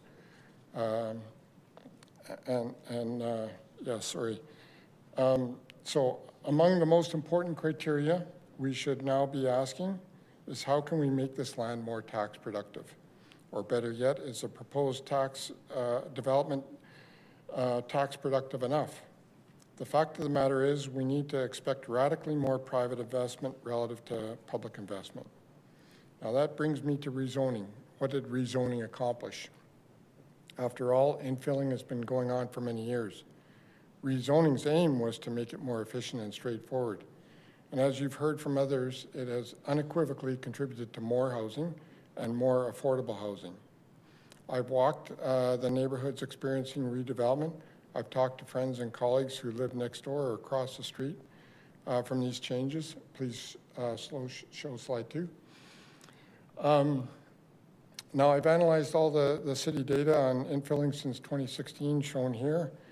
Infilling can be done right, and importantly, it makes that land between 2.5 and 4 times more tax productive. It also makes better use of existing city infrastructure and services. Now, please show slide 3 for where the infilling has predominantly occurred. Repealing rezoning is not costless. I've done the math. A full repeal will cost the city tens of millions of dollars. Each step away from rezoning has regret costs. And I invite you all of you who think repealing rezoning is the right answer to consider the trade-offs. Already the city's own unfunded infrastructure spending of around $800 million a year would require an approximately 31% tax increase. My arguments for rezoning have so far centered on the financial aspects, such as the benefits to city tax revenue, but the benefits of rezoning extend to other areas, important aspects of city life. We all know a variety of housing options contribute to vibrant and diverse neighborhoods. Modestly sized homes like backyard cottages, duplexes, row houses, and townhouses provide the variety of home types that fit the many shapes and sizes in which our lives, families, and finances take shape. After all, most of us share the vision for a vibrant, diverse city where all kinds of people from all income levels can afford to make their home. In closing, the only decision in which you are truly doing your job is the decision to vote down this motion. Keep rezoning for the tax productivity it delivers, for the variety of housing types it delivers, for the excellent use of existing infrastructure and services that it delivers, and the many homes that it delivers. And upon voting it down, importantly, you preserve federal housing accelerator funding. And then next you can turn your attention to deciding what parts of rezoning to amend. Don't toss it, keep it, and then fix it. Now, I do have a few additional slides should you have any questions about my analysis or the numbers I quoted. Thank you. Thank you. Now we have Councillor Kelly with questions. Thank you, Deputy Mayor. Ms. Helm? Yes, sorry, I apologize. We're getting a lot of names today and doing my best to get everyone's correct. Just wanted to ask you, I appreciate your comments about the engagement, and so I wanted to dive in a little bit on that because I agree with you. Like, I'm not a huge fan of this process either. Perhaps maybe I'll first, just as a little bit of context to my question, say our hands are a little bit tied on how to do engagement like this through the Municipal Government Act, which says for every land use change that happens in the city, we need to have a public hearing that the public can come and speak at. So that's what we're here at today and why we're going through this process. I want to get your thoughts, though. If we were looking to make improvements on, for something later on, something that would fit the expectations of a community, what would that engagement, what would successful community engagement look like to you? Okay, well, I actually did have my recommendation for council, but I ran short of time, so. That was a great time. I'd love to hear it. So I'll go through my recommendation. We would like to see City Council building the much-needed, modern, affordable homes without forced net zero, on purpose designed new communities on city-owned land that lies outside of existing neighborhoods, the perimeter of the city, and perhaps when we're doing, infills, we limit them to duplexes or triplexes rather than having, multiplex 12-unit complexes that are overshadowing existing homes. That would be my solution to how we should go forward. So when having those conversations in the neighborhood, like back to my question in terms of like what would successful community engagement look like when having conversations about where those things should happen and what should happen? Right. I think they should happen in the community as they have been in the past with the LAPs, I believe they're referred to, and have community input into all of that rather than just a blanket rezoning program where anything goes anywhere. Let's just let the communities decide what goes into their communities.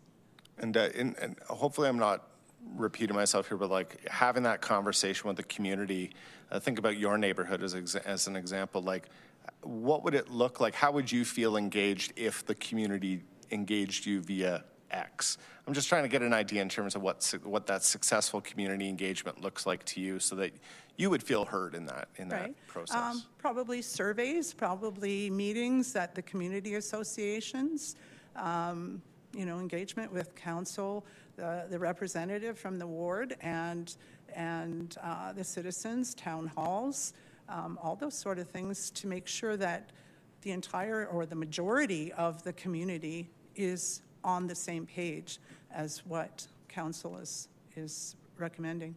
And what I'm hearing is that you didn't feel that we did that last time around with the blanket rezoning, No, correct? I think that with the thousands that presented and provided written submissions, and those, the majority of them being opposed to blanket rezoning, absolutely, City Council and administration did not listen to those people. Sir, I want to dig in that then. So I was asking about just engagement, but are you saying that engagement to you is the process of the surveys and town halls that you're saying? Or are you saying engagement is that they do what it is that I suggested that they do? No, I'm saying engagement. They had engagement. They just didn't listen to the will of the people.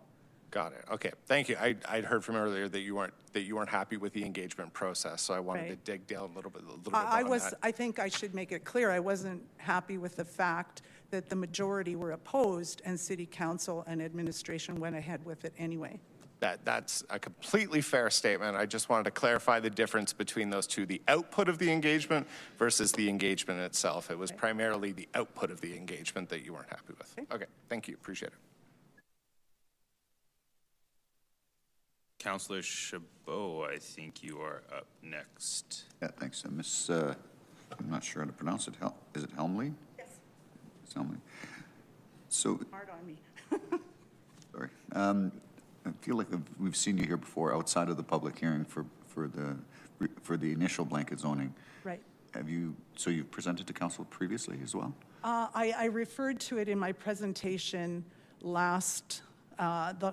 in the last hearings. I didn't provide it at that time.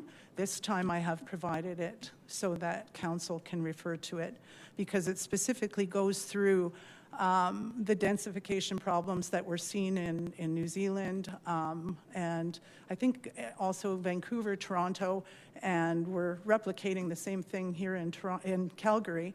And the report itself states that densification didn't work. We need to put something else in place. Okay. So some of the discussions that have occurred here in the last little while talked about strategic, planned, focused kind of densification. Is that something that you would be inclined to support as well? Again, I support managed restructuring of existing neighborhoods. I fully support perimeter new builds. I think that's a great way to ensure that there's affordable housing. I have a problem with multiplexes coming up in existing neighborhoods where they just don't fit. They don't have the parking, they don't have the infrastructure, they don't have the water, the sewer. All of those things just are not feasible. And so I would like to see, again, duplexes, triplexes, those types of homes, so that you are increasing density to an extent, but we're not sort of going overboard when it comes to density. Yeah, it's a very complex issue. I'm sure you can imagine as we try and move forward with a more sustainable city. The new master plan communities are more sustainable by virtue of having you know, a multitude of different uses, higher density type development, but employment, you know, I mean, the whole gamut, employment, education, multitude of different housing choices, recreation, all of these things that can essentially become sort of mini cities, minimizing the need to provide mass transit to go to and from, because you have employment within the same area. Our older communities were not designed around those same principles. There was a lot of single-purpose type communities built in at low densities. So the older communities are the ones that are being subsidized by the downtown, that are built at a higher density, and to some degree, some of the new greenfield developments, because they're built in with those higher density and planning principles.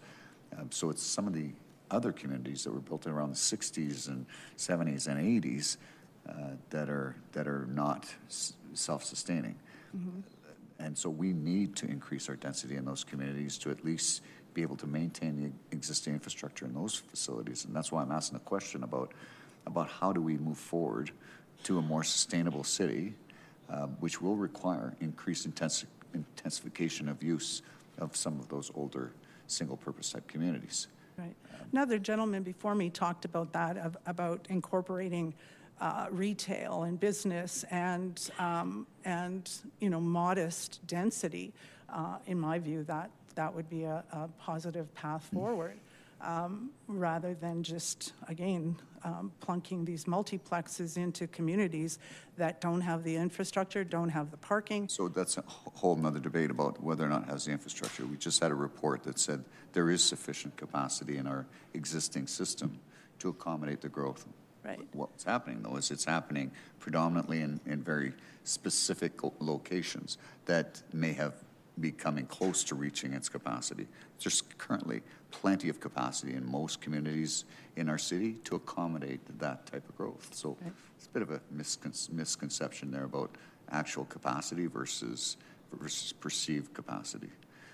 Anyways, I'm not here to debate that, but I guess the question for you is, would you be supportive of going through a process or being engaged in a process of looking at how to make your community more sustainable by having some of that strategic plan focused type increased intensity of use to make your community more sustainable? I think that should be left to community members in those communities where it's happening. That doesn't affect me in my community. I'm out in southeast Calgary, so we have plenty of density in our new area, but those types of things, consultation should happen with the residents of those particular communities prior to, you know, development permits being issued. So my next question is going to be related to that, but it's not going to be to you. Okay. Thank you. You're off the hook. Mr. Dunn, if you don't mind. So am I correct in assuming that you were in the Chinook LAP? Correct. Okay. So we've heard from other folks here speaking to the Chinook LAP. It was approved post-implementation of blanket zoning. So you're of the opinion, as well as what others have said, that you would like to see that one revisited if this gets approved by council, to go back and include some of those lower density type of typologies written back into the plan. Correct. Like I think you heard the three-story analogy. Just looking at that, you cannot tell what's going to be built within the core of these neighborhoods within that plan. And the fundamental view at which that plan was built was based on blanket rezoning approved and RCG. And I think you've heard enough from other residents that have gone through the LAP process at that time. There was no ability to provide any type of contextual voice to the original land use designations that those communities are built upon in that planning process. So if you're reverting back to RC1, RC2 zoning, you need to make sure that the LAPs reflect that. Okay. So when we look at on a go-forward basis, and we've heard a lot of people say, if you're going to repeal, you have to have something to replace it with. And just going back to what it was, maybe step one that's maybe necessary to achieve the things, some of the things that, some of those ones that were approved post-implementation, that needs to be as a first step. But as a second step, beyond repealing and reinstituting all of those different typologies into the LAP, what do you see as the next step? Or do you foresee a next step beyond that? Well, I think you got to engage the communities that are actually living in these neighborhoods and have legitimate conversations with them about what are ways that we can work together to add density in a meaningful way to the city, but also respecting the character and context of the neighborhood. And that's going to be a very community-oriented discussion at the local area plan level is kind of how I see that going. Does that answer your question? Yeah, I mean, I asked some questions before about LEPs and how to best structure those and maybe city-initiated redesignation. I'm not going to go down that road because it's not really before us right now, but it is something I think we need to have a discussion on in the future, because once we get whatever step we go through, city-initiated redesignation can't just be about RCG. We'll have to look at higher density locations. If we're going to, go back to some of those lower density residentials, we'll have to offset it somewhere by maybe having some of those higher density ones, 6, 8, 10 stories, maybe being approved as a city-initiated redesignation, so that it doesn't have to go through that lengthy process. And it will help to offset some of those losses in density in some of those areas where we may be losing some of those 4, 8 plexes. Would you be supportive of that if the community was engaged in that process? I mean, if it, you really have to look at it, what makes sense for that area. Right? Yes, agreed.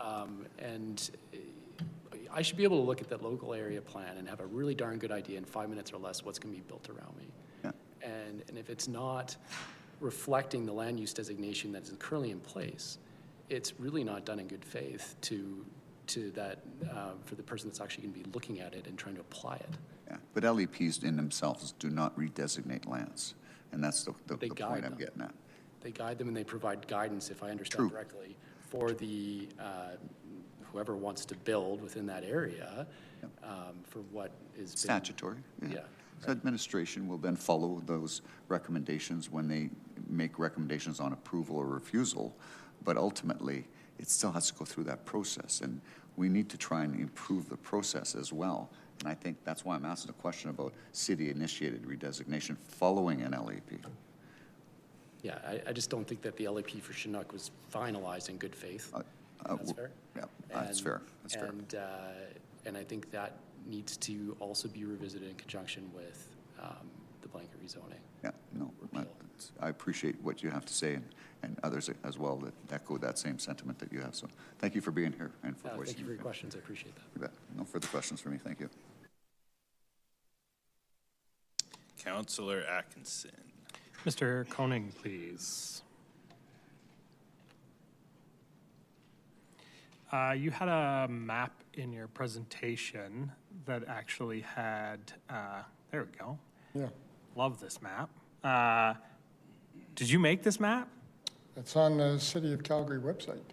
Yeah, it's a good one. Part of the redeveloping communities map, and the electronic version of my slides has a link to the website that has all that data, and you can sort it by community, by housing type, by year. I've seen the heat map version. I just haven't seen this one here where you can actually dig into the points, so love it. You mentioned later in your presentation, after where you sort of cut off, that you had slides with some sort of extra bits. Is there anything specific that you wanted to highlight in terms of sort of the arguments that you made in your presentation in those later slides? There's just a few more. Maybe just take you to the next slide. I'll go through these quick. All I did was looking at comparing tax productivity of what you see on the left there, a mid-block bungalow, and what does a mid-block duplex or a mid-block 6-unit generate. And you can see the difference in the multipliers there. Next slide is another example, a corner lot, bungalow, $650,000, property tax of $2,500. And then you see corner lot units, and those are both townhouse and row house in Killarney. And you can see the multiplier there. Again, it's in the order of 4 times in property tax to the city. Next slide. So that just summarizes what I said there. Next slide. So what you could see here, I think it's helpful for you to think about scenarios in terms of understanding what the future may hold. Because like I was trying to say, that you know, there are regret costs to decisions to repeal. And you're going to put a repeal on while there's going to put a chill on development. So I use a scenario of perhaps 50 lots get converted a year compared to the pace that we had previously. And on the right, the pace in 2025 was higher, as you saw on the far right-hand side of that graph. And so that's roughly 400 lots a year. And if you forecast that out, that's in the order of more than $25 million in incremental property tax. Now, I know it doesn't work, property tax doesn't work that way, right? You can think about it, how you could add to the budget for that. Next slide. Here, I'm just comparing again the pace of infilling during the 2016 to 2024 period was roughly 234 lots a year being redeveloped, and the 2025 pace was substantially higher. It's like 1.7 times higher. And that incremental impact of the additional lots being converted is about 1,000 homes a year. Now, over 10 years, that you could see, that's like a new neighborhood, like Providence-sized community, every 10 years that you're going to have to build. And you can see where I'm trying to make the point about more city services, all the ones that I list there. Right, the costs associated with them. That's what you're talking about there, the costs associated with, delivering those services. Yeah, exactly. Yeah. So those are the implications of taking that development and saying no to inner city communities and moving it to the outskirts of the city. And so with new communities, we've heard previously, about patting ourselves a bit on the back for the new communities like Seton and so on for the higher density. But as you've heard already, that we are creating still very car-dependent density, okay? I've been around in Seton, I know exactly what's there. And everything that you need, you have to get in your car to go get. Yeah. Okay? Yeah. And so why is it that we've got older communities that have neighborhood scale businesses in older established neighborhoods that don't have all the parking? It's because of the new parking mandates that we force all the development for commercial uses into places like super centers and strip malls, all again car dependent density. And the only way you're going to begin to start to peel at this is another and for how to fix the part of the problem is enabling neighborhood scale businesses salted through the communities. And you have to tackle parking mandates at the same time. Yeah, I think actually that's an interesting piece that I haven't actually heard brought up is the effect on commercial at the local level. Yesterday we had someone from West Hillhurst who talked about there's a new grocery store that's opened up in West Hillhurst, right? And that has been turned on because over a densification of that neighborhood over the last little while. Now there's a full-size grocery store that's come on in West Hillhurst. So we've actually seen not just the uplift as you're mentioning here on the residential, the one lot, and both the before and after uplift on that lot, but you're also seeing the uplift on commercial, small retail in the neighborhood, the ability for the pizza shop to sort of stay in place, and then new businesses potentially coming online like grocery stores, and that sort of community impact. I don't know if you're diving into these numbers. I don't know if you looked at any of that lift that you would get at a community level when you're sort of seeing this densification take place. Well, okay, so I've looked at Bankview and South Calgary in a little bit more detail to understand what are the density of homes now that we're seeing in those communities. And they are approaching the density that experts like Jeff Speck would say are now walkable communities. When you look at the walk scores, however, part of the problem is well, the walk scores don't reflect what you've got in terms of number of homes. Why is that? It's because the absence of amenities and services in the communities. And why is that? Well, because we haven't enabled neighborhood scale businesses. And I don't know where you can do that in the LAPs or through zoning overlays. But again, these are complementary ands that you're going to have to tackle in these established communities. I mean, now that you made them walkable, well, let's talk about how are you going to, address bike lanes? Because who's going to let their kids ride around these streets now that are still, cars are still driving too fast? And so let's tackle lane widths. That's another and. Right. Okay? Right, yeah. It's the overall picture, having the infrastructure, having the commercial, building that sort of like different way of doing it. Yeah, appreciate that. Thank you so much. Councillor McLean. Thank you. It's Mr. Koning. Oh, are you there? Yeah, I touched those slides. I mean, it's. I think a lot of this information is going around, and I don't think any of us would suggest that we're going to be much more economical and much higher tax base with density infills. But you're not suggesting that we ban single-family homes, though. Sorry, what was your question? You wouldn't ban single-family homes. I'm trying to figure out because what happens to the person then that wants a single-family home and a single-family neighborhood? And blanket rezoning stops them from doing that because the argument is that you're not paying enough taxes and we're going to put aplexes next on either side of you. You know, what do we say to those people that want a single-family home or single-family neighborhood? I'm not trying to be sarcastic or facetious, but you know what I'm getting at? Well, as far as I know, RCG does enable single-family homes, and so I think that accomplishes that. And I've lived in, like I said, Sundance in a single-family home for 28 years. So I don't think rezoning takes away that opportunity for Calgary to have that diversity of housing types as you've heard from many people, that it creates more affordable homes, and the diversity that we have in communities that just makes them more vibrant and rich for everybody involved. I'm not going to, it's debatable whether they're affordable.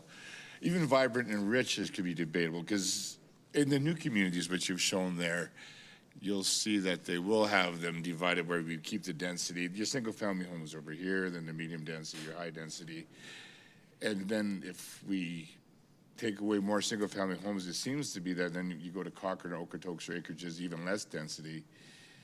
So is that the future, that we just take maybe a lot of our inner cities or older neighborhoods and we just make them all density and only single-family homes can be? You know what I'm saying? With blanket rezoning, it seems like, I mean, this just does not allow somebody that comes here and says, I bought my home 40 years ago and I like it the way it is, and now they have no choice because it's more economical for the city because we could put aplexes inside you, because not everybody's going to want that. There's a better way. There's got to be, right? I guess I would come back to what I said previously. You've got to find a way to square the circle. You've got aging infrastructure, very large infrastructure bills coming due, $49 billion over the next 10 years. How are you going to find a way to pay for that? And what I'm challenging council to do, and everybody else involved here, it really does require a paradigm shift in how we think about this.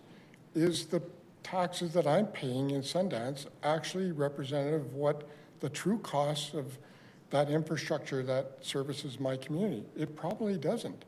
So how are we going to reconcile the need for all the costs to address the infrastructure? Also, these new communities, we've talked about that, with developer funded, you know, the levies pay for the infrastructure, the property taxes pay for the upkeep. But say the density downtown, once we do that, we should then maybe impose more taxes on the builder then, because we're not getting any extra money for now adding that infrastructure that is strained and has to be replaced. Those levies have been chewed up a long time ago, and they're actually being subsidized from new communities, so that's not really fair either. I guess I would offer in relation to the new communities being fully self-funded.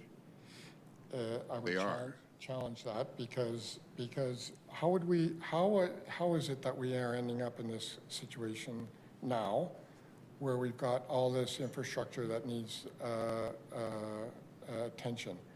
So how, like, we need to find a way to pay for it all.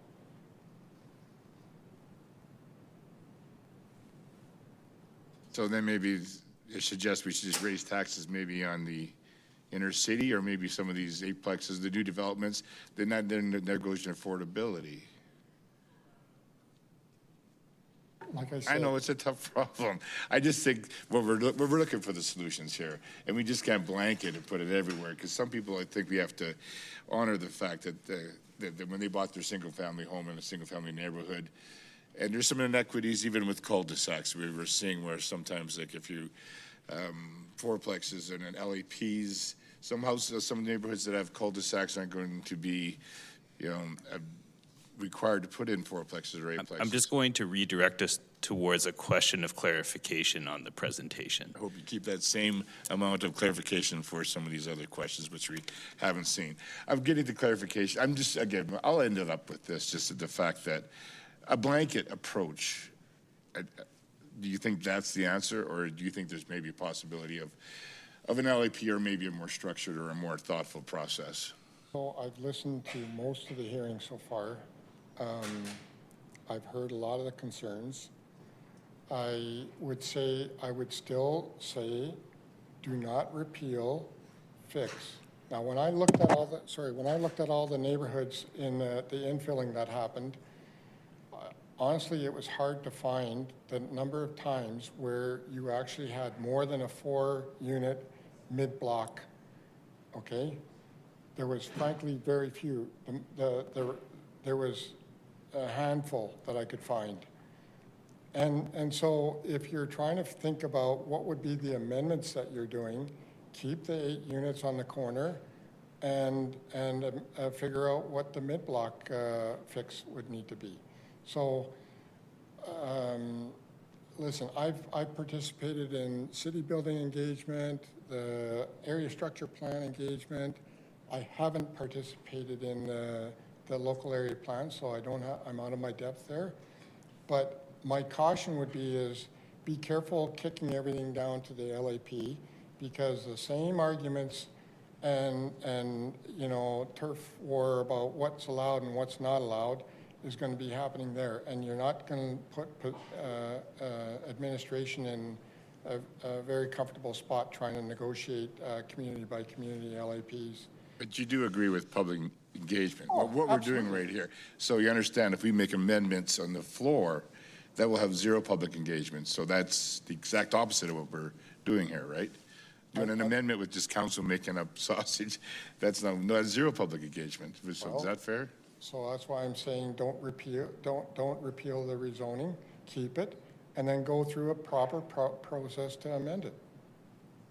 Well, we'll see how we go. Thanks so much. I mean, you know, I do appreciate people come prepared, and you're prepared, and we will see how this goes. Thank you.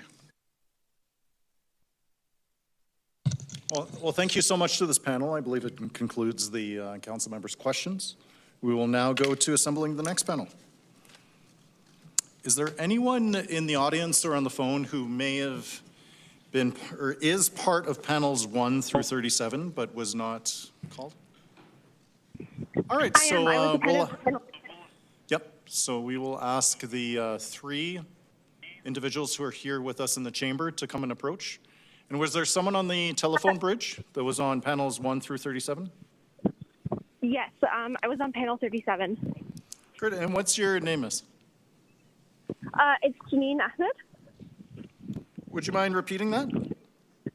Janine, sorry, one second. Janine? Okay. It's Janine, Jenin, Ahmed, Ahmid. Awesome. Thank you. Please stand by. So we have 3 individuals here with us in the chamber, 1 person on the bridge. I'm going to start listing off some names, and then hopefully we'll find 1 more person to round off the panel of 5. Do we have Beth Atkinson with us? Yes, can you hear me? Yes, we can. Loud and clear. Excellent. All right, so we're going to go to the 3 people who are in the room here with us, and then we're going to go to Janine and then Beth to round us off. Great. So I think that's Adele, right? Nope. Nope. Yeah, you can approach. Please come by. Sorry, I made a mistake. Starting? Yeah, please. If you don't mind just introducing yourself and saying your name and which panel you're originally on. Okay. I'm Dr. Joni Liu, and I was on panel 24. Greetings to you all. I was born in a Chinese ghetto in Montreal, and for a few years we lived behind a storefront where my parents ran a Chinese laundry because Canadians didn't hire Chinese workers at the time. The 5 of us shared 1 bedroom where my 2 brothers and I shared a bunk bed. We had a kitchen, which also served as our homework room. After many years of hard work and sacrifice, my parents became landlords of several properties, and we finally moved into their dream home in LaSalle, into a sunny 4-bedroom bungalow. Fast forward to 1979, I have my engineering degree and moved to a booming Calgary. Companies were hiring engineers anywhere they could find them and brought over many from the UK. Several had to share apartments or homes with 5, 6, or even 7 other people back then. Things were booming. Our apartment rent doubled to $1,000 a month in 1980, and so my fiancé and I decided to buy a tiny home where the mortgage at 10% and a second mortgage at 14% was just $650 a month. It was a bargain. In the Northeast, 39 years later, we are living in Edgemont in Ward 4. Today, Calgary and Alberta have some of the highest unemployment rates in Canada. What we really need is to create good, high-paying jobs so that people can afford housing. What we have is a huge tax burden to support City Hall's pet projects. So here's what you can do. Let's bring out the scissors. Reduce the bureaucracy deeply. Lots more were hired in recent years that haven't increased or improved our services. There's the 80-20 rule. In a bureaucracy, a bloated bureaucracy, that means 20% of the people do 80% of the work. Remove business taxes. Cut property taxes by 30 to 50%. Live within your means, like the rest of us, city administration. Make homes affordable again. Cancel all projects related to the non-existent climate emergency. City administration makes decisions that contradict its own goals towards a greener Calgary. For example, on Elbow Drive, I spotted an excavation. Most of the homes on that street are single-family bungalows. A neighbor close by told me that a multiplex will be built there. Behind it is a laneway and a home whose roof has solar panels on it. They made an investment. That home won't be getting any more sunshine. Isn't that hypocritical? And here's reality, because I do follow the real estate market. Our market is now a buyer's market. Calgary is now renter-friendly and has cooled significantly. A surge in new purpose-built rental supply, including record housing starts with apartments dominating, has pushed vacancy rates higher. Now we actually do have landlords offering deals to renters. Now, yes, things have declined or stabilized. Landlords are asking for rents after many years of sharp increases during 2022 to 2024. We no longer have a housing crisis, and social housing is a totally different issue from what is going on for people who actually can afford to buy a home. I also sent a research paper to all of you about the harmful effects of crowding to people, especially children, and even the environment. Please let that sink in. Please repeal blanket rezoning. I am absolutely sure that you can shorten up and cut red tape elsewhere in the approval process if we go back. We just need to do a lot more work. I oppose to implementing RGC in any form because it will still do damage to a neighborhood. Thank you very much, City Council. Thank you so much, Joni. We'll ask our next presenter to please approach the lectern. If you don't mind, just please stating your name and your original panel number. Sorry, okay, this mic works. Yeah, my name is Jonathan, and I was originally on panel 33. Great. Thank you so much for being with us. Alrighty. Hello, Council, and thank you for having me. Like I just introduced myself, my name is Jonathan, and I'm a relatively new Calgarian living in Ward 7. After spending most of my life in the Metro Vancouver area, I moved here about 2 years ago. In that time, I've been able to find a wonderful community and really come to feel at home here. That, while it might not sound profound, truly speaks to the character of this city and its residents. From what I've experienced, Calgary has been able to keep a hospitality that most big cities lose, while reaping many of the benefits of growth. As Council continues to listen to and discuss the zoning bylaws, I hope that it will decide to press forward rather than revert back. Calgary can be the next global city, but for it to do that, it needs to build the infrastructure to accommodate all the people that want to participate in that vision. This includes the need to give neighborhoods the discretion to decide how they want to adjust and adapt to the needs they see in their community without having to jump through hurdles to get rezoned. As a former Vancouverite and witness or victim to possibly the worst housing inflationary crisis Canada's seen, I hope I can act as a canary in a coal mine. I guarantee you that it is much easier to address these problems on this side of the issue. As the cost of living continues to outpace most of our wages, and with the provincial government continuing to squeeze Calgarians in particular, Council really needs to consider the outsized role of housing in the affordability discussion and the consequences of reintroducing these more restrictive zoning laws. Students shouldn't have to pay for the extra square footage of a single detached family home that they don't really need, and families shouldn't feel forced into studio apartments, and they definitely shouldn't be competing with each other against each other in the market.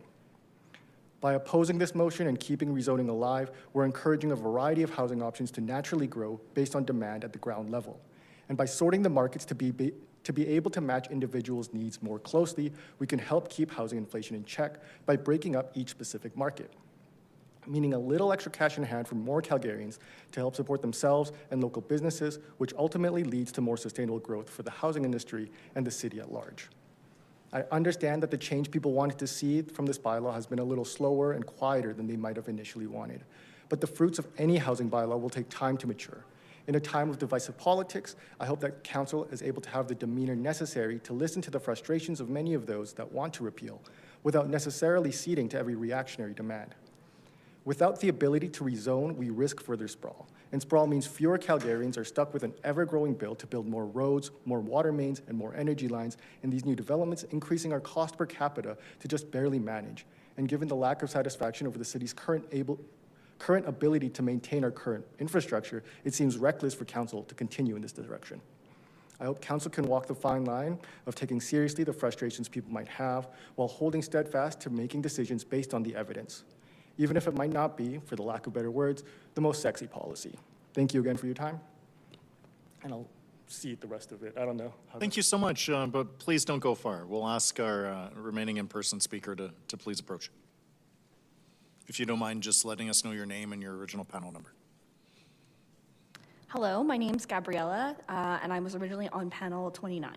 Thank you so much for being here. Yeah. All right, so hello, Council. I'm here today to oppose the repealing of citywide rezoning. As a longtime Calgarian and young professional, I've had the opportunity to watch Calgary grow, change, and blossom into a major city. I grew up in Wildwood and in Ward 6 in a single-family home. When I started looking at moving out on my own a couple years ago, I knew that I wanted to live in an area with amenities and businesses and access to multiple modes of transportation. Buying a place that fit my needs was unfortunately out of the question, despite working as a registered nurse and saving up. Thankfully, I made a great arrangement with my sister, and I now live in a garage suite in her backyard in Killarney in Ward 8. Although my home in Killarney is only a 5-minute drive from where I grew up, the neighborhood is vastly different. Killarney is mainly zoned RCG, the proposed base zoning that we're discussing here. And in Killarney, there is well thought out housing diversity and density. There's lots that have more units closer to main roads like 17th Avenue and the LRT station. Within the few blocks that I live, there's single family homes, duplexes, townhouses, and other garage suites as well. And contrary to what a lot of people think, the neighborhood has a lot of character. Not only that, there's a lot of young families, older folks, and well-used amenities like the Killarney Aquatic Center and multiple thriving businesses within walking distance, like restaurants, local shops, and services. And the density in the area is what has allowed the neighborhood to be so vibrant. And I know that many folks living in areas that are only zoned for single-family homes also want to see more vibrancy. But the reality is these neighborhoods have to change and grow, just like the city has. Change is scary, but it does not have to come at the cost of community engagement, which will still exist with citywide rezoning. Unfortunately now, when I go to visit my parents in Wildwood, the only change that I see is small bungalows that have been knocked down to build massive single-family homes that are well over $1 million. Speaking of change, it's important to remember that our needs will also change throughout our lives. There will come a time where you and me and everyone else, whether planned or not, will likely need a home that's smaller, with less stairs, and closer to amenities and services. If your neighborhood is only zoned for one type of housing, you will probably need to leave your community, and the housing you need may not even exist if we continue to resist building varied housing types.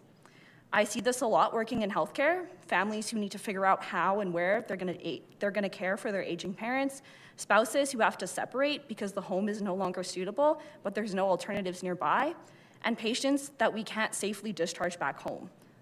I worry about my own parents and where they will go one day. Rezoning also helps young people like me. With the cost of living continuing to increase, it's getting harder and harder to live in a city like Calgary. I chose to stay here because I truly love living here, and I feel like I'm able to meaningfully contribute to the city and its future. Having more supply of diverse housing options means myself and other young people can actually afford to move out and build a life here in a home that is suitable for us.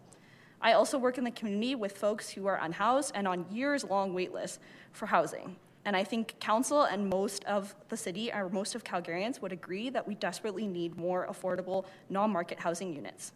But if we continue to have over 60% of the city zoned only for single-family homes, we will never be able to build the supply that we need in areas near services and support.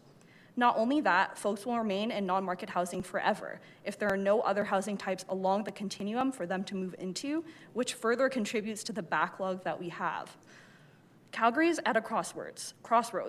We can refuse to adapt to the changing needs of the city and watch as the housing crisis deepens and we continue to contribute to climate change, which does exist, while pouring taxpayer dollars into expanding infrastructure and to accommodate our sprawling city. Or we can choose to be a city that provides opportunities, one that has vibrant communities and ensures that everyone has a safe place to rest their heads. I sincerely hope that this council understands the weight of this decision and how much it will impact Calgarians today and tomorrow. I urge you not to repeal citywide rezoning, especially without a very strong replacement plan that does not undo the benefits of rezoning. Thank you. Thank you so much for being here. We'll go to Janine and then Beth afterwards. Janine, take us away. Hi there, can you hear me? Yes, we can, loud and clear. Okay, awesome, thank you. So, hi, my name is Janine Ahmed. I am a Ward 8 resident, although I did grow up in Ward 14 when I was younger. I'm a recent graduate, and I would just like to say that I really oppose repealing blanket rezoning. I think it's just an excellent policy that we've put in. It's flawed, but I'm really happy that prices for housing are going down. I know that, like, growing up in a place that was low density, very far away from the city center.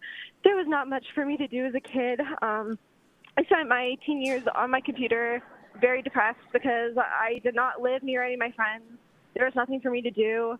Transit was really unreliable, and I felt incredibly isolated. I was really lucky that I could move into my grandma's house in Killarney, and that's just enabled me to have a very active social life, to be near where I work, to go downtown and, patron businesses. There's lots of families in the neighborhood who pay me to babysit their kids, and I've just really, really benefited from living in a dense neighborhood. But I have a lot of friends that live out in these suburbs that are really far away, and they spend most of their time on transit, missing the classes at university that they pay so much in tuition for because transit's not reliable. They're stuck at home with their parents. They can't get laid because they're stuck at home with their parents. They oftentimes can't go out and do things at night because, there's not good transit, nowhere's close. And I just think that's a really sad way to live as a young person who's trying to make their way in the world. And I know that if we have greater density, then we can really make Calgary livable for young adults. But it's not just young adults. I know a lot of you are newly elected, and maybe you weren't there for the public hearing when the housing strategy was put into place. But I want to remind you that the people you're hearing from today are not completely representative of who's affected by this policy. At the first public hearing, we heard from people that were returning to abusive situations because they couldn't afford housing. We were talking about seniors who are panicking because they're retired and their rent has tripled. People who have mold in their house, who have lead in their water pipes. These are the people who are too busy trying to live, trying to survive, trying to make it, who do not have the time to come and talk to you about this issue, who don't even have the time to think about this issue because they are so stressed trying to pay for rent. I know that a lot of you guys think that, this is just a unanimous decision that everyone wants blanket rezoning to go away, but a lot of people have not had the time to engage with this issue because it's so pressing on them that they can't even learn about what's going on.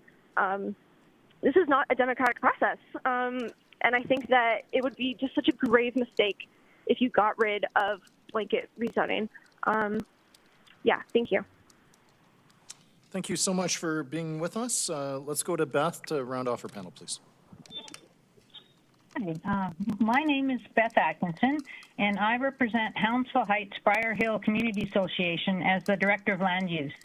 Hounsville Heights Briar Hill Community Association supports the repeal of blanket rezoning based on democratic principles as a clear majority opinion. A better way to reach the goals of more affordable housing is to develop local plans that find solutions that fit in each of Calgary's unique, vibrant communities. Further, RCG generally has not led to affordability and has led to many developments that do not fit in their context and cause many problems, such as loss of tree canopy, shadowing, privacy, and traffic and parking issues. Existing local area plans, including our Riley LAP, support widespread RCG redesignation. Therefore, the RCG development that is built must be improved to fit the context of inner city and established communities. Thus, we need the revision of the RCG rules as proposed in the advertised draft bylaw, which was responding to previous feedback to councillors. The current rules have lost context. Without revisions, RCG will become a nightmare for us as developers concentrate on LAP communities where redesignation is straightforward and build to the maximum allowed. Thus, for us, the RCG revisions and repeal of blanket rezoning are a package. They must go together. We do not support repeal without the RCG revisions and strongly support the passage of the complete proposed bylaw. The proposed package of RCG revisions is an improvement that will help with contextual fit. Delaying these RCG improvements to a future hearing is not fair or appropriate, as more poorly designed RCG will be built in the meantime. This package was advertised more than 2.5 weeks before this hearing and is a reasonable first step. We are pleased to see the number of units and lot coverage decreased, the change in suites, some improvement in front setback, and the decrease in height to 10 meters from grade. We are also pleased that the row houses permitted only on the corner lot and corner adjacent lots will also apply to our LAP communities. though it would help to add text that clarifies that this clause does not confer a right to redesignation to RCG on those lots citywide. We are disappointed with the proposal that some row houses will become a permitted use, which was not well communicated. So at a very minimum, the city policy on notification for permitted uses needs to change.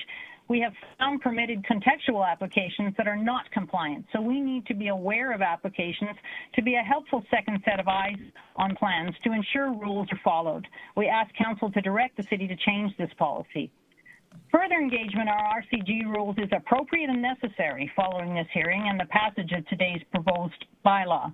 It should consider details such as privacy protection, shadowing mitigation, better front setback provisions, better protection of the tree canopy, real infrastructure capacity reviews and potential contribution to upgrades, better waste handling, and contributions to transit where minimum parking is provided. Returning to local plans, we need the existing local area plans revisited with real engagement and the incorporation of community ideas, real local input into those statutes. The Riley LAP engagement was a huge disappointment, with significant intensification and changes to policy made at the last minute with absolutely no discussion. There's precious little local material in our local area plan. All LAPs should have limited scale maps to illustrate the appropriate zoning more granularly, and future LAPs need a wholesome process to actually accomplish local input.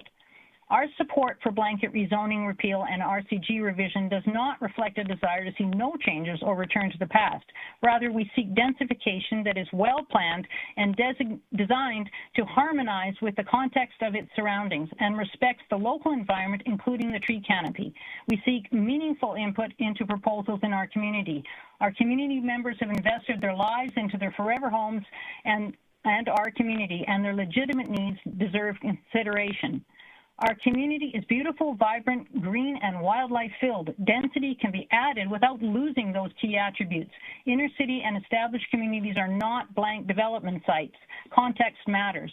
So in conclusion, we respectfully ask council to listen to citizen input and reset the planning process. Repeal blanket RCG rezoning, revise the RCG rules as proposed, notify communities about permitted applications, revisit existing LAPs, improve the LAP creation process, and engage further on RCG rules in future. Thank you. Thank you so much, Beth. That concludes our panel. I see no questions from council members for this panel, so we will assemble our next group of, sorry, Councillor Atkinson, please. Yeah. Sorry, Beth. I don't know if I just heard a click on the line there, but I'm not sure if you're still there. I'm still there, yeah. Oh, great, Beth. Yeah, you're one of the first speakers to sort of speak to the whole package concept here. So you sort of spoke towards repealing, but then also the further the changes to RCG.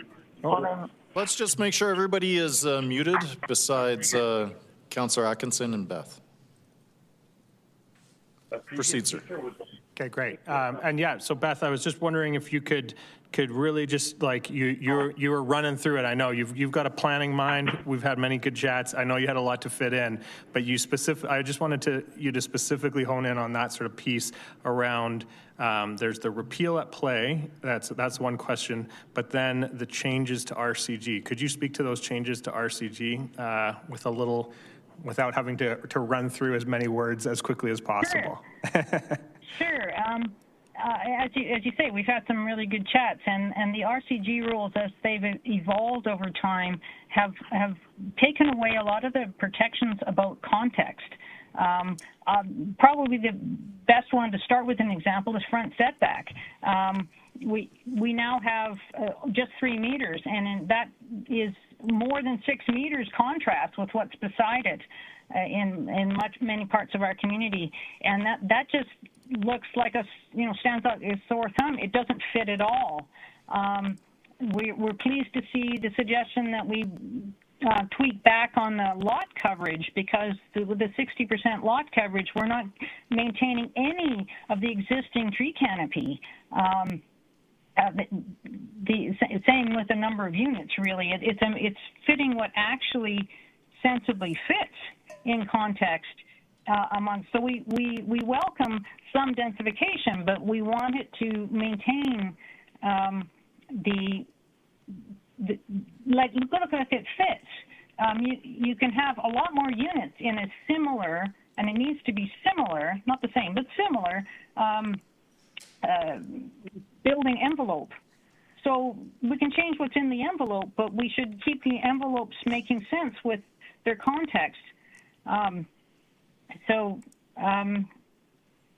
Yeah, that's the main point. And the other, I guess, big point that I was trying to make is that, and you and I have talked about this too, is that repeal alone, if nothing else is changed, the load will go on to the communities that have LAPs that easily allow redesignation so that RCG still applies, basically. We're not getting repeal with repeal, in a sense. It's just a bit more paperwork.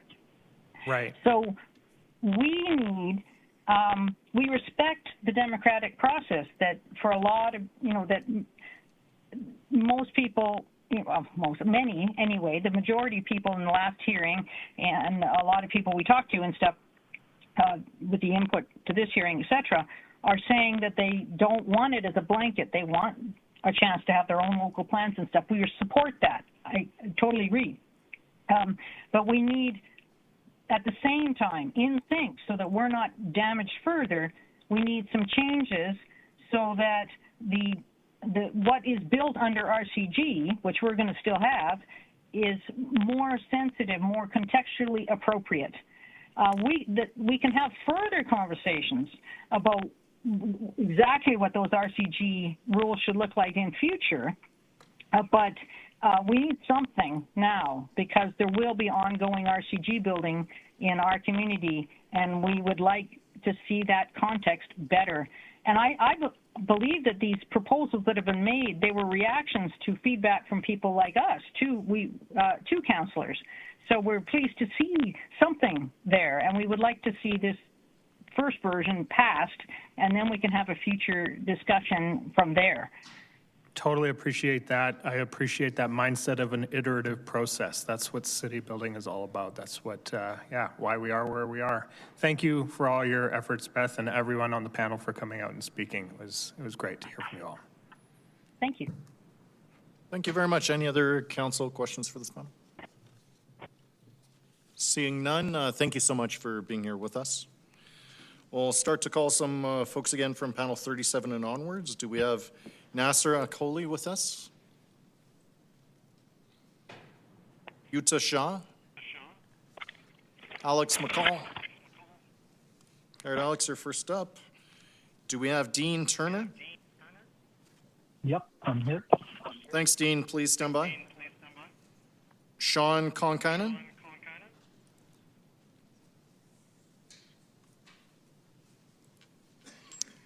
Simonetta Actison?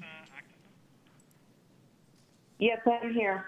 Thanks. Please stand by, Simonetta. Jacqueline Pullard? Talen English? Panel 39, yes, Justin. Jacqueline is here. Sorry, was that you, Talen? Jacqueline. Oh, sorry. Jacqueline, you're on the phone, right? I am. And that's Talen giving a wave right now in person. Perfect. All right, that's our panel of 5. It includes Alex, Dean, Simonetta, Jacqueline, then Talen. We'll start with Alex and then Dean after that. I had some slides. Are they? Oh, there they are. All right, take us away, sir. Thank you. Hi, I'm Alex McCall, and I'm here today to speak in opposition to the motion and otherwise known as being in support of RCG. Next slide, please. So I'm a board member of More Neighbours Calgary. I have a master's in public policy from the University of Calgary. I'm a townhouse owner and proud of it. I've published columns on conservative housing policy in the Western Standard, and I want to talk to you about some myths about RCG and what replace could look like. Next slide, please. So first, DCMCG is not RCG. It's important that we all understand and agree what we're actually talking about here today. RCG allows contextual density in residential areas. MCG provides significantly more density. It predated RCG. And using pictures of MCG buildings is inappropriate. when you're talking about whether or not RCG developments are right for your neighborhood. I'll also point out that MCG still goes to a land use amendment. Next slide, please. But since some opponents wanted to bring it up, let's look at this project. But let's spin around 180 degrees and look at it from a slightly different perspective. You'll notice that there is a 6-story apartment building 1 block north.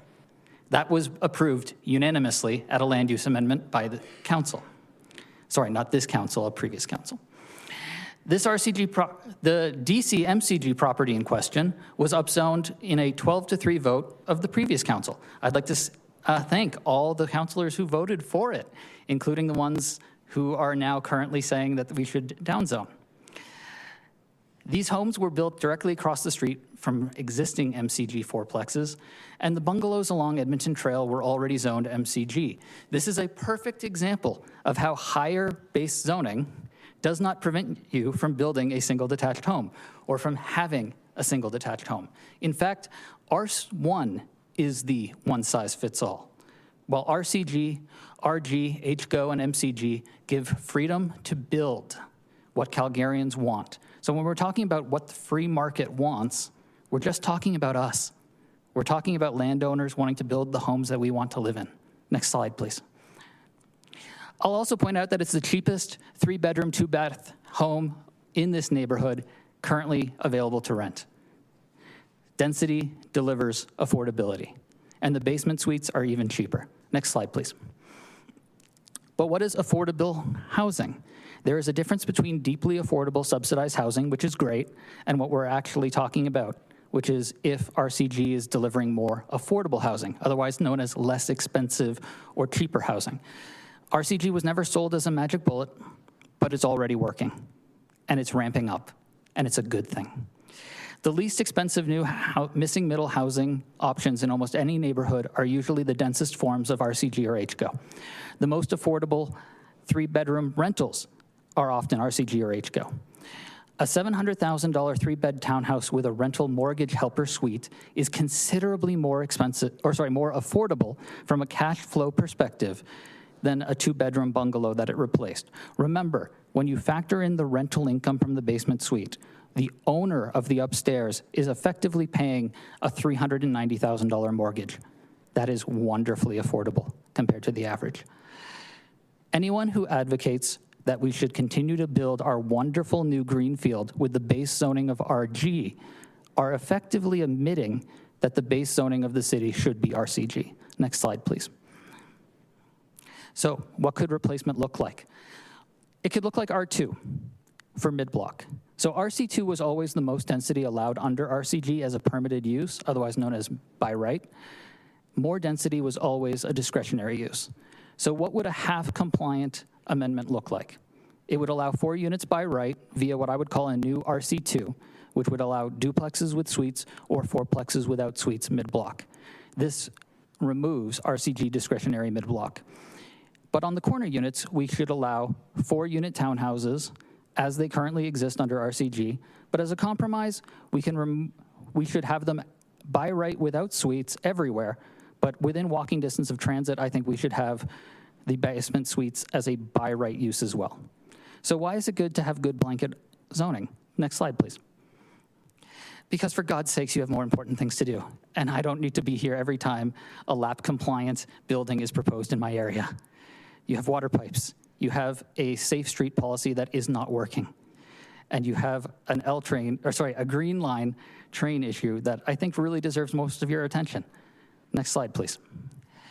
So in conclusion, I'm asking you to vote no on blanket downzoning to 2007 land use, and I'm asking you to split the vote on rejigging RCG and also voting no. However, I will concede that if you want to say repeal and replace, there is an option in front of you today. It is to vote no for blanket downzoning and yes for redefining RCG as it is in front of you today. I would prefer if you vote no for both and you take my recommendation and you come back for a proper repeal and replace, but I'll accept it.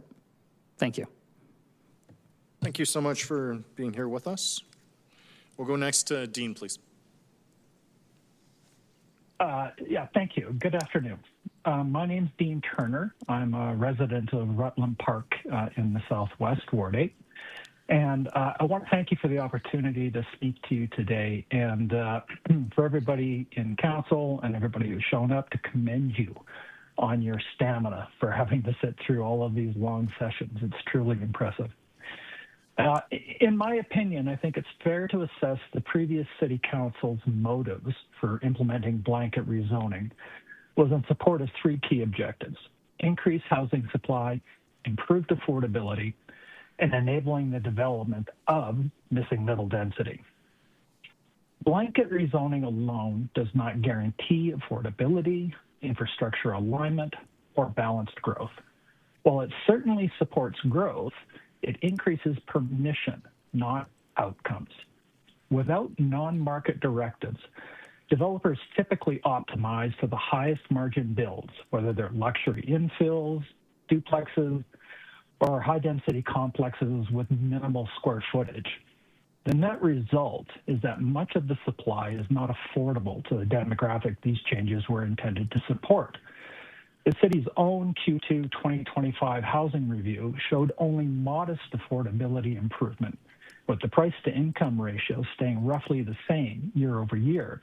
At the same time, higher-end segments remained resilient, with increased sales of row houses over $800,000 a year.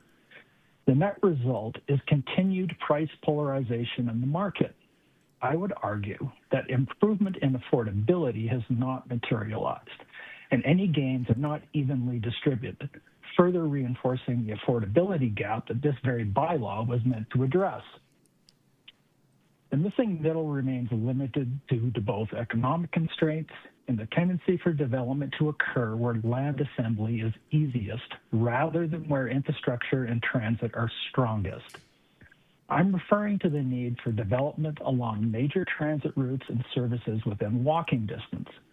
As we've seen in neighborhoods like Clarny and Richmond Nob Hill, builds occur where assembly is easiest, not where transit and services are best. Infrastructure and local area planning needs to be first and foremost, not an afterthought. A blanket zoning bylaw is an enabling tool. It's not a land use strategy. And the key questions we should ask are where first, what form, and with what infrastructure. There is room in this city to accommodate the appropriate mix of non-market, low, medium, and high-density housing and rentals and single-family homes in established neighborhoods. These are not incompatible goals. There are many of us who support the repeal of this bylaw who feel that this isn't an either-or scenario. We need a plan that supports low density on interior residential blocks, low to medium density within walking distance of schools, parks, and services, and medium to high density on transit corridors, major shopping streets, main roads, and services. We need to reserve public land and public subsidies for non-market housing, and that will only happen if it is deliberately structured. We need to require mixed income outcomes on city-enabled sites or publicly owned land. We need to respect the intended character and planning framework of established communities, and we need to stop incentivizing maximum density per lot development in areas that were not planned to support them. During the first day of public submissions, one of the councillors asked one of my fellow speakers if they'd be willing to support the necessary tax increases to support this type of planning. The argument that taxes will meaningfully decline through increased density or pay for necessary infrastructure upgrades is often overstated because the costs associated with supporting infrastructure upgrades away from existing purpose-built corridors can increase disproportionately. Costs can rise significantly with poorly located or unsequenced density, particularly where there's infrastructure upgrades that are required. Those capital costs are borne by all of us. And it should be incumbent upon this council and city administration to prioritize growth where infrastructure, transit, and services already provide the greatest efficiency, not where we've allowed unplanned densification. Taxes rarely go down, but we can do a better job ensuring growth happens where it delivers the greatest benefit and the least disruption. A number of councillors and the mayor were elected on a platform to repeal blanket rezoning. I would urge you to uphold that pledge and work with the citizens of Calgary to craft a more focused and balanced approach to our supply and affordability problems. Thank you, Dean. Thank you for Unfortunately, you're taking the just at time. time. But please don't go Okay, anywhere thank in you. case there may be follow-up questions for you. All right, we'll call on Simonetta now, please. Hello, my name is Simonetta Atkinson, and I want to thank you, Mayor Farkas and Council, for this opportunity to speak, and congratulations to you all as our new council. I'm here wearing two hats, as a private citizen and as a representative of Crescent Heights. I have limited time to express two viewpoints, but I want to begin by introducing myself. I'm a planner, though no longer practicing, and my professional experience was primarily in greenfield development. I have been a resident of Crescent Heights for about 38 years in a small heritage home. I was the CA representative for Crescent Heights in the development of the North Hill Community Local Area Plan, which started in 2018 and was approved in September 2021. I sat on the SDAB board in 2022-23, and more recently took on the role of Director of Planning for Crescent Heights last spring.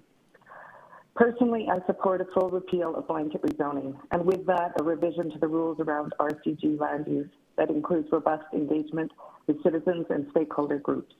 My submission is in attachment 27, page 11. I strongly encourage Council to separate out this bylaw into individual parts for voting. At the very least, the proposed amendment to RCG should be voted on separately, and ideally each proposed change voted on individually. I cannot support a blanket approach to planning, primarily because of the incredibly unique and different circumstances experienced by every community. There has been discussion on the statistical numbers of residents by community and whether they meet their previous peak populations. That varies community by community. Mine is statistically higher than at its peak. This very variation speaks to why a blanket approach cannot and does not work. Understanding that the intent was to simplify the land use and expedite housing, from what I have heard from builders, residents, and those experiencing housing challenges, the results have not been achieved. Developers are caught up in appeals, residents are mostly generally in opposition, and others are still advocating for affordable, safe homes. What I believe needs to be achieved is considerably more nuanced and community by community focused. I see a potential remedy as being that the RCG form needs to be responsive to the neighborhood and should be refined into 2 or 3 alternate forms while maintaining the semi and the single detached zoning. I consider RCG to be an important addition to housing stock, but not everywhere and not without changes to its form and footprint. My husband and I chose to live in a community that is not predominantly single family, but we do support that for others, a largely single family community is something to strive for or fight for. We support that this choice can and should exist. Not everyone wants the same thing from their community. Switching hats, I'm now speaking from the point of view of my planning committee. Our submission is included on page 107 of attachment 21. First, let me say that we are a community that has embraced and welcomed change and increased density for decades. As a committee, we did not agree to support a full repeal, but we fully agreed that the RCG form needed to change. We did not initially understand that the proposed changes to RCG brought forward on December 15th would be lumped in with the repeal. But with diligence, purpose, discussion, and compromise, we identified our concerns with the RCG form and have submitted our recommendations for what we feel needed to change.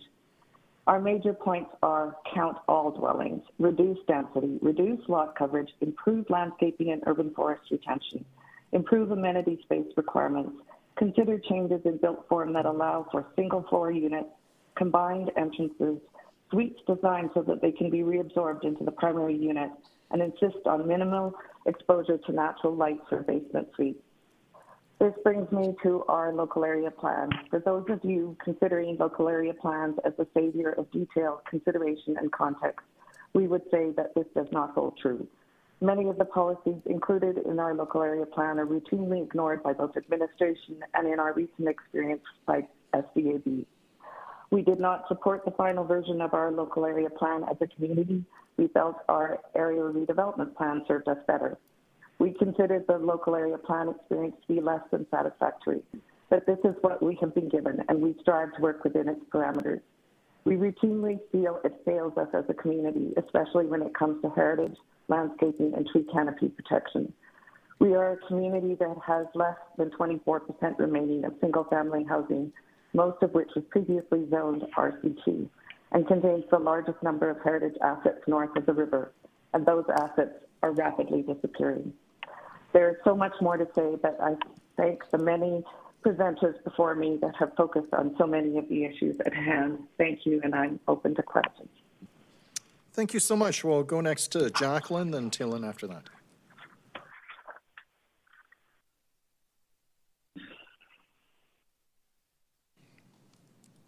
Hello, can you hear me? Yep. Please go ahead, Jacqueline.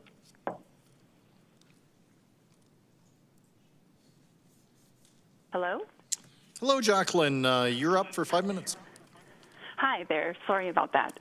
Good evening, Mayor and members of City Council. My name is Jacqueline, and I am a resident of Ward 8 and speaking on behalf of myself and my family in support of the full repeal of blanket rezoning. I would like to start with a question. What exactly is gentle density? I also want to clarify with blanket rezoning, we are not talking about apartments, condos, MCG, etc. We are talking about RCG. I see on the distributed materials I got in the mail that we are talking about 4+4. On my street, we are apparently going to get a 7+7. So that is 14 units on one lot on our quiet street. So this to me sounds like an MCG in disguise.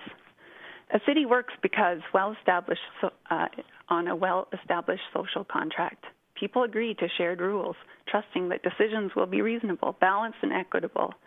When rezoning decisions ignore those principles, that trust and the contract itself is eroded.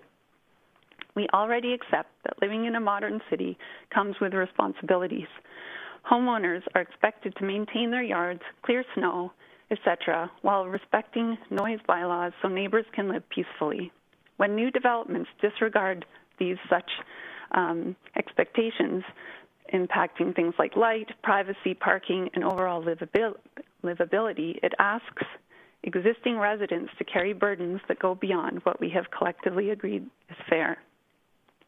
We understand the importance of increasing density. In communities like Altadore, density has already increased a great deal before blanket rezoning even came into effect. This growth had largely been absorbed because it followed clear and reasonable expectations, appropriate setbacks, moderate building heights, basement suites, and sufficient on-site parking, all supporting infrastructure that even then was beginning to feel strained. With blanket rezoning, development approvals are being granted with repeated multiple relaxation to rules, such as lot coverage, massing, height, roof forms, etc. When multiple relaxations continue to happen repeatedly, it becomes difficult for residents to maintain confidence in the process.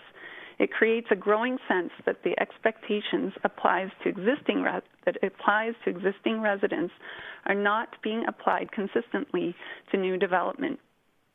Trust has been eroded, not only in council and the planning department, but in the fairness of the system itself. We have also been told that residents have meaningful opportunities to provide feedback, yet, like the development recently approved on our block, 90 people spoke up and gave input, and it was fully dismissed.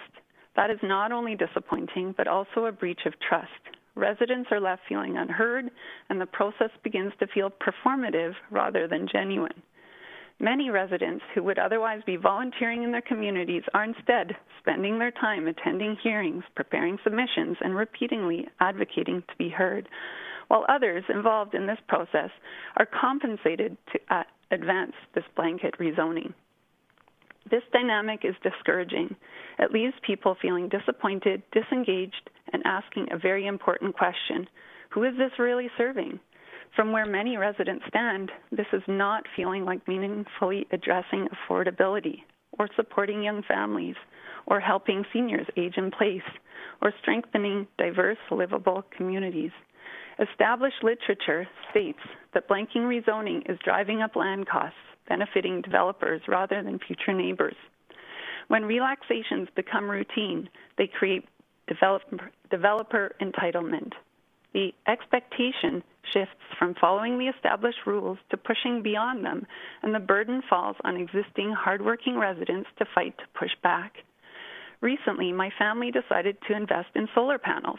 Without clear enforced protections, we are now concerned that any new construction can block sunlight, reducing energy production and causing us financial loss. When it is not specifically outlined in the bylaw and relaxations are likely, it signals that standards are optional and exceptions are likely. Like the recent approval on our block, there will be 14 units on one lot, with 14 air conditioners, 16 shared waste bins, insufficient parking, all while being at least 2 meters taller and 2 meters in front of the adjacent homes. This will most certainly impact our street. The recent approval of this lot clearly breaks the social contract of civility, yet it is being enabled and encouraged by the city. This is an example of a square peg in a round hole. This is not gentle density. We have also heard that projects already proposed to the city will be grandfathered, effectively bypassing the intent of established protections. This sets a dangerous precedent. It signals that future proposals can continue to request exceptions, gradually eroding the very purpose of these rules and further undermining public trust. Existing residents want to welcome new neighbors, all while having Thank predictable... you, Jacqueline. Unfortunately, you're just at time. But Okay, please stay on the line in case there may be follow-up. Okay, wonderful. Thank you. Thank you, and we'll go to Talen to wrap up this panel. Hello, Mayor Farkas and councillors. My name is Talen English, and I am a resident of Ward 8, where I have lived for the last 3 years. I am speaking today to express opposition against repealing citywide rezoning. I am a young person in Calgary who dreams of a city that is accessible, affordable, and abundant with opportunities. I greatly appreciated the perspective that was shared earlier in this hearing, noting that there is a clear generational gap that permeates this discussion. The lives of young people no longer reflect that of our parents' or grandparents' generation for many different reasons. Many of us are being priced out of purchasing a home, while others are envisioning and moving towards communities that are more aligned with reduced car dependency, greater access to public transportation, single-person or smaller households, and active public spaces. Both of these are certainly my reality, as well as that of my friends and family. Diverse middle housing offers me a future where I can choose a home that is best suited for my life and income, rather than choosing only what is available. It offers me a future where I can reliably and affordably commute by public transit to neighborhoods, parks, local businesses, and friends' homes without worrying about whether or not the bus services reach. It offers me a future that is sustainable and responsive to our changing environment and world, where city design works collaboratively to champion both economic and environmental efficiency. I am deeply concerned with the direction that repealing citywide rezoning will take us. During a time of growth where we need to be making lasting investments into our existing communities, infrastructure, and public transportation systems, the decision to repeal would be costly, inefficient, and put greater strain on the most necessary infrastructure of our city. It should not come as a surprise that there are many voices and perspectives in the city that are missing from this public hearing. These are the community members that are most impacted by our limited housing supply, our unreliable and expensive transit system, and worrying affordability crisis. Many of our community members who are struggling to meet their day-to-day basic needs of affordable housing, transportation, and good work are not able to dedicate long hours to sit in council chambers to share their stories and need for more housing stock. With this in mind, I encourage you to look to the expertise and statements from our nonprofit housing providers, community workers, and to the courageous speakers who do represent these communities, for they are sharing evidence-based and personal testimonies of the real consequences that repeal will have. We must distinguish inconvenience from hardship. Repealing citywide rezoning without a strong replacement plan does not offer a solution to housing insecurity, housing affordability, and our city's limited housing supply. It only sets us further back from where we need to be. This council has an opportunity to lead Calgary towards a future that is vibrant, connected, affordable, and compassionate. I hope you can rise to the occasion. Thank you. Thank you so much. That concludes our panel. We will go to questions from council members, so please stand by. Councillor Kelly, you're up. Thank you, Your Worship. Maybe just to start, you don't need to approach the podium, but Ms. English, did I get that? Did you start on the phone and end in person? Is that what yeah, okay, great, magical, amazing. Thank you. I appreciate that very much. Ms. Pullard, I wanted to go to you first, if you don't mind, if you're on the phone there still with us. Sure, yes, I'm here. Just wanted to clarify at the beginning of your presentation there, you were talking about a 7x7 development that was on your street. I just wanted to clarify, is that a single RCG lot, like a 50-foot lot? So it's a funny sized lot. So if you measure it, it is more like a square, I suppose, than it is a rectangle, but it is a 50 lot, yeah. It's a 50-foot wide lot, 120-foot long lot, like on a corner lot? Oh, I don't remember the exact dimensions, but it's an unusually shaped lot. Yeah, and I think that's part of the reason why I wanted to sort of ask it, because I want to bridge maybe over now to Mr. McCall, because I think we may have just heard there with Ms. Pullard. I appreciated at the beginning of your presentation, clerks, if you wouldn't mind bringing the presentation back up. I really appreciate there at the very beginning of your presentation, the difference between MCG and RCG. This is part of my question to Ms. McCall. Without getting the exact address of her street, I can't look it up. But certainly in my experience door knocking during the campaign, the two developments that got the most amount of pushback and were most frequently cited for why we need to repeal the RCG blanket zoning, neither of them are actually RCG. Is this your experience as well? Yes. So I helped with a campaign in the last election, and I would say about a third of the people who were really upset about RCG developments, when you actually looked them up on my property, they were not RCG. They were some higher form, and they went to a land use hearing because they had already been built for a year or so. And the land use hearing was obviously approved by the previous council. So actually, if you could skip to Appendix B in my presentation, please. Just to give a little extra. And the other thing that we should say is that usually for an RCG unit to be that big, it requires a massive lot because the lot as that was described would not be within the discretionary context allowable under the old RCG, and it certainly wouldn't be under the new one. It also would likely have to require multiple lots consolidated together because there have been some examples of RCG developments where multiple corner lots were bought by the same developer and then stitched together. And that's, I think... So this is not the case in this one. It is one lot. Thank you. I'm going to step in and just enforce decorum here. We're only able to have the people who are recognized by the chair to speak right now. Councillor Kelly has the floor, and he's directed lines of question and here in person to Alex McCall. So I'll ask Alex to continue speaking. Thank you, Mayor Farkas. And in the case of the example that I did bring up, this development was also fully compliant with the local area plan.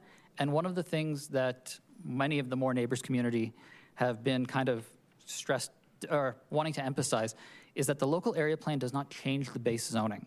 So land use amendments still need to come to council. So in this example, it's the poster child of opposition to RCG. It's an MCG project. It was actually within the, well within the 6-story limit of the local area plan. And it was an alternative to what could have been a 6-story apartment. So it's, it brings me to why are we even kind of here? Actually, if I may ask for the next slide, because I have a lot of additional. Why are we even here if 95% of these projects get voted for by councillors? And when the literal poster child of opposition to RCG is an MCG unit that was voted for by Sonia Sharp and Dan McLean, I have to say, like, why are we even here? And I want to give Dan McLean some credit, because in an international... I'm going to ask that you please keep your comments directed to the chair. Okay. You may have an opportunity to have a conversation with Councillor McLean if he puts his light on. But I will not name councillors specifically, but I will point out that... Let me just step in here. What I will say is voting record is fine. Quoting a member of council is fine, but I'm not looking for specific call-outs to individual staff or to council members. Again, under a procedure bylaw, calls for all commentary to be directed to the chair. And in that case, Mayor carry on, sir. I will applaud City Council because there have been national rankings of individual councillors, which I'm not going to talk about, but many of the councillors in Calgary who want blanket downzoning actually get good scores on YIMBY metrics that are defined as what is a YIMBY or a NIMBY in Vancouver. So that's one of the reasons why I want to say, like, it's important to have clear base zoning to free up space, because if we're voting for it consistently anyway, we're just wasting council time. And there are more important things, and you know, I want you guys to hold administration accountable. I don't want you guys to spend hours and hours and hours debating whether a duplex within walking distance of the C train should be allowable. I'm very familiar with this particular development. It's, without giving away my exact address, very close to my house. And what I will say on this particular one is, unless the community association shows up and wants to correct me, didn't really get a whole lot of pushback in the neighborhood, but there are some RCG 8-plexes a couple blocks away that are mid-block laneless lots that are getting a lot more pushback. So I'm kind of curious in terms of just from your perspective here, Mr. McCall, why do you, and maybe this is related to the land use amendment you're talking about, right? People building LAP compliant housing without a land use amendment. I'm wondering if you can maybe elaborate on that, because we're not getting the pushback here, but it's what people are talking about. In both of my examples, I think the community association, actually I know for a fact the community association submitted letters in opposition to both the 6-story apartment that was approved unanimously 2 councils ago. So I'm not going to name a councillor who is currently mayor who voted for it, but thank you. So yes, so there is some contention there. Having watched as much of this hearing as I could, my wife yelled at me to go to bed because I was watching some of the ones late last night that I missed during the day because I have a day job. There have been a lot of opposition, but it's also inconsistent opposition. So there are people who have come up here and said, you know, I don't want a double duplex or a 4-plex in my neighborhood, but I'm okay with a duplex with a garage suite, which is in form under our zoning, essentially the same build form as a double duplex. So this brings us to this point where we're seeing, we're seeing people say, I don't oppose to a mid-block 6-plex if it's a garage suite, but I don't want a double duplex that's materially the same thing. Or we're seeing, I don't want this mid-block in my neighborhood, but I wouldn't be opposed to it in another neighborhood. And you know, I'm an Alberta conservative. I didn't like it when Justin Trudeau said only communities can give consent, because you know, if every rural community in BC could say, you know, I think Alberta Oil should have access to the Pacific Ocean, but a pipeline is really not contextual with our rural lifestyle, so maybe check the next valley over, we would have a national unity crisis. And I don't want us to get into a position where every local area plan becomes a fight about not in my local area plan, but maybe somewhere else. So I don't envy you as to having to find the balance, but I also don't want to keep coming to every one of these because a duplex is, you know, a 6-story apartment building that falls within my local area plan is up in front of you. And, you know, that happened to this council. I engaged in good faith in my local area plan. I totaled it up. I spent over 12 hours engaging in public consultations, and this council voted down a project that was completely compliant with the local area plan. It was completely compliant with transit-oriented development. And the proposal that council made was, well, why don't we just make it townhouses instead? And now we're trying to take away the zoning that would allow it to become townhouses. So what are we even doing here? I think it's a fair point. If we're going to engage, we have to engage in good faith and then follow through on what it is that we've done there. So yeah, I appreciate your answers there. If I may just really quickly, I recognize the fact we only got about 10 minutes before dinner break. Actually, you know what? We only got 10 minutes before dinner break. I know that there's some other councillors in the queue. So why don't I'll pass. I was going to ask another question. What were you going to say? Nope. You did that to me once yesterday too, and then look at Councillor Atkinson, please, let's go. Yeah, I'll go to you first, Alex. Just at the end of your presentation, you sort of said you've got your pieces there. Vote no, but if not vote no, this, like, can you dive into the last little piece you said there where it's, if you are looking at the rules of RCG and what it is, like, a big part of your presentation is to relieve that burden from council so we can focus on the many other things that we as a council need to focus on. So what do you think, you've been listening to the presentations of Calgarians and whatever, what do you think that threshold can be in a way that we can free up some of that and move on to actually having discussions around the apartment buildings coming into our neighborhoods, how we focus on safety and all the other things that we need to focus on as a council? Could I ask administration to bring up my slide that had repeal and replace the duplex in the RCG? Yeah, yes, please, thank you. Oh, that one.